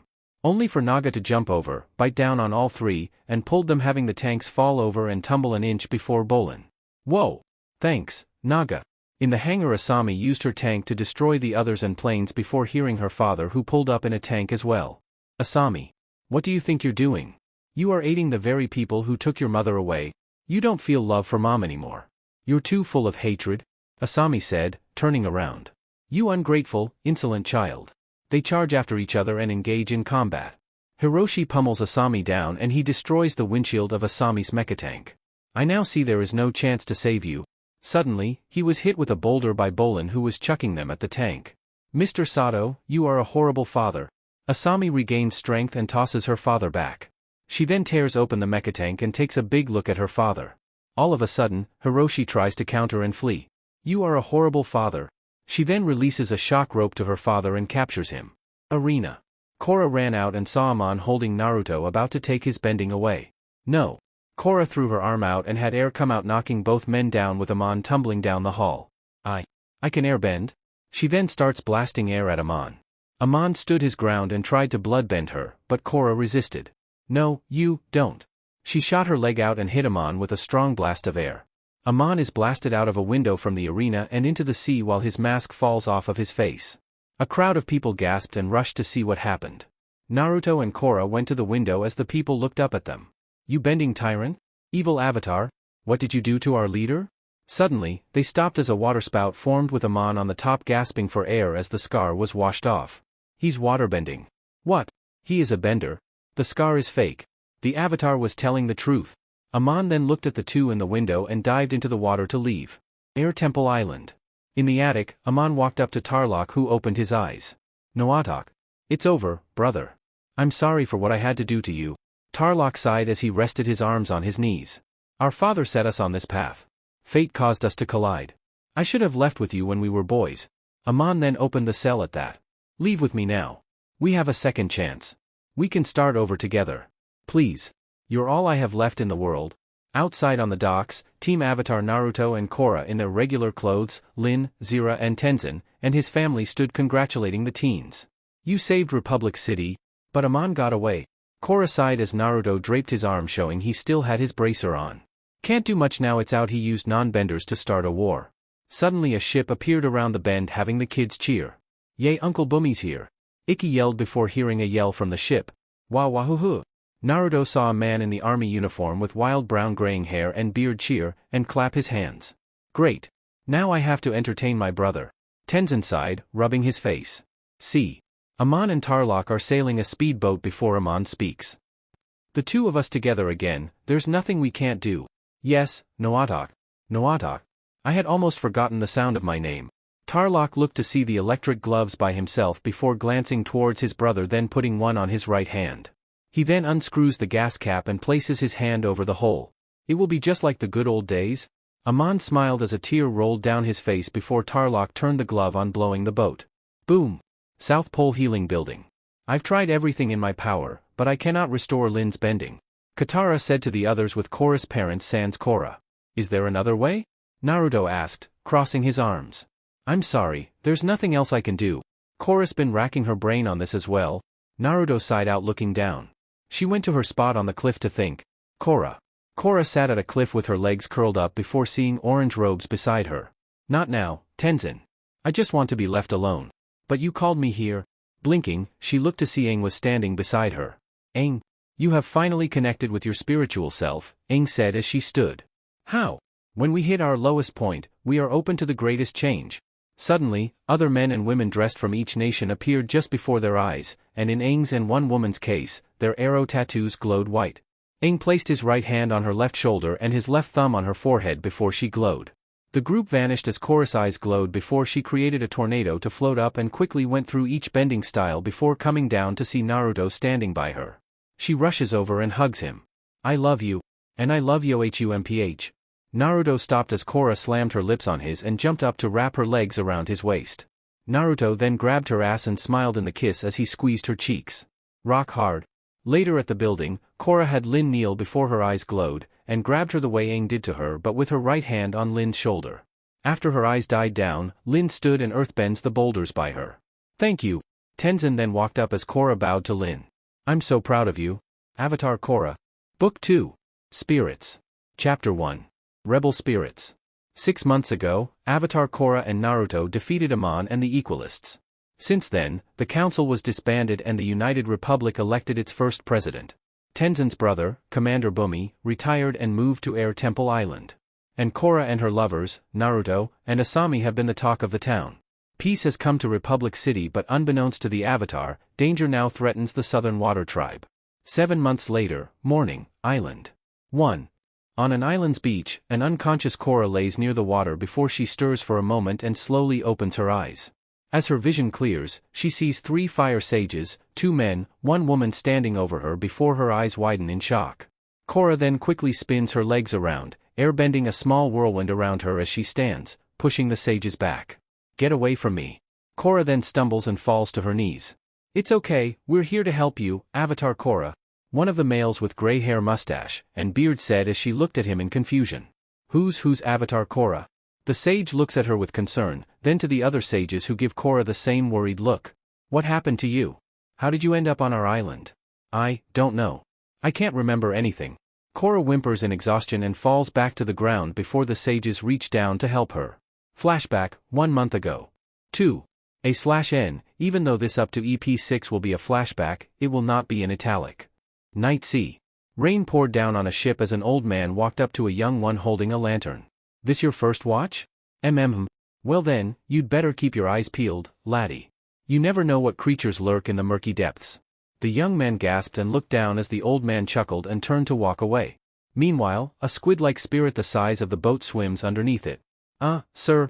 The old man looked back and raised the lantern. What up? A tentacle grabbed the man and pulled him into the water. Man overboard. Man overboard. The man yelled before more tentacles came out with gold glowing spots and wrapped around the bot before pulling it under the water. Nighttime, Republic City, Pro-Bending Arena. It's Pro-Bending night in Republic City, and have we got a doozy for you. Fan favorites, the Fire Ferrets, are about to take on hot newcomers, the Rhino Lions. The announcer said as Bolin and Pabu, both in uniform with Pabu standing on a railing as he looked to the others. Now we all know that our last match was garbage. Terrible. Even Pabu could have done a better job. Pabu chirped at that and moved closer to Bolin. But that's in the past, because when you back a Fire Ferret in the corner, well, mister, he comes out fighting.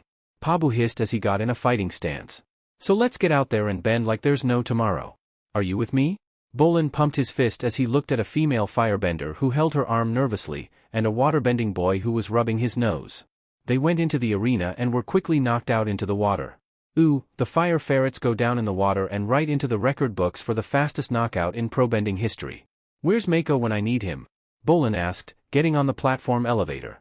In the city, Mako in a police uniform rode a motorcycle chasing a truck with 3 men inside. The back door opened cup revealing 2 went to the back. One moves water in front of the other who claps his hands, having the water turn to steam. They then pour water onto the street and freeze it. Mako gasps as his bike spins before melting the ice with his fire and sees another truck move from an intersection, cutting him off from the first truck. Mako sees a plank of wood propped up and drives over it to jump over the truck with his fire bending. He saw the truck he was chasing as his bike nosedived before hitting the truck with the fire, having the engine blow, having it spin and hit a hydrant as Mako landed and slid to a stop. Mako then got off his bike and walked up, taking off his helmet and goggles. Looks like you had some car trouble. Good thing the police are here. On the other side of the city, in a rundown building, Naruto in his vest with a star badge on it, 2 bracers on his arms, and his entire right arm, chest, and neck wrapped, his black pants and boots walked down a hall with Zira, who had lighter armor on, and 3 men with the task force armor. Coming to a door at the end of the hall, Naruto knocked on it. "Open up, Pawn, we know you're working with the triads. We've got a warrant for your arrest." After a moment of silence, Naruto looked at Zira. "Guess we break it down, right?" She nodded before they got ready to do so. Only for a man with fair skin, black hair, green eyes, wearing a white A-shirt and black pants and shoes to break the door down on top of them. Pawn kicked the man beside the door on his left before jumping off the man on his right to water pipes by the wall before turning to grab the ones on the ceiling and side spun over the third man before running down the hall. Damn, they always run. Naruto pushed the door off and got up with Zira before they ran after Pawn. They caught up to see Pawn grabbing a vertical pipe at the corner of the hall to swing to the left before kicking a man into the wall and continuing running. Naruto and Zira followed him into a stairwell where Pawn ran to a closed door, then jumped off a radiator at the wall, grabbed a pipe, and went feet first into a transom window, having them follow while the 3 men broke the door down. Going to an empty room, Pawn went through a sliding door to a balcony, jumped over it, grabbed a railing, and slid down to the balcony below. Naruto jumped down onto the balcony while Zira slid down as Pawn did. They chased Pawn into the hallway and had him run to an open window where 3 ropes hung down. Pawn dived and grabbed one to side swing to the next building using firebending, with Naruto and Zira following suit. The 3 task members slid to a stop at the window before looking to their left to see an open room with a board connecting to the other building and ran after. Pawn ran into the building and another hallway before running to an open window and a metal decorating the side that looked like a ladder before climbing it. Naruto followed as he quickly climbed as Zira was behind him. The 3 members saw Zira go out the window before going to the stairwell and running up the stairs to the roof. Pawn came up on the roof and ran along the edge before coming up to the end and jumped over the gap to the next building. Naruto jumped and had air come out of his feet to shoot him slightly farther as Zira did the same with fire coming out of her feet and landed in a roll.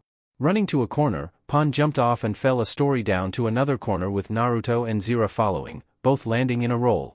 Pawn got to the other side and climbed a pipe to get up to the next building with Naruto using airbending to jump up as Zira also climbed the pipe and followed.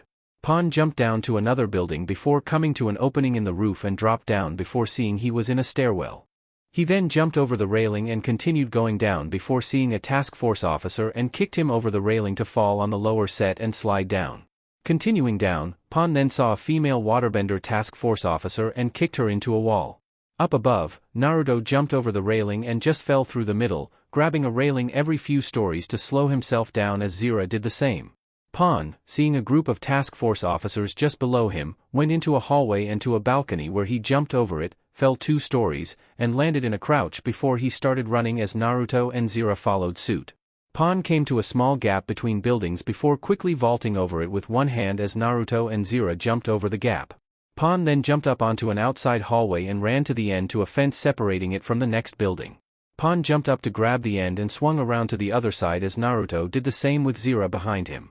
Pawn got to the end and jumped off several stories above the next building before he was tackled by Naruto and fell on the roof of the building. "You're under arrest," Naruto panted out as Zira landed on a roll and walked up. Morning Future Industries Airfield. Asami with a pilot cap and goggles landed a plane before jumping out to show she had white pants on. Taking off the cap and goggles, she shook her head before walking to an engineer. "I think these planes are finally ready to ship. I hate to mention the elephant rhino in the room, but since your father was thrown in prison, no company will work with us. We're nearly bankrupt. Don't worry. I've got Naruto as a spokesperson with his stuff coming out soon. I'm also going to the South Pole to meet with someone who can help us put Future Industries back on top," she said before walking off and frowning. "Ah, come on, why the long face?" She was then grabbed from behind as Naruto rested his head on her shoulder. "It's just the weight of the company, Naruto." "Well, I'm sure I can turn that frown upside down," Naruto replied before walking with her, arm around her waist. Air Temple Island. Korra and the children on airballs race around the island, and go past the airbending gates, making them spin. They then drop over a ledge before Ikki looks back at Korra with a smirk and Korra looks back. Korra smirks at herself as she turns her head back to the front and her eyes glow as she enters the avatar state. Ikki looks on with surprise as Korra takes the lead and passes through the Torii gate and wins the race with Bumi waving a checkered flag as the airbender children cross the finish line before coughing from the dust. The avatar is the winner. Korra stood as her glowing eyes faded back to normal as Ikki ran up to her. No fair. You can't go into the avatar state to win, Ikki whined as Korra stuck her tongue out at her. You did what? They turned to see Tenzin walking up. The avatar state is not to be used as a booster rocket. You are toying with a dangerous power that you obviously do not appreciate. He finished as he walked up to the avatar. It's the avatar state, and I'm the avatar. Who appreciates it more than me? Clearly, you need more training to grasp the depths of your spiritual connections, not to mention that you're still a long way from mastering airbending, Tenzin explained, crossing his arms. I have mastered airbending, Korra said before punching air out of her fists out at the bushes beside her. Punch, punch, punch. See? Mastered. Looks pretty good to me, Bumi commented with a smile as he walked over. Is it too late for you to unretire from the United Forces? Tenzin asked with a sigh as Bumi put an arm on his shoulders. The paperwork's gone through, little brother. From now on, it's 24/7 Bumi time. Tenzin sighed again as he looked at Korra. You've mastered Korra-style airbending. Now you need to master real airbending. Hopefully, our visit to all of the air temples will give you the inspiration you need to delve more deeply into your studies, Tenzin explained, holding a map, having Korra groan as the kids started asking questions. Can we see where Grandpa Aang was born? How many lemurs can I have? I want to get tattoos, but instead of arrows I want lightning bolts, Ikki said, pounding her chest before Jinora looked over. You can't get lightning bolts. That doesn't make any sense. You don't make any sense. Fight, fight, fight. No one's fighting. Tenzin interrupted his kids. We're going to have a wonderful time. Now that the president is in office and I'm not needed on the council, I can finally relax with my family and give Korra the attention she needs. Korra crossed her hands at that. Rather get more attention from Naruto? Relax, Bumi asked in an amused tone. I'd pay money to see that. Maybe I'll tag along just to see vacation, Tenzin. You're not invited. Before we go on your dad's study trip, we're going to have some real fun in my hometown at the Glacier Spirits Festival, Korra explained to the kids as she leaned down, hands on her knees. They've got rides, games, and all kinds of fried food on sticks. Yay! All three of them cheered at that as they ran around the adults. Yep, there's vacation, Tenzin. Bumi teased his brother, who looked annoyed. And you can't stop me from going to the festival. Mom already invited me. Night, boat. Man, I'm sore. Naruto groaned, rubbing his right arm sans bracers in a thin long-sleeved shirt and dark blue pants. Damn, Pon had to pull that stunt when I just got this. He leaned against Naga as Korra, who had her arm warmers on, sat on the side deck. At least you had fun. All I do is train all day.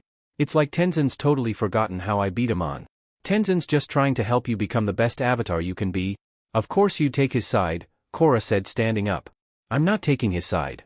But I'm not gonna blow smoke up your ass or lie just to spare your feelings. You want that, then you should have gotten with someone like Mako? Naruto said, standing as well. That would be a disaster. She replied before being pushed against the metal beam connected to the roof. I'm not gonna be a yes man, Korra. You do something stupid and I'll tell you. You want my opinion, I'll tell you even if it's not what you want to hear, Naruto said as he placed her hands above her head and started to kiss her neck, having her moan as she leaned her head to the side. She then looked at Naruto before slamming her lips to his and broke free to jump up to wrap her legs around his waist. 3. South Pole Docks. Gran. The kids yelled out, running to Katara, and another tall woman, has dark tan skin, wearing Water Tribe clothes, and a choker, and has long gray hair pulled in a ponytail with two bangs framing her face. Oh, you've all gotten so big. We missed you, Aunt Kia, Jinora said, hugging the woman. Oh, I missed you too, Kia said with a smile. Your father doesn't bring you to visit nearly enough, she said before noticing Tenzin and walked over to him. He's probably scared I'll beat him up like when we were kids, she finished, playfully punching his shoulder. I'm not scared of you, Tenzin said before rubbing his shoulder. Anymore? Naruto walked with Korra and Asami to Tonrak. I hope you're not getting my daughter into any more trouble up in the city, he said, crossing his arms. Well, now, you're asking the impossible. I mean, she did get us arrested on our first day. Knock it off, Naruto, Korra said, swatting his arm before Naruto was pulled into a hug by Kia. Hello, Naruto. Hello, Kai H. She then reached up to twist his ear. Not one call or letter when leaving for Republic City. And I told you to call me Mom. I did adopt you. Naruto sighed at that. Okay, Mom. I missed you too. Naruto rubbed his ear as Kia noticed his bandaged hand. What the hell happened? Nothing, Naruto replied before Kia started to take his shirt off. Hey, oh, hush. I'm a healer, you got nothing I ain't seen yet. Look, it's nothing real ly. Kia pulled his shirt off and saw the bandage area before quickly taking water out of a jug, froze it, sliced the bandage off, and revealed a tattoo. Its roots going from all 5 of his fingers up his arm to his neck and back of his shoulder. 4. She turned her attention to Naruto, who started to sweat. Why do you have that? A reminder of Konoha? She gave an eerie smile, having Naruto take a step back before turning to run. Get back here. A half an hour later, Naruto rubbed the bump on his head as he had his shirt back with his blue coat as Bolin looked around. Wow, look at all these people that came out to greet us. No. They came to greet them, Korra said, pointing to a large white and blue ship that docked. The great chief of the Northern Water Tribe comes to grace us with his presence, Tonrak said, crossing his arms. Hooray! The ramp dropped as 2 guards walked down in front of a Water Tribe man with long brown hair, 2 bangs with decorations on them. Behind him are 2 young teens with shoulder-length hair, one wearing eye makeup wearing cloaks that cover their body. Just relax, Tonrak. He'll be gone soon enough, Senna said to her husband. Whoa, who are the lovely ladies? Bolin asked, checking the twins out. That's Eska and Desna, the chief's children, Korra replied, looking over her shoulder. Desna is a guy. Oh, no, sure. I knew that. Bolin spoke as Naruto looked over. You're lucky Korra told you. She didn't tell me. And which one is Desna? Bolin asked only to be ignored as Analik walked up. Good to see you again, Avatar Korra? Analik greeted his niece with a bow as he brought his hands together. Good to see you too, Korra replied, bowing as well. Tonrak. Brother. The 2 stared at each other for a moment before the group walked to the fairgrounds. It's a shame the Southerners have abandoned all connections to the spirits, even during the most hallowed times, Analik stated as they walked before Korra looked around. I've always loved the Glacier Spirits Festival. It's fun. This festival used to be a solemn time of fasting and meditation. Now it's just a chance to watch some rube try to stick an entire Arctic hen in his mouth. Analik commented as they stopped and saw Bolin doing just that. Traditions change, Tonrak said to his brother. It's not the end of the world. Tell that to the sailors who are being attacked by angry spirits in southern waters. Some traditions have a purpose. Wait, spirits are attacking ships? Korra asked in surprise. I'm surprised the Avatar doesn't know about that, Analik said before turning to Korra. Apparently you haven't been given all the information you need. It would be my honor to instruct you in the spiritual ways of the Water Tribe. I wouldn't mind learning about fighting spirits. Airbending is getting pretty boring, Korra said before Naruto leaned down. Only because it's too slow for you to learn dash. Korra elbowed him at that before Tonrak looked at his brother. Tenzin is Korra's instructor. He can give her all the training she needs. So you've said, Analik said before leaving as Naruto leaned down to kiss Korra. I'm gonna go help Asami with her meeting. Turning, Naruto jogged back to the docks and saw Asami talking with Bolin and Pabu. I'm glad you came with me to this meeting. Varric is one of the richest men in the world, and he controls the entire global shipping business. So you're my assistant. Just stand there and don't say anything. No problem. Pabu and I are natural assistants. What about me? Naruto asked as he got beside Asami. Am I just the arm candy? Yes you are, Asami said before they walked up the ramp as Bolin looked at the ship. Man, this is nice. I gotta get into this whole business thing. Once going inside, they saw a group of people on pillows around one man who sat cross-legged who had his eyes closed in concentration with his hands on his head. He has tanned skin with short dark brown hair, and a mustache, wearing a blue and gray suit with a blue coat. Beside him is a woman with fair skin, brown hair and a bun wearing purple clothing. After a moment, the man opened his eyes and looked around with a smile. Did you see that levitation? I was a foot off the ground. Is that incredible or what? Naruto raised an eyebrow at that as the others clapped. How does he do that? That's unbelievable. What? Bolin asked, raising an eyebrow himself. It looked like you were just sitting on a pillow. The man, who stood up, looked at Bolin before walking to get into his face. Are you saying I wasn't levitating? No. Bolin asked nervously before the man smiled and wrapped an arm around Bolin. Well, why didn't anyone tell me? Now I look like an idiot. Swami, you're fired, he said to one man who then walked out bowing before pulling the 3 to a pillow each. I like you, kid. You're a real straight shooter, just like me. Ms. Sato? He's with you? He asked Asami who nodded. Brought your tiger shark with you to do business, huh? Now that's moxie. Julie, get some tea for my guests, he said to the woman who quickly brought over a tray of teacups. Thank you for meeting with me. As you know, Future Industries is looking for a partner to handle our shipping dash. Sure. The man interrupted her. But first, you gotta check out my new venture, moving pictures. Julie, do the thing. You're gonna love this. Julie then dropped the tray, got up, and went to a projector before turning it on and showed a black and white movie of a bird running. Mind-blowing, right? Yeah, Bolin commented as Naruto looked at the movie. Now, forget that. That's the past. Shut it off, Julie. Julie then shut it off as a woman with short red hair, fair skin, and wearing a blue dress with a slit walked into the room. Imagine watching this. Ginger, come over here and do your poses. Ginger walked over and did several poses before the people clapped. Spectacular, the man said, standing in front of a drooling Bolin who tried to look past the man who continued. And we tell a story. There's romance, action, some funny animal stuff for the kids. You know, whatever. Thanks, Ginger. Go rest your gams. Ginger walked off before the man sat down. How about that, Tiger Shark? We're gonna do big business with these movers, as I call them. Naruto was about to speak but stopped so as not to hurt Asami's chances. Okay. But I'm just concentrating on getting Future Industries back on track. Asami said from her spot. If we could hammer out a deal dash. Stop. The man interrupted before leaning into Asami to look her in the eye. Look me in the eye. After a tense moment, the man smiled. We got a deal. We'll hammer out the details at the royal feast tonight. Now, who wants a rocket boat ride? He asked, walking out with the group sans the three teens. Is that how business usually goes? Bolin asked before Asami ruffled his hair with both of her hands. You are a natural assistant. Later that night, Grand Hall. In an enormous hall made out of ice, a large feast is going as Korra, her parents, Analek, and his children are sitting at the head table while the others are on the side. This is a wonderful feast in your honor, uncle. This is nothing. When this festival was founded, the tribal elders would commune with the spirits. People would watch the brilliant displays of light as spirits danced in the sky. Analek explained as Korra took a sip from her glass. Wow. I've never seen that. And that is a shame since the Avatar is the bridge between the material world and the spirits. That is why I want so badly to teach you, to help you fulfill your destiny. Analek explained before Tonrak leaned forward. I thought I had made it clear that Tenzin is teaching her. Every Avatar before you traveled the world to learn. It was Tenzin and your father who kept you secluded at the South Pole, Analek said to Korra who looked forward. I thought Aang ordered the White Lotus to keep me down here. We all did what we thought was best for you, Tonrak explained, having his daughter cross her arms over her bust. Who I train with should be my decision, Dad, not yours or Tenzin's. Bumi at his family's table looked at the head before looking at Tenzin. Looks like someone's trying to take your place as the Avatar's stick-in-the-mud mentor. Bumi, don't pick on Tenzin, Kia said, leaning her head on her hand.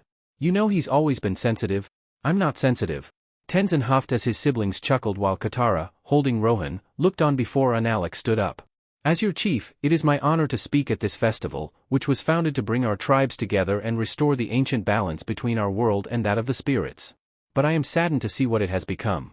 A cheap carnival that celebrates greedy and trivial humans.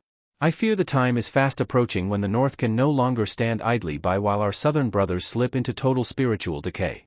Angry spirits are already attacking ships in your waters. I only hope we are not too late to change course. Analek closed his eyes for a moment before sitting as Varric stood up. Chief Analek, everybody. Always great to have him in town. Now let's have some fun with Wacky Wushu's dance and otter penguins. A man with otter penguins came out to entertain the people, having them clap. Later, Naruto sat with Asami and Korra as they fed each other cotton candy as Bolin, who was walking with Mako, looked on before seeing Korra's cousins and walked over. Those two have always creeped me out. They smell like a grandma's attic. Korra spoke as Naruto looked over. Probably rebelling against the parents? Usually, the nicer the life, the better the chance the kids act out like your cousins. He said before they stood up and looked at Bolin who stopped by the two to speak. Hey, I'm Bolin. I'm a friend of Korra's. You're Eska, right? Wow, I'm loving these robes. Eska turned to stare at him, having Bolin clear his throat. Ahem. So you are from the north, right? Cool. That's like, my favorite direction. I think he is trying to establish some kind of bond with you based on your geographic point of origin, Desna said to his sister who turned to look at him. Perhaps it would be interesting to spend time with a person whose ways are so rough and uncultured. Eska then turned back to Bolin and smiled. You amuse me. I will make you mine. You mean like a boyfriend or like a slave? Yes, Eska replied before walking off and dragging Bolin off. Win me prizes? Naruto blinked at that before walking with Korra and Asami to a water gun game with an aimed target. Analek offered to train me. He says he can teach me about the spirits and my connection to them. Okay, Naruto said as they played. What does Tenzin think? Tenzin thinks I'm his prisoner or one of his kids. I'll never finish training with him in charge. Or given what happened with Aang, the leaders are worried you'd do the same if a crisis happened. What?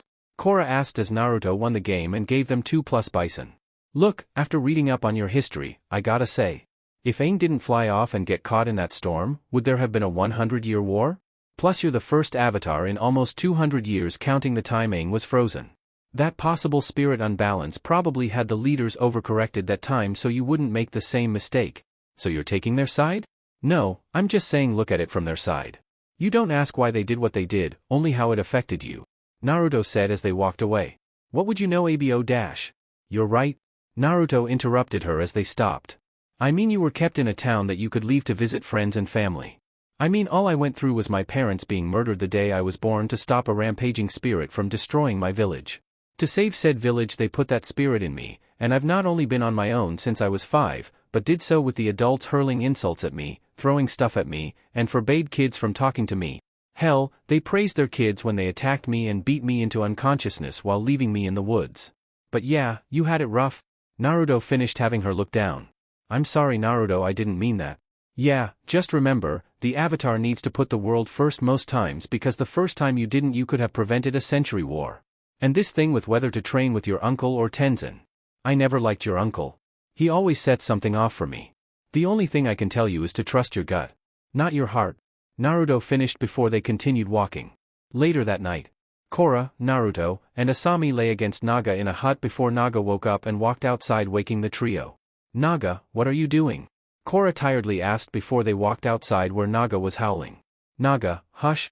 They tried to calm the polar bear dog down as she continued. Quiet, Naga. You'll wake everyone up? Suddenly, a black-purple spirit dashing to them. Holy shit. Naruto cursed as the spirit slammed into Korra and pushed her against a snowban as gold energy came onto the front of its head to form a face. Asami. Get Tenzin. Naruto ordered before running to Korra as Asami ran down the village. Naruto jumped over and threw fire at the spirit as it opened its mouth to get his attention. He landed down and brought up rocks before kicking them over. The spirit then quickly dashed over to swipe at Naruto with its tail, having the blonde jump over it as Tenzin and Tonrak ran up just as Naruto brought snow around the spirit then froze it. The spirit just broke out of it as Tenzin ran up to the others. Spirit, why are you angry with us? What have we done to offend you? Korra went into her avatar state before the spirit made its way toward her. Korra then lifts herself into the air to dodge its attack, causing the entity to land in the festival market behind her. She shoots several fire blasts at the spirit from atop her air spout, but her attacks seem to have no effect, and the spirit grabs her with one of its tendrils, slamming her into a nearby stack of boxes. The spirit stands over Korra, intending to issue another blow, when a stream of water controlled by Analek starts to encircle it, and the spirit ceases its attack. As Analek continues to bend the water so that it encircles the entity entirely, the water starts to glow gold, and the spirit changes color to match. As the water falls to the ground, the spirit begins to walk away, before disappearing. Go in peace, Analek said as the others ran over. Korra, are you alright? Naruto asked as Korra ignored him to look at her uncle. How were you able to control that spirit when no one else could? As your father could tell you, I have spent my life studying the spirits and learning their ways. All of this knowledge is lost in the south, but I could teach you everything I know. Analek explained to Korra before Tenzin looked at Analek. Chief Analek, clearly, you are very knowledgeable, but Korra still has much to learn about airbending, and I hope that going to the air temples will help her connect with the past avatars. The air temples will teach her nothing. Only I can give her the training she needs to be a complete avatar. I've told you that will not happen, Tonrak said before Korra spoke. Hey, I'm right here. Does anyone want to ask me what I think? Korra, please, listen, Tenzin said before Korra interrupted him. I'm tired of listening to you, both of you. You keep me locked up, telling me you know what's best, but both of you were powerless against the spirit attack. I think it's time I had a new teacher. Now, Korra dash. Analek has proven he's the only one who knows what I need to learn. I have to go with him. Please, I know you're angry, Tenzin spoke, looking at her. But we've come so far together. I'm sorry, Tenzin. This is as far as we go. Korra said, crossing her arms as Tenzin just bowed. It has been a pleasure serving you, Avatar Korra. Morning. Tenzin was packing a bag as his family was on Oogie. I think you forgot a couple of things. Tenzin looked up to see his mother and siblings before sighing. Mother, I think I need some time alone with my family right now. This is your family, Tenzin. When you get to be my age, you'll be thankful for the time you had with your siblings. Besides, I think it's important that you all visit your father's home together, Katara said as the two walked up to their brother. Come on, it'll be fun, Bumi said, punching Tenzin's shoulder. I'm dying to see that laid-back vacation Tenzin I've heard so much about, Kia said as Tenzin sighed. All right. Hop on. The two walked to get on the bison as Tenzin hugged Katara. I love you, Mom. We'll see you soon. Up on the mountain, Naruto stood with Korra as they watched the bison fly off. Do you think I did the right thing? Korra asked Naruto, who sighed. No, not really. And you could have handled the thing with Tenzin better. But you made the choice, now you gotta take the consequences. As I said, I'm not going to blow smoke up your ass. I'll give you what I really think. I know this was a hard decision, Korra. They turned to see Analek standing behind them. But it was the right one. Now it is time to put it behind you and begin your new training. I have great plans for you. Chapter 2. The Southern Lights. The Southern Water Tribe is under siege. When Avatar Korra was attacked by a dark spirit, Chief Analek was the only one able to stop it. So, Korra turned her back on Tenzin and chose Analek as her new spiritual mentor. Tenzin and his family left for a vacation at the Southern Air Temple, while Korra remained in the Water Tribe. Will she be able to restore balance between humans and spirits? South Pole Village. Korra riding on Naga slid into the stables and saw Analek was waiting for her. She gets off Naga and approaches her uncle. You're early. What can I say? I'm pumped up to learn that Analek spirit fighting. Analek placed his hand on her shoulder before speaking. I'm not here to teach you to fight spirits, I'm here to help you begin your spiritual training. We're going to one of the most remote places in the world, the long-neglected spiritual center of your tribe, the South Pole. Korra looked at the camels that were being saddled. You're going to train me at the South Pole? We will do more than just train. By neglecting the spirits, the people of the South have brought darkness upon themselves, and now it threatens to destroy our tribe. We must set things right. The Southern Water Tribe depends on you. A dangerous trip to the South Pole? Count me in. Korra yelled, pumping her fist. Southern Air Temple. A/N, the Tenzin scenes are canon, feel free to skip. Oogie flies out of a cloud and heads for a temple, with Tenzin and his family riding on him. There it is, the Southern Air Temple. Isn't it magnificent? Tenzin asked as they got closer. They flew to the entrance where they saw two air acolytes, one of whom is sweeping, while the other feeds 3 ring-tailed lemurs. They turn in surprise as Oogie flies in, and lands before 3 acolytes walk toward the bison, 2 of them carrying a large case. Master Tenzin, welcome. The one in front asked as Tenzin and his family got off. Good to see you again, Abbot Shung. Tenzin greeted as he and Pema bow toward the abbot. Is there anything you need? Water? Dandelion greens? Ah, perhaps you'd like to recenter yourself by meditating in the gardens. Tenzin shook his head at that. No thank you, I'm fine. And you must be the Honorable Pema. Please, accept these gifts. Shung says as he reaches into the case, and pulls out an odd circular contraption with blades on the inside, and hands to Tenzin. This is an ancient airbender head shaver we've refurbished just for you. Tenzin looked at the device before looking up. Oh. Okay. Shung then turned to Pema. And Pema? He hands Pema a massive bouquet. These flowers once filled the mountainside. Now, they can brighten up your room. That's sweet. Why you didn't have to, Pema said as she struggled to hold on to the flowers. Shung smiled at that. Nonsense. Whatever you need is yours. Anything for the mother of the next generation of airbenders? Jinora was given a book by a female acolyte before Ikki took it. No. That gift is mine. Jinora glared at that. You don't even like to read. Ikki just sticks her tongue out as Pema, who watched the exchange, smiled slightly in embarrassment. Yep, those are the world's next generation of airbenders. Milo appears from behind the 3 acolytes and jumps on the abbot's back, with a lemur in his hands. Mommy, Daddy, look. I finally got a lemur. I'm gonna name him Pokey. The lemur flies away, and Milo jumps down from the abbot and forms an air scooter to chase after the creature. Pokey, come back. Kia and Bumi, who are still by Oogie, are unloading supplies from his saddle. Kia tosses some bags down, which hit Bumi before Kia drops down from on top of the sky bison, and Bumi sighs as he looks at a nearby female acolyte. Excuse me, a little help here? The acolyte finally notices the 2 siblings, turns around, and stops sweeping. Sorry, I thought you were the servants. She replied, angering them. We're Tenzin's brother and sister. Avatar Aang had other children? The world is filled with more airbenders. The acolyte asked excitedly, having Kia sigh. We're not airbenders. Oh. The acolyte replied sadly before bowing. I'm so sorry. Bumi and Kia looked at her in confusion, before sighing and glancing at each other. South Village, dusk. Naruto in his coat put a bag on Naga's saddle before Korra saw Mako in his coat and scarf put one on a camel yak. I thought you said Bolin was coming. She asked Mako, who looked back and shrugged. He said he'd be here. Asami walked up to kiss Naruto before holding his hands. Be careful, I still gotta iron out stuff with Varric. You should say that to our girlfriend. Korra shot some snow at him at that. Thanks, Captain Expedition, but I'll be fine. Korra hears a sound and turns her head around to see Tonrak pulling up on a snowmobile. Analek, who has been packing, notices Tonrak and scowls, before approaching his brother. Tonrak, what do you want? Tonrak walked up and crossed his arms. I heard you're taking Korra to the South Pole. I'm coming. Absolutely not. You're a distraction to Korra and a hindrance to what needs to be done. He's still her father, Naruto spoke up as Korra looked over. If the roles were reversed, wouldn't you want to go with either of your kids? That's not the point. It's men like her father who have put the spirit world out of balance. He's ignored my warnings in the past and hasn't learned since. The world could be out of balance due to the Avatar being out for 100 years. Isn't the Avatar the one who brings/keeps balance? Naruto asked, crossing his arms. Wait a minute. What happened in the past? Korra asked, stepping in front of Naruto. Tonrak sighed before looking at his daughter. It doesn't matter.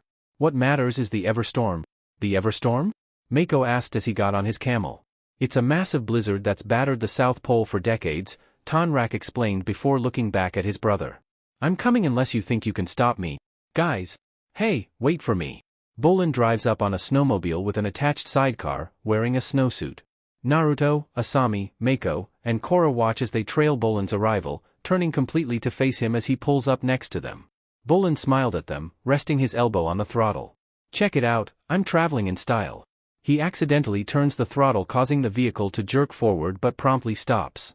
Okay, sorry, still getting used to that throttle. Where'd you get the ride? Mako asked as he walked upon the camel as Naruto and Korra got on Naga. Varric, he's awesome. He also gave me this fancy snowsuit. It's inflatable, with an internal heater, emergency beacon, and food ration pouches.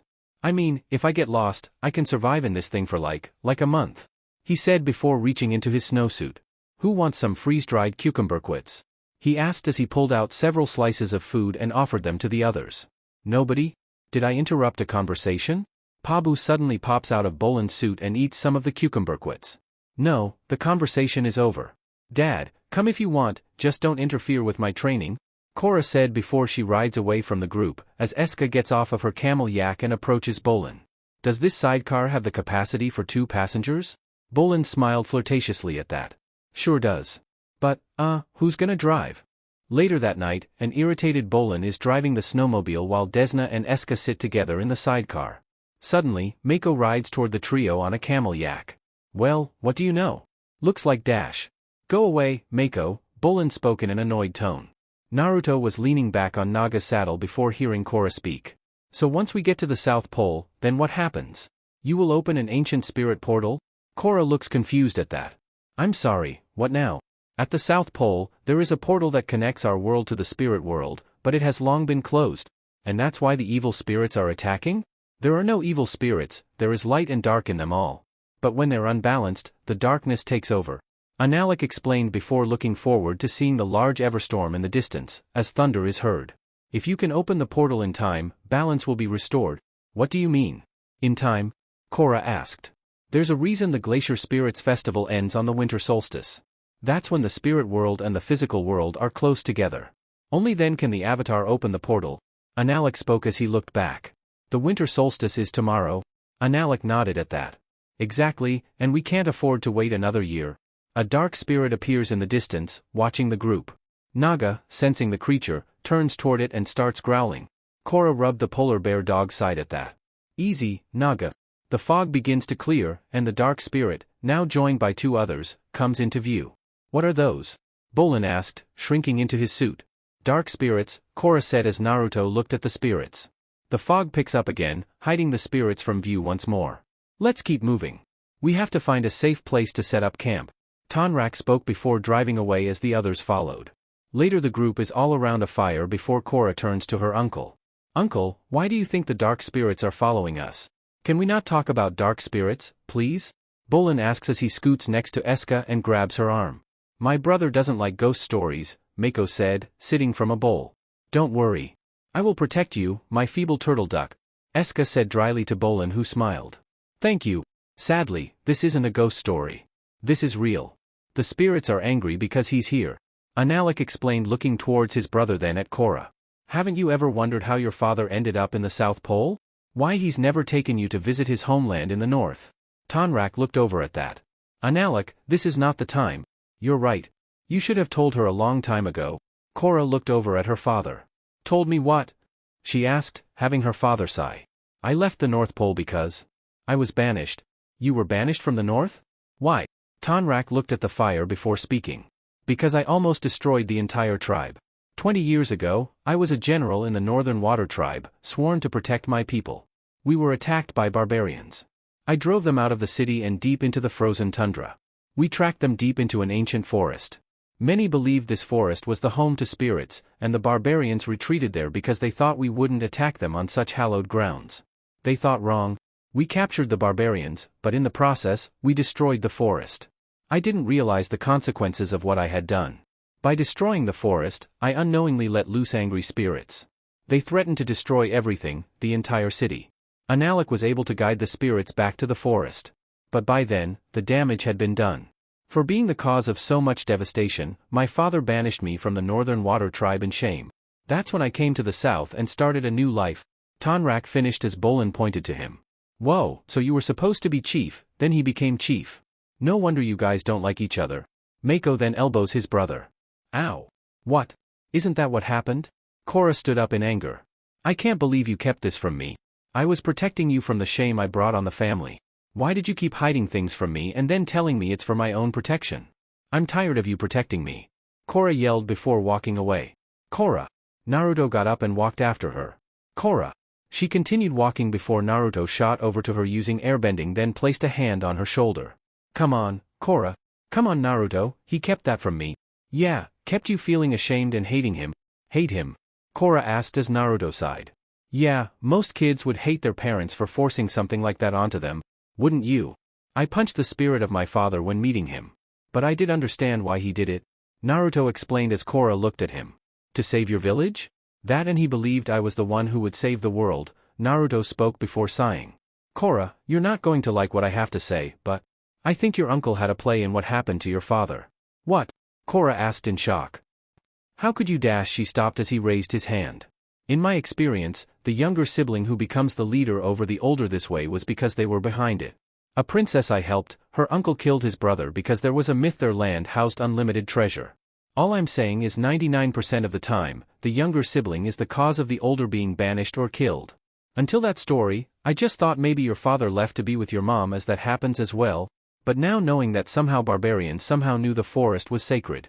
And as far as I know, they don't care to learn about their enemies. Or that your uncle was the only one that could get rid of the spirits and that had him get the leadership. Naruto finished as she looked down. But I know it's hard to hear, but that's what I think. If you choose to believe me or not is up to you. Southern Air Temple. Jinora and Tenzin enter the inner sanctuary of the temple, which is filled with statues of the past avatars. Wow, the statue room. Tenzin nodded at his daughter. That's right, Jinora, the most sacred place in the entire Southern Air Temple. He explained and looked up to see various levels. Here, you will find statues of every avatar who ever lived, he said, looking down, then around the room. Where are your brother and sister? Milo and Ikki appear behind Tenzin, racing each other on their air scooters. The wake from their bending causes Tenzin's robes to blow up and cover his head. Milo laughed as he looked over. You can't catch me. I'm the greatest air scooterer of all time. He then trips over and crashes into a statue. Milo! Tenzin yells as he runs to tend to his son. Jinora walks forward to the statue of her grandfather, Avatar Aang, and looks at it in awe as the two airbenders lock gazes. Suddenly, Jinora's eyes dilated before she looked behind her, but saw no one. Later that night, Jinora, Ikki, and Milo are asleep in a room before Jinora wakes and walks through the Hall of Statues in a daze. She then breaks free from her daze in shock and surprise, finding herself in front of a wooden statue of an unknown avatar whose missing his arms and face was broken. Whoa! What avatar is this? Earlier, Korra and the others. I think we're here, Mako said, stopping at a cliff as Naruto got off Naga and walked up. Korra and Analek approached the edge of the cliff Mako stopped at. Korra gazes at the ever-storm raging in the distance. Later, they're in the storm, their hoods up to protect their faces against the icy wind. Korra stops and looks back, a roaring in the distance just audible over the wind just as another, louder roar is heard. Is that what I think it is? Bolin asked as Analek looked back. We must keep moving. The angry spirits continue to roar, having Bolin clutch his head. Oh man, I really don't like this. Mako looked back at his brother. Bolin, just stay calm, there's no reason to dash. He stops as a dark spirit emerges from beneath his camel yak and grabs the supplies. Panic. Another dark spirit emerges beneath Naga and lands on her face. Another dark spirit grabbed Analek's supplies and another which grabs Korra's supplies. Naga stands on her hind legs, causing Korra and Naruto to fall from her seat, and chases after the spirit. Korra turns and sees a flying spirit emerge. Tonrak forms an ice wall to fend off the spirit but it flies above the wall. Cut to a larger spirit which is running directly at Korra. Naruto moved to airbend out of his feet at Korra's back, sending her flying as he kicked up and shot air at the spirit before freezing snow and shooting shards at it. Another dark spirit then enters Bolin's snowmobile. Oh, it's in the engine. Boom! The engine explodes in gray smoke as the spirit exits, having Bolin lose control of his snowmobile and speeds into the tundra with Desna and Eska. Aha! Korra and Naruto fight the spirits with firebending as Korra somersaults out of the way and employs Analek's purifying move on one of the spirits. The spirit stops in a daze, but it manages to fight it and pins Korra down. Before the spirit can continue its attack, it is purified by Analek and leaves. Everyone okay? Naruto asked walking up to help Korra to her feet. Aha! They all look to see Bolin's snowmobile, which is hurtling away from the group. Suddenly, the trio leaped off the snowmobile, which crashed into the cliff and exploded. Desna and Eska drop Bolin onto the snow, causing his snowsuit to inflate, revealing Pabu. I'm a raft. Desna and Eska cover their feet in ice and gracefully slide down the slope back to the team. And a moment later, an inflated Bolin follows the twins, before he is stopped by Mako who lifts his foot. Ah, can someone please deflate me? Eska deflates Bolin with 3 ice spikes. Thank you. Mako looked at their destroyed supplies and sighed. Oh, great. There goes our equipment. Now, what are we supposed to do? There's only one thing to do. We have to turn back. Tonrak spoke, having his brother turn to him. No. The solstice is tonight. And we're so close. This mission is too dangerous. We're leaving. Tonrak spoke up. No, Dad. I need to do this, Korra said as she walked back to Naga. Moves forward. As they moved, an irritated Bolin sat in the remains of his damaged snowmobile, which was being pulled by a camel yak ridden on by Eska and Desna as Korra and Naruto sit atop Naga. We've arrived, Analek said as they came to the interior of the South Pole, where there are several trees, their trunks covered in frozen ice. Trees are frozen in the ice, Korra said as Analek walked up to her. It's just like the sacred forest Tonrak destroyed in the north. So, what do I do? You must find your way to the heart of the forest where the dormant spirit portal lies. From here, you're on your own? Mako looked over at that. Wait a second, there's no way she's going alone. Naruto should go at least. While Naruto can bend all 4 elements, the avatar must go alone due to being the bridge between realms. But I don't have any connection with the spirits. In fact, it seems like they hate me, Korra said to her uncle. How about a time limit? Naruto spoke as Tonrak was going to. 30 minutes, if she's not out by then or fixes it, then I'll go after her. He finished as Korra sighed before walking to the forest. A few minutes later, Korra trudges deeper into the frozen forest before a snake-like dark spirit nears Korra and screeches, causing her to turn around. In the distance, 2 dark spirits charge toward Korra, causing her to gasp. She then turns and starts to run from them, but they manage to catch her and begin to wrap themselves around her body and legs. One of the spirits attempts to attack Korra, but she defends herself with a blast of fire and frees herself from the spirit wrapped around her with air bending. The spirits charge back at Korra, but she stops them with an ice wall. Korra turns from the spirits and finds herself in a large cave, a glowing dome positioned in the center. The spirit portal. Amazing, she said as she walked closer to it and stood over the dome, staring into it. The light in the dark. Korra then gets into her stance, and subsequently punches the frozen portal with air bending, but to no effect. Korra tries to firebend at the portal, but still with no results. Why isn't it opening? Numerous dark spirits appear outside the hub and start attacking the roof, shocking Korra before she continues striking the portal with airbending. Come on portal, open. The spirits break through the roof, charge toward Korra, and grab her around the waist. The spirits continue to tangle themselves around her and start pulling Korra up toward the roof of the cave as she repeatedly firebends at the spirit portal, but again her attacks have no effect. Korra is dragged further upward, as more spirits wrap themselves around her arms, preventing her from continuing her attacks. She then enters the avatar state, allowing her to momentarily break free and drop toward the portal, but the spirits still manage to keep a hold of her. Korra struggles to reach the portal, reaching desperately with her hand, and finally manages to touch it with her finger. An orange ring forms from where she touched the portal, and the ground cracks beneath her, creating a blast that tosses Korra aside and dispels the spirits. Outside, Naruto sighed before he started walking. Time's up. Suddenly, a green beam of light rises and causes the southern lights to appear in the sky, while the Everstorm dissipates. Southern Air Temple. Jinora jumps in surprise as the statue she found herself in front of begins to glow. The South Pole. The team stares at the bright light that has emerged from the portal. I can't believe it. It's beautiful.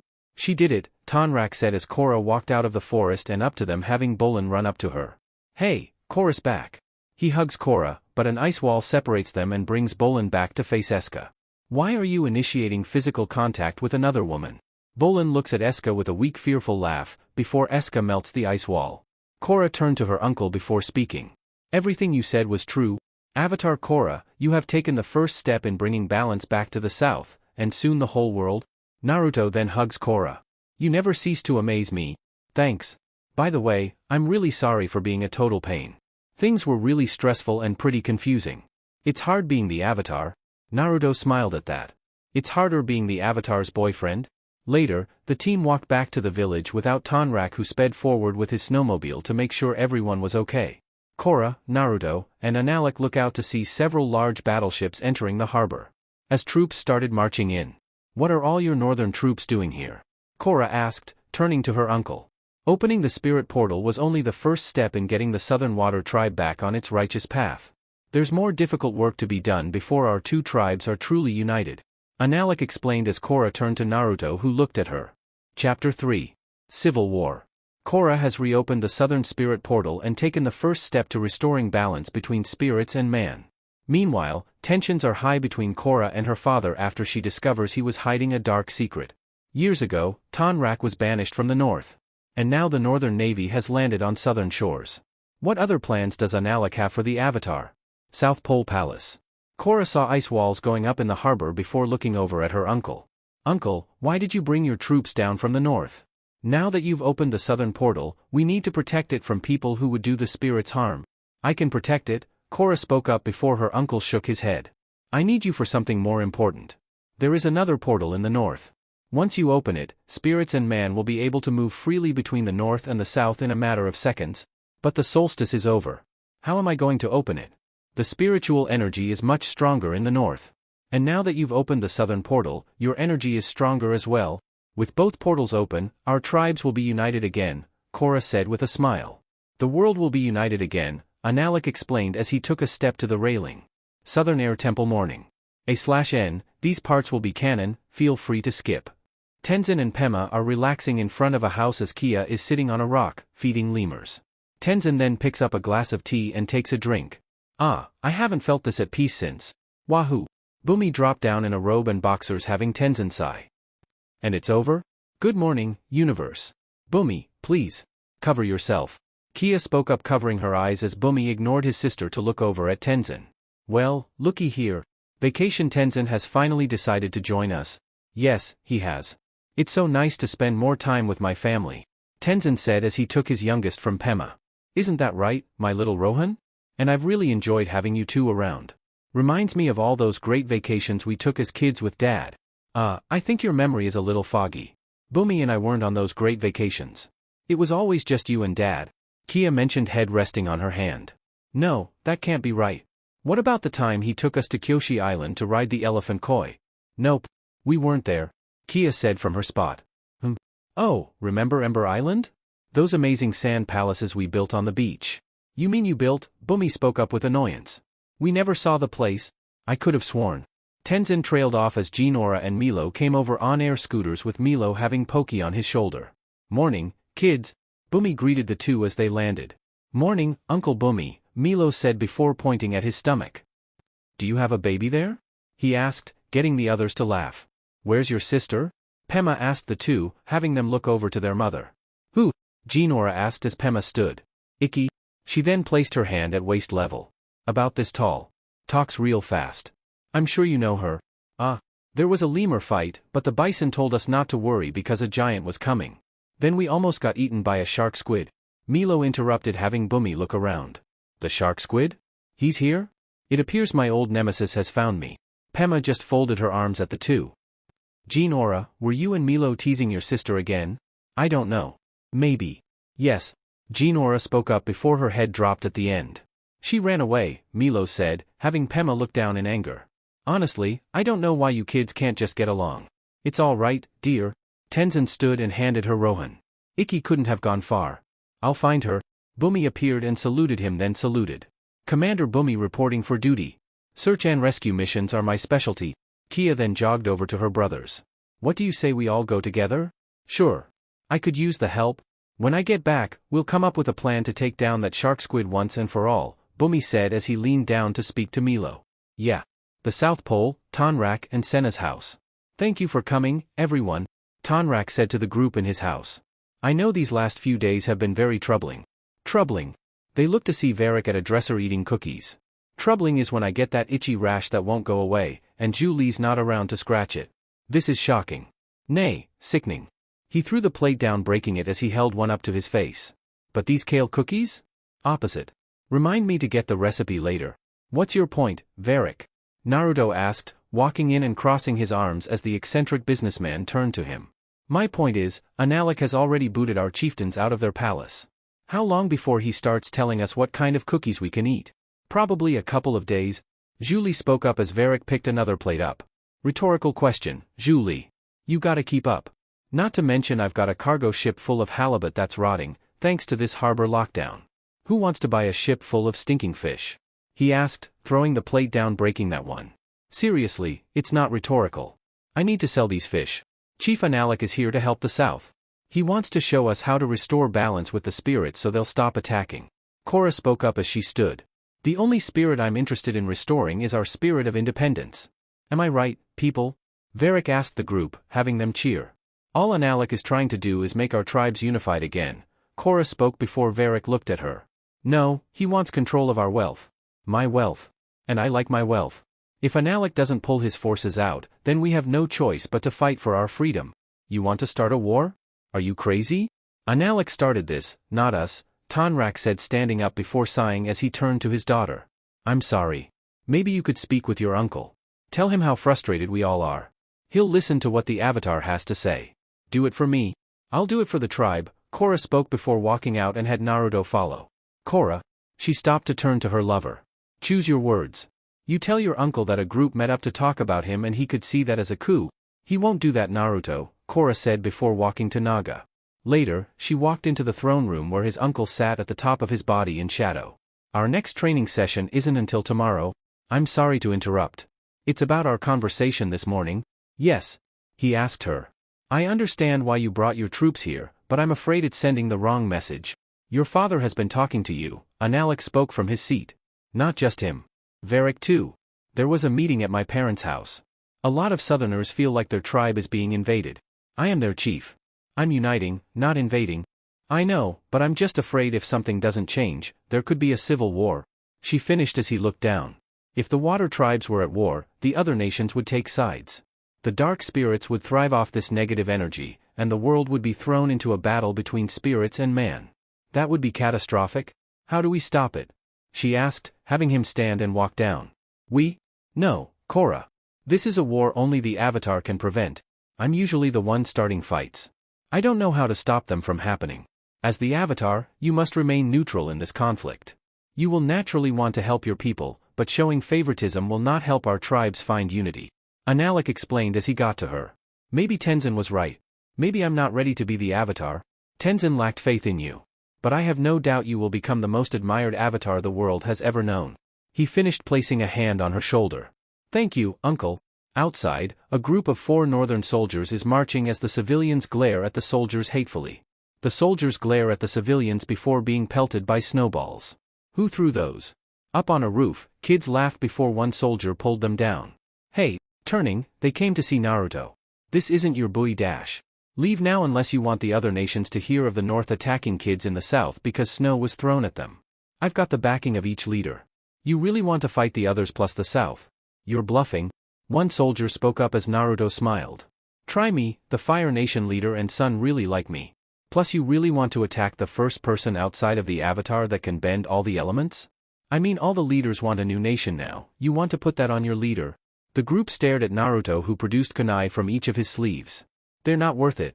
One said as Korra rode over on Naga. Afternoon, Tenzin, Kia, and Bumi. Ikki. Ikki. Ikki? Ikki, where are you? Tenzin walked on a path in the woods by a cliff yelling before hearing rustling. Over here, Dad. He looked to see Bumi in his clothes pop up from the bush. Just kidding. It's me. There's no sign of her anywhere, Kia said, running to them. Why would Ikki run off like this? Ah, it's probably my fault. Tenzin sighed out as his sister crossed her arms. Probably. Excuse me. I'm guessing you've been so busy with your duty to Republic City that you forgot about your duty to your kids. Easy for you to say, you adopted Naruto when he was 15? Haha. Duty? Bumi laughed out as Kia sighed and looked over at him. What are you, 5 years old? She asked before Tenzin looked over. Kia, you're right. I haven't been spending enough time with them. I wish I could be as good a father as Dad was to us. Tenzin, your problem is you're exactly like Dad. He was so focused on saving the world and doing his duty. Don't laugh. She said to Bumi before turning back to Tenzin. That he never had time for us? Dad was under a lot of pressure, Tenzin spoke before Bumi walked over and pinched his cheek. He always had time for you, though, his precious little airbender. Dad loved us all equally. Besides, it all happened a long time ago. Why are we even talking about this?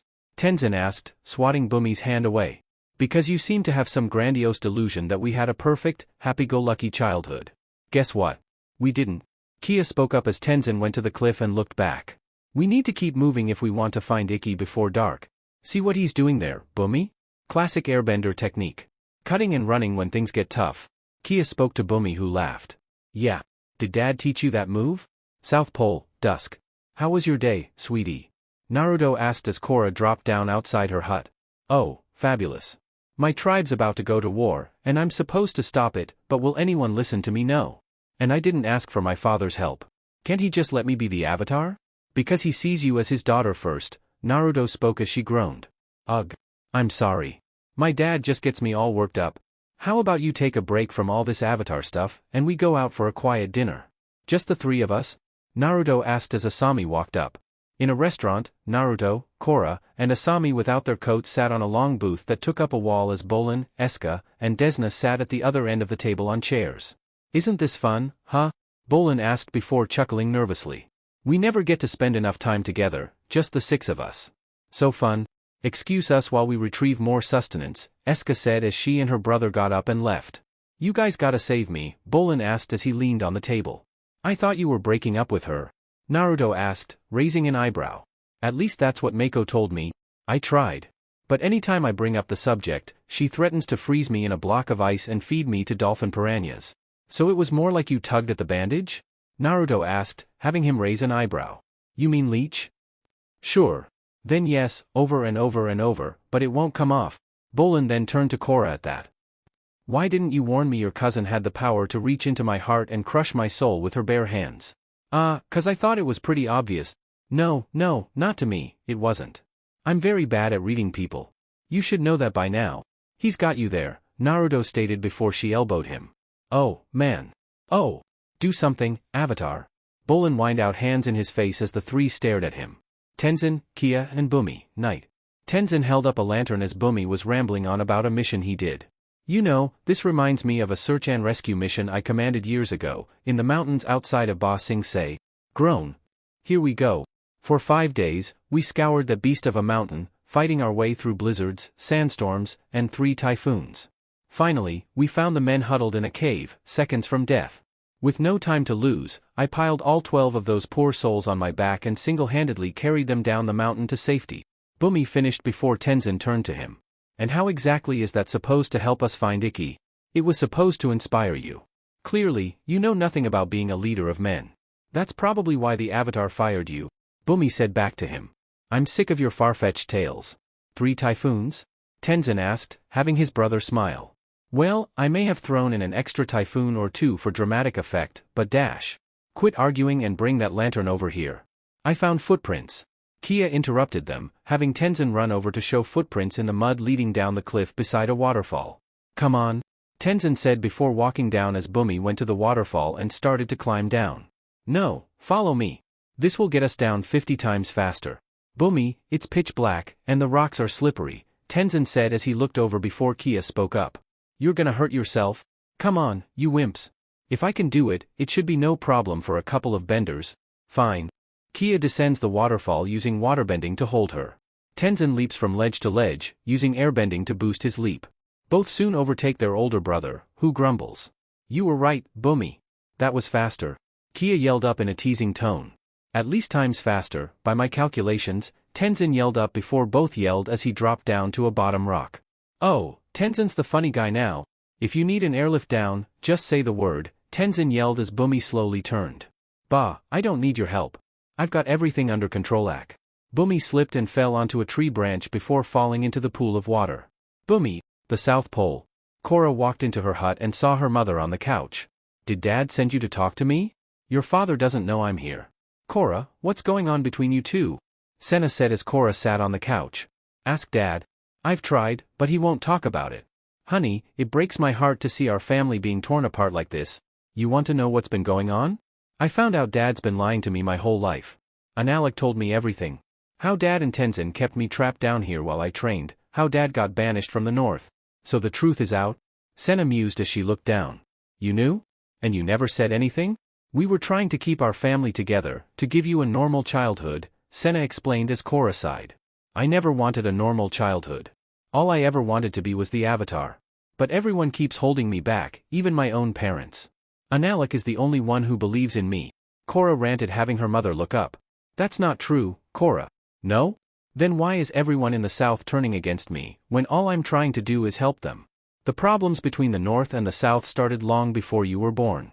You can't expect to undo them in a day, Senna explained as Korra looked over.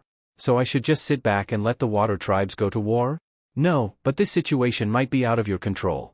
Varric's been plotting a rebellion against Analek. He asked your father to join, and Dad is part of a rebellion? Korra asked, standing. I don't know, but I don't want you getting caught in the middle of it. It's too late, Mom.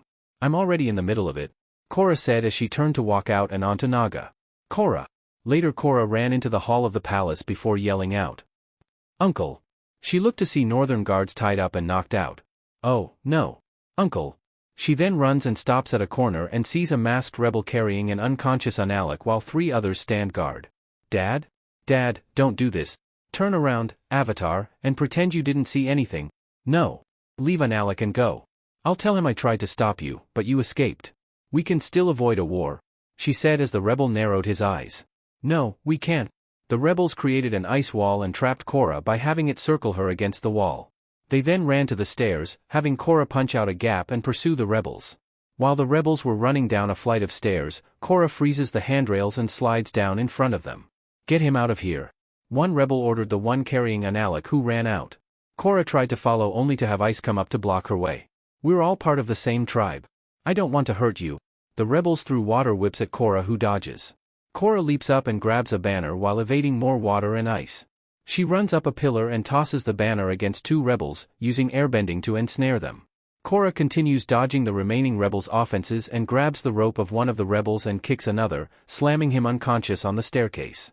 She ties the rope around the rebel's wrist and swings him to a pillar, knocking him out. Korra runs out of the palace to see the rebel leader leaving. Dad, stop.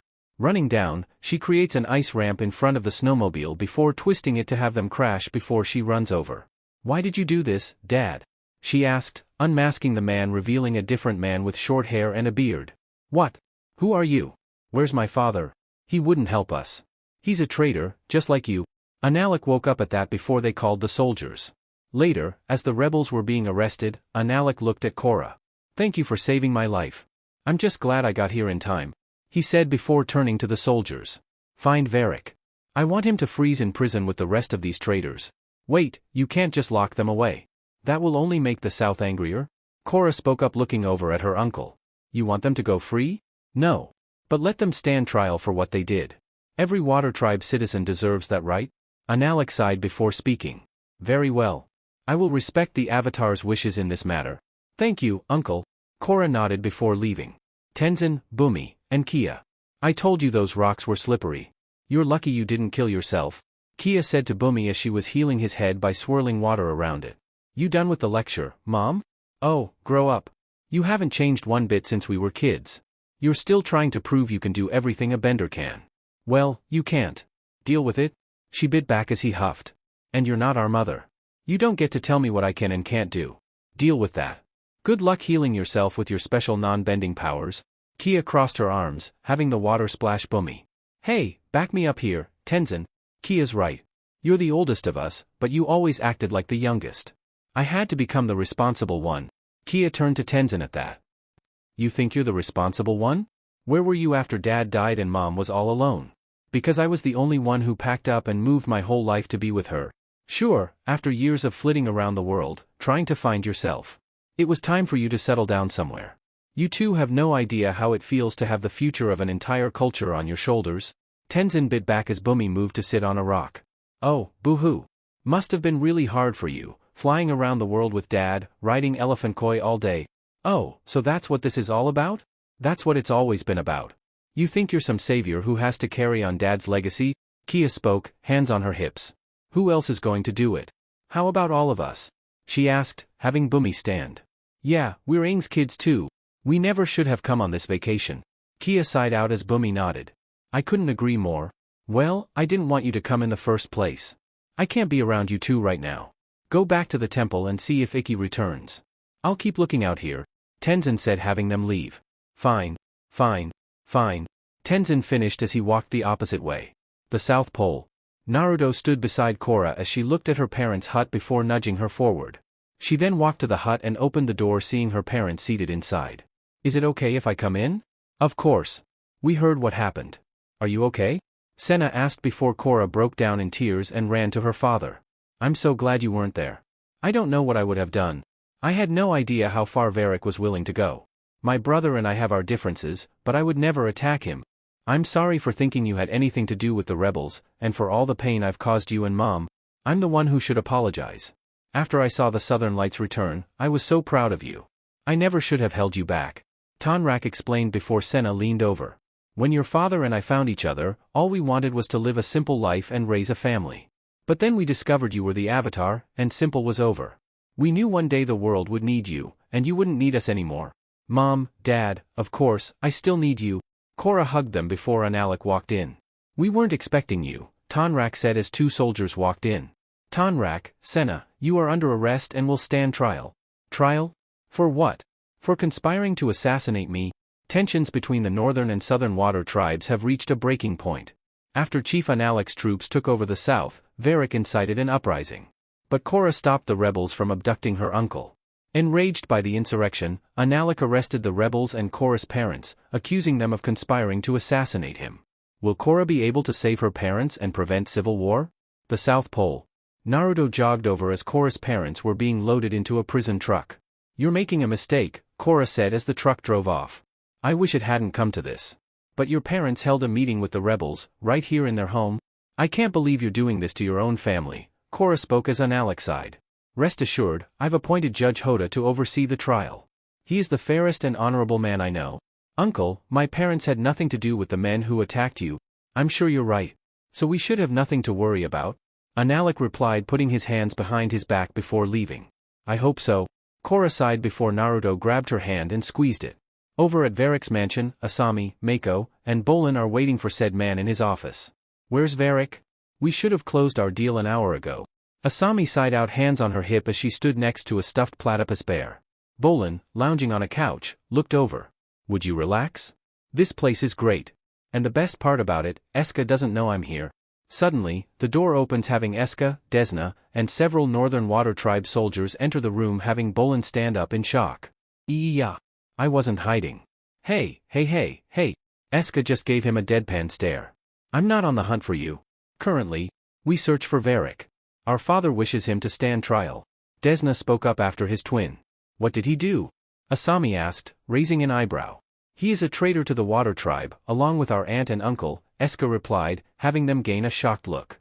What? Korra's parents were arrested? Mako asked before Desna looked at him. Yes. Your powers of deduction are impressive. Bolin points to his brother with his thumb. Yeah, he's a cop. Varric's not here, one of the guards said to the twins. Very well. Desna, let us continue our search elsewhere, Eska said as they turned before turning back to Bolin. Boyfriend. Bow to me when I exit. Bolin kneels and bows to Eska. Yes, yes, my sweet koala otter. You are so cute when you grovel, Eska said before she leaves, behind Desna and the soldiers. Don't let her treat you that way. Stand up for yourself, Asami said to Bolin, crossing her arms as he stood. I tried to break up with her, but Mako gave me terrible advice. Thank you, Mako. Bolin crosses his arms as well. Wait, how are your girl problems my fault? Bolin, you need to be honest with her. Tell her how you really feel, Asami explained before they heard Varric's voice that's muffled. Honesty is for fools, kid. Varric. Bolin asked as they all looked around. If you want to ditch this girl, then make yourself scarce. Disappear, as I did. Where are you? Asami asked Varric before he replied. Somewhere Analek will never find me. His head then appears from the stuffed platypus bear's mouth. Inside Ping Ping. How are we doing? The coast is clear. You can come out? Mako explained, having Varric slightly shake his head. No way, mister. Not until I know it's absolutely 157% safe. Zhu Li's hand appears in the bear's mouth with a cup of tea, which Varric takes and responds to her. Ah. Thank you, Zhu Li. Your assistant's in there too? Asami asked as Varric glanced at her. Zhu Li never leaves my side. He replied, taking a sip of the tea but spits it out in disgust. You forgot the honey? Sorry, sir. There isn't any here. Zhu Li replied from the stomach. No honey? We're in a bear for crying out loud. Bolin, I got a little something for you round back. The platypus bear's tail lifts up, and a stack of paper yuans falls out. Bolin drops down to pick up the money. Wow. Now listen up. Analek rigged this trial, no doubt about it. So I need you to make sure my trusty rebels stay out of prison.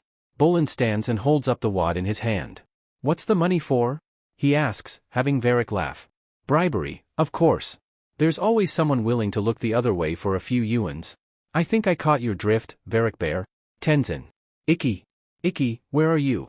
Tenzin yelled out as two lemurs landed on his shoulders. Shoo! Go bother someone else. You two are worse than Kia and Bumi, he said before hearing Ikki. Okay, everybody here? Ikki. Oh, thank goodness.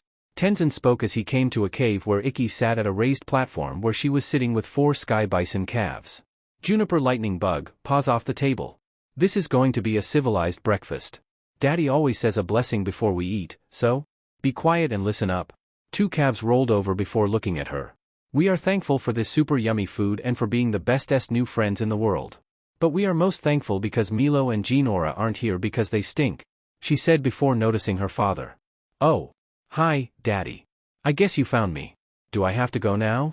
Actually, is there room for one more? He asks as he walks in. Sure. You can sit next to Blueberry Spicehead. Tenzin sits down, while the calf looks at Tenzin. Nice to meet you, Blueberry Spicehead.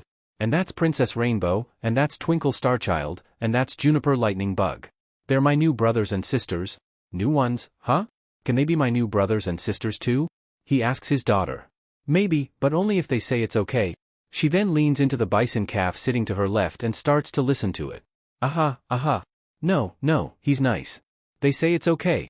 The South Pole.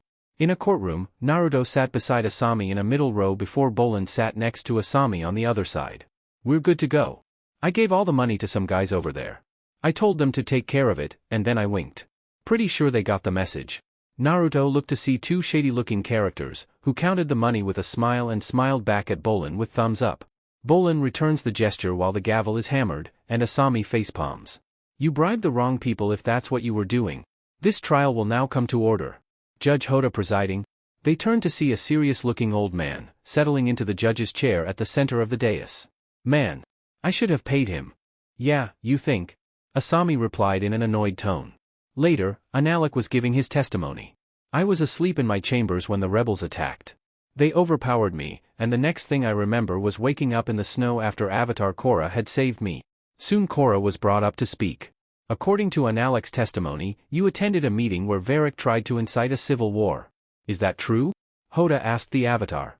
Yes. And where are these men present at that meeting? Well, yes, but and where exactly did this meeting take place? Hoda asked before Bolin stood. Objection. Quiet down out there. I'll ask you one more time. Where did the meeting happen? My parents' house. And who led this meeting? Hoda spoke up before Naruto stood. Your Honor, Korra wasn't there for that part. She got there later. And it was Varrick who was the leader. Tonrak didn't want to do anything but talk to his brother. I think Varrick had the meeting at the house to throw any suspicion off of himself if caught. He lost money due to the harbor lockdown and was losing more the further we go. And how do you know that? The judge asked Naruto. Because I was there. Korra's my girlfriend and her parents took me in before Kia when I came here about 4 years ago, so I was visiting. But Varrick spurned them on. Tonrak tried to get them to stop. Ask the man who kidnapped Analek. The second avatar's right? The man spoke up. Tonrak is a traitor to the cause who just wanted to talk while Varrick listened to us. I've heard all I need to. I'll return shortly with my decision. Hoda leaves as Korra gains a worried expression. Later, all the defendants are now standing before Judge Hoda. Senna, please step forward. Senna steps forward but looks worriedly at her husband. I have found you, innocent. You are free to go. A guard removes her handcuffs and she runs to Korra to hug her. Korra. And after hearing the second avatar's testimony, Tonrak will be on house arrest while the others, I find? Guilty. Your lives will be spared, but you will live them out in prison. The rebels and Tonrak heave a sigh of relief. Tenzin and Ikki. Ikki's playing with the bison calves by bending a ball of air which they chase, while Tenzin is petting another calf. You like that, don't you, Blueberry Spicehead? Yes, you do.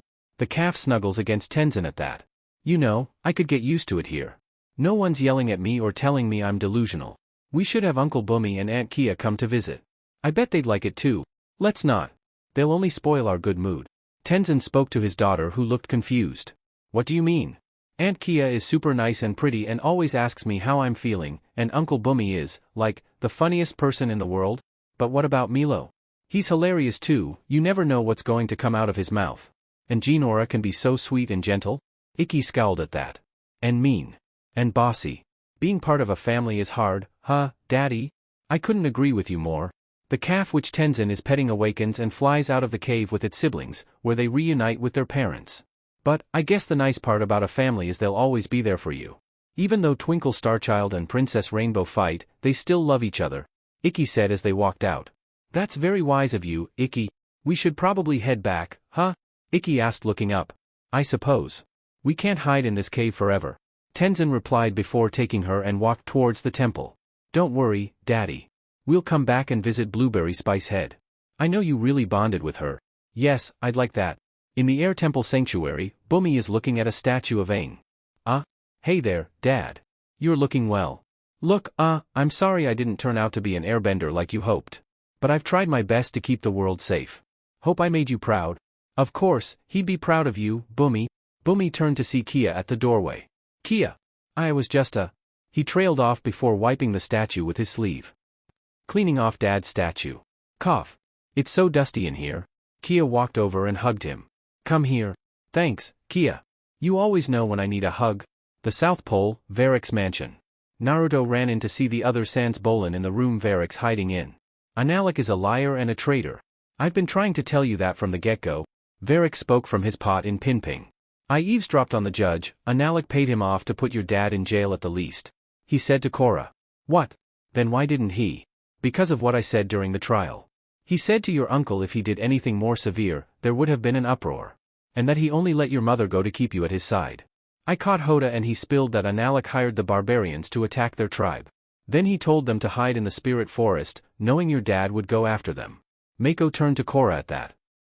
Analek wanted your dad out of the way so he could become chief. It was a setup? Korra nodded before turning to see her boyfriend grinning. Why are you grinning? Because I was right. When was the last time a boyfriend was right? I need to help them, will you help me? She asked, ignoring the question as not to inflate Naruto's ego. Of course, I'll help. Me too. Varrick raises Pingping's paw. Count me in. As will I, Mako said with a nod. I know Bolin will dash. The door then opens, revealing both Bolin and Pabu dressed up like Eska with his hair combed and wearing a choker with a skull. I don't even want to know. Asami raised an eyebrow at them. So I'm guessing the breakup with Eska didn't go well? No, the honesty thing worked out great. So great she decided we should get married. He yelled back at her. Sorry. I'm pretty sure the guy is supposed to give the girl the betrothal necklace, Korra explained with a little amusement in her voice. I guess Eska didn't get the memo. Look, the only way to deal with crazy women is to lie big and leave fast. Lucky for you, Varrick's got your back. Now, gather round Ping Ping. Let's talk about a plan, Varrick said as they huddled. Prison.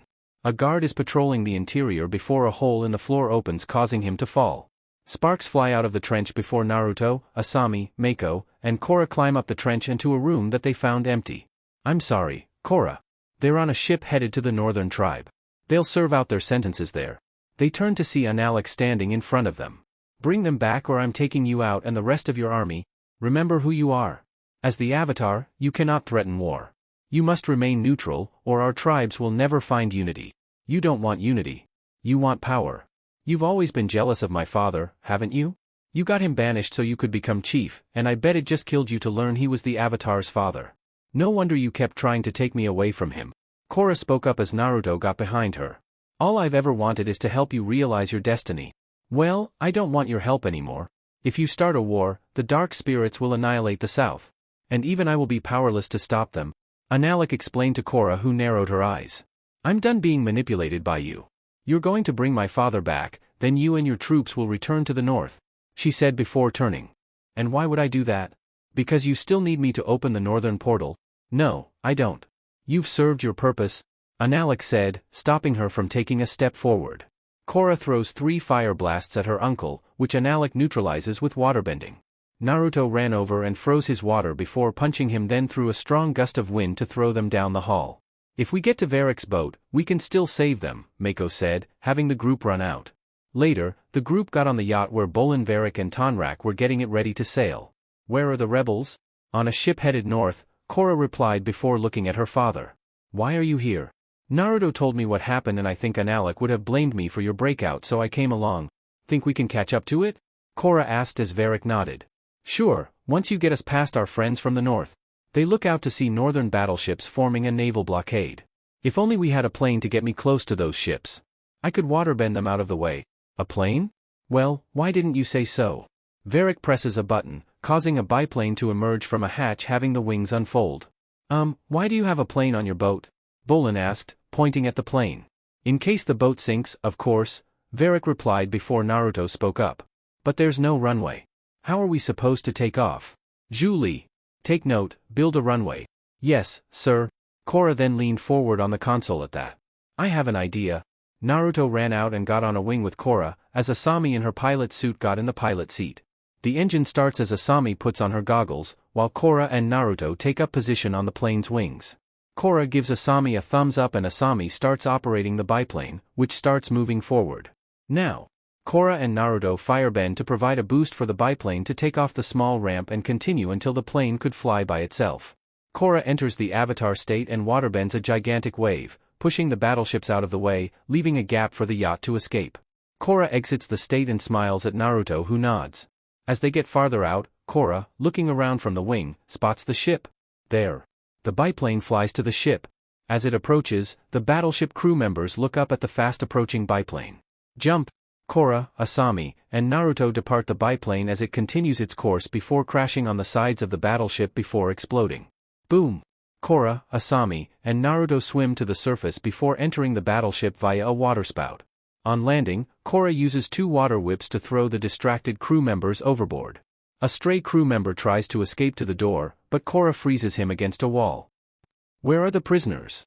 As they got to the rebels and to an opening on the side, Varrick sailed by them before they jumped as northern troops attacked the rebels with waterbending, but Korra and Naruto neutralized it with firebending. Varrick's yacht approaches and everyone jumps on board. Southern Air Temple. Tenzin walked up to see his family on the porch before Pema ran over. Sweetie. You're okay? Oh. I was so worried. She said, hugging her daughter before looking over her shoulder to Jean-Aura and Milo. Do you have something you want to say to your sister? Ikki, I'm glad you're back. Yeah, sorry we made fun of you. Thanks. Wanna play airball? Ikki asked her siblings, who nodded. Sure. Yeah. Tenzin walks to his siblings at that. I wanted to apologize for how I acted yesterday. I've worked so hard to celebrate Dad's legacy that I may have overlooked the parts of him that were less than ideal. And we're sorry for dumping our frustrations with Dad out on you, Kia said, having Bumi nod. Yeah, you didn't deserve that. Kia then smiled before speaking. I thought you two might want to see this. Mom gave it to me before we left. She showed a picture of them all like kids with Tenzin as a baby with Aang and Katara. That is one good-looking family, huh? That's one happy family. Varric's yacht. I've been running from my past for too long. It's time to put my brother in his place, Tonrak said to his daughter before a rebel spoke. You have our support, Chief Tonrak. Korra puts her fist to her heart after the others did. Mine too. I'll be proud to fight alongside you, Dad. No, Korra. But you said the South doesn't stand a chance against Analek's forces. I can help. Tonrak shook his head at that. The best way for you to help is by getting the President of the United Republic on our side. The South can give Analek a good fight for a while. But we'll need the United Forces to win this war. All right, I'll get you all the help you need. I love you, Dad, she said before hugging him. I love you, too. Tonrak and the rebels return to the mainland via an ice raft before Tonrak looks on at the yacht. Inside the yacht, Bolin, in his clothes, closed his eyes. I really need to thank you, Korra. For what? I started a civil war. Bolin smiled at that. Exactly. Now Eska and I are officially broken up.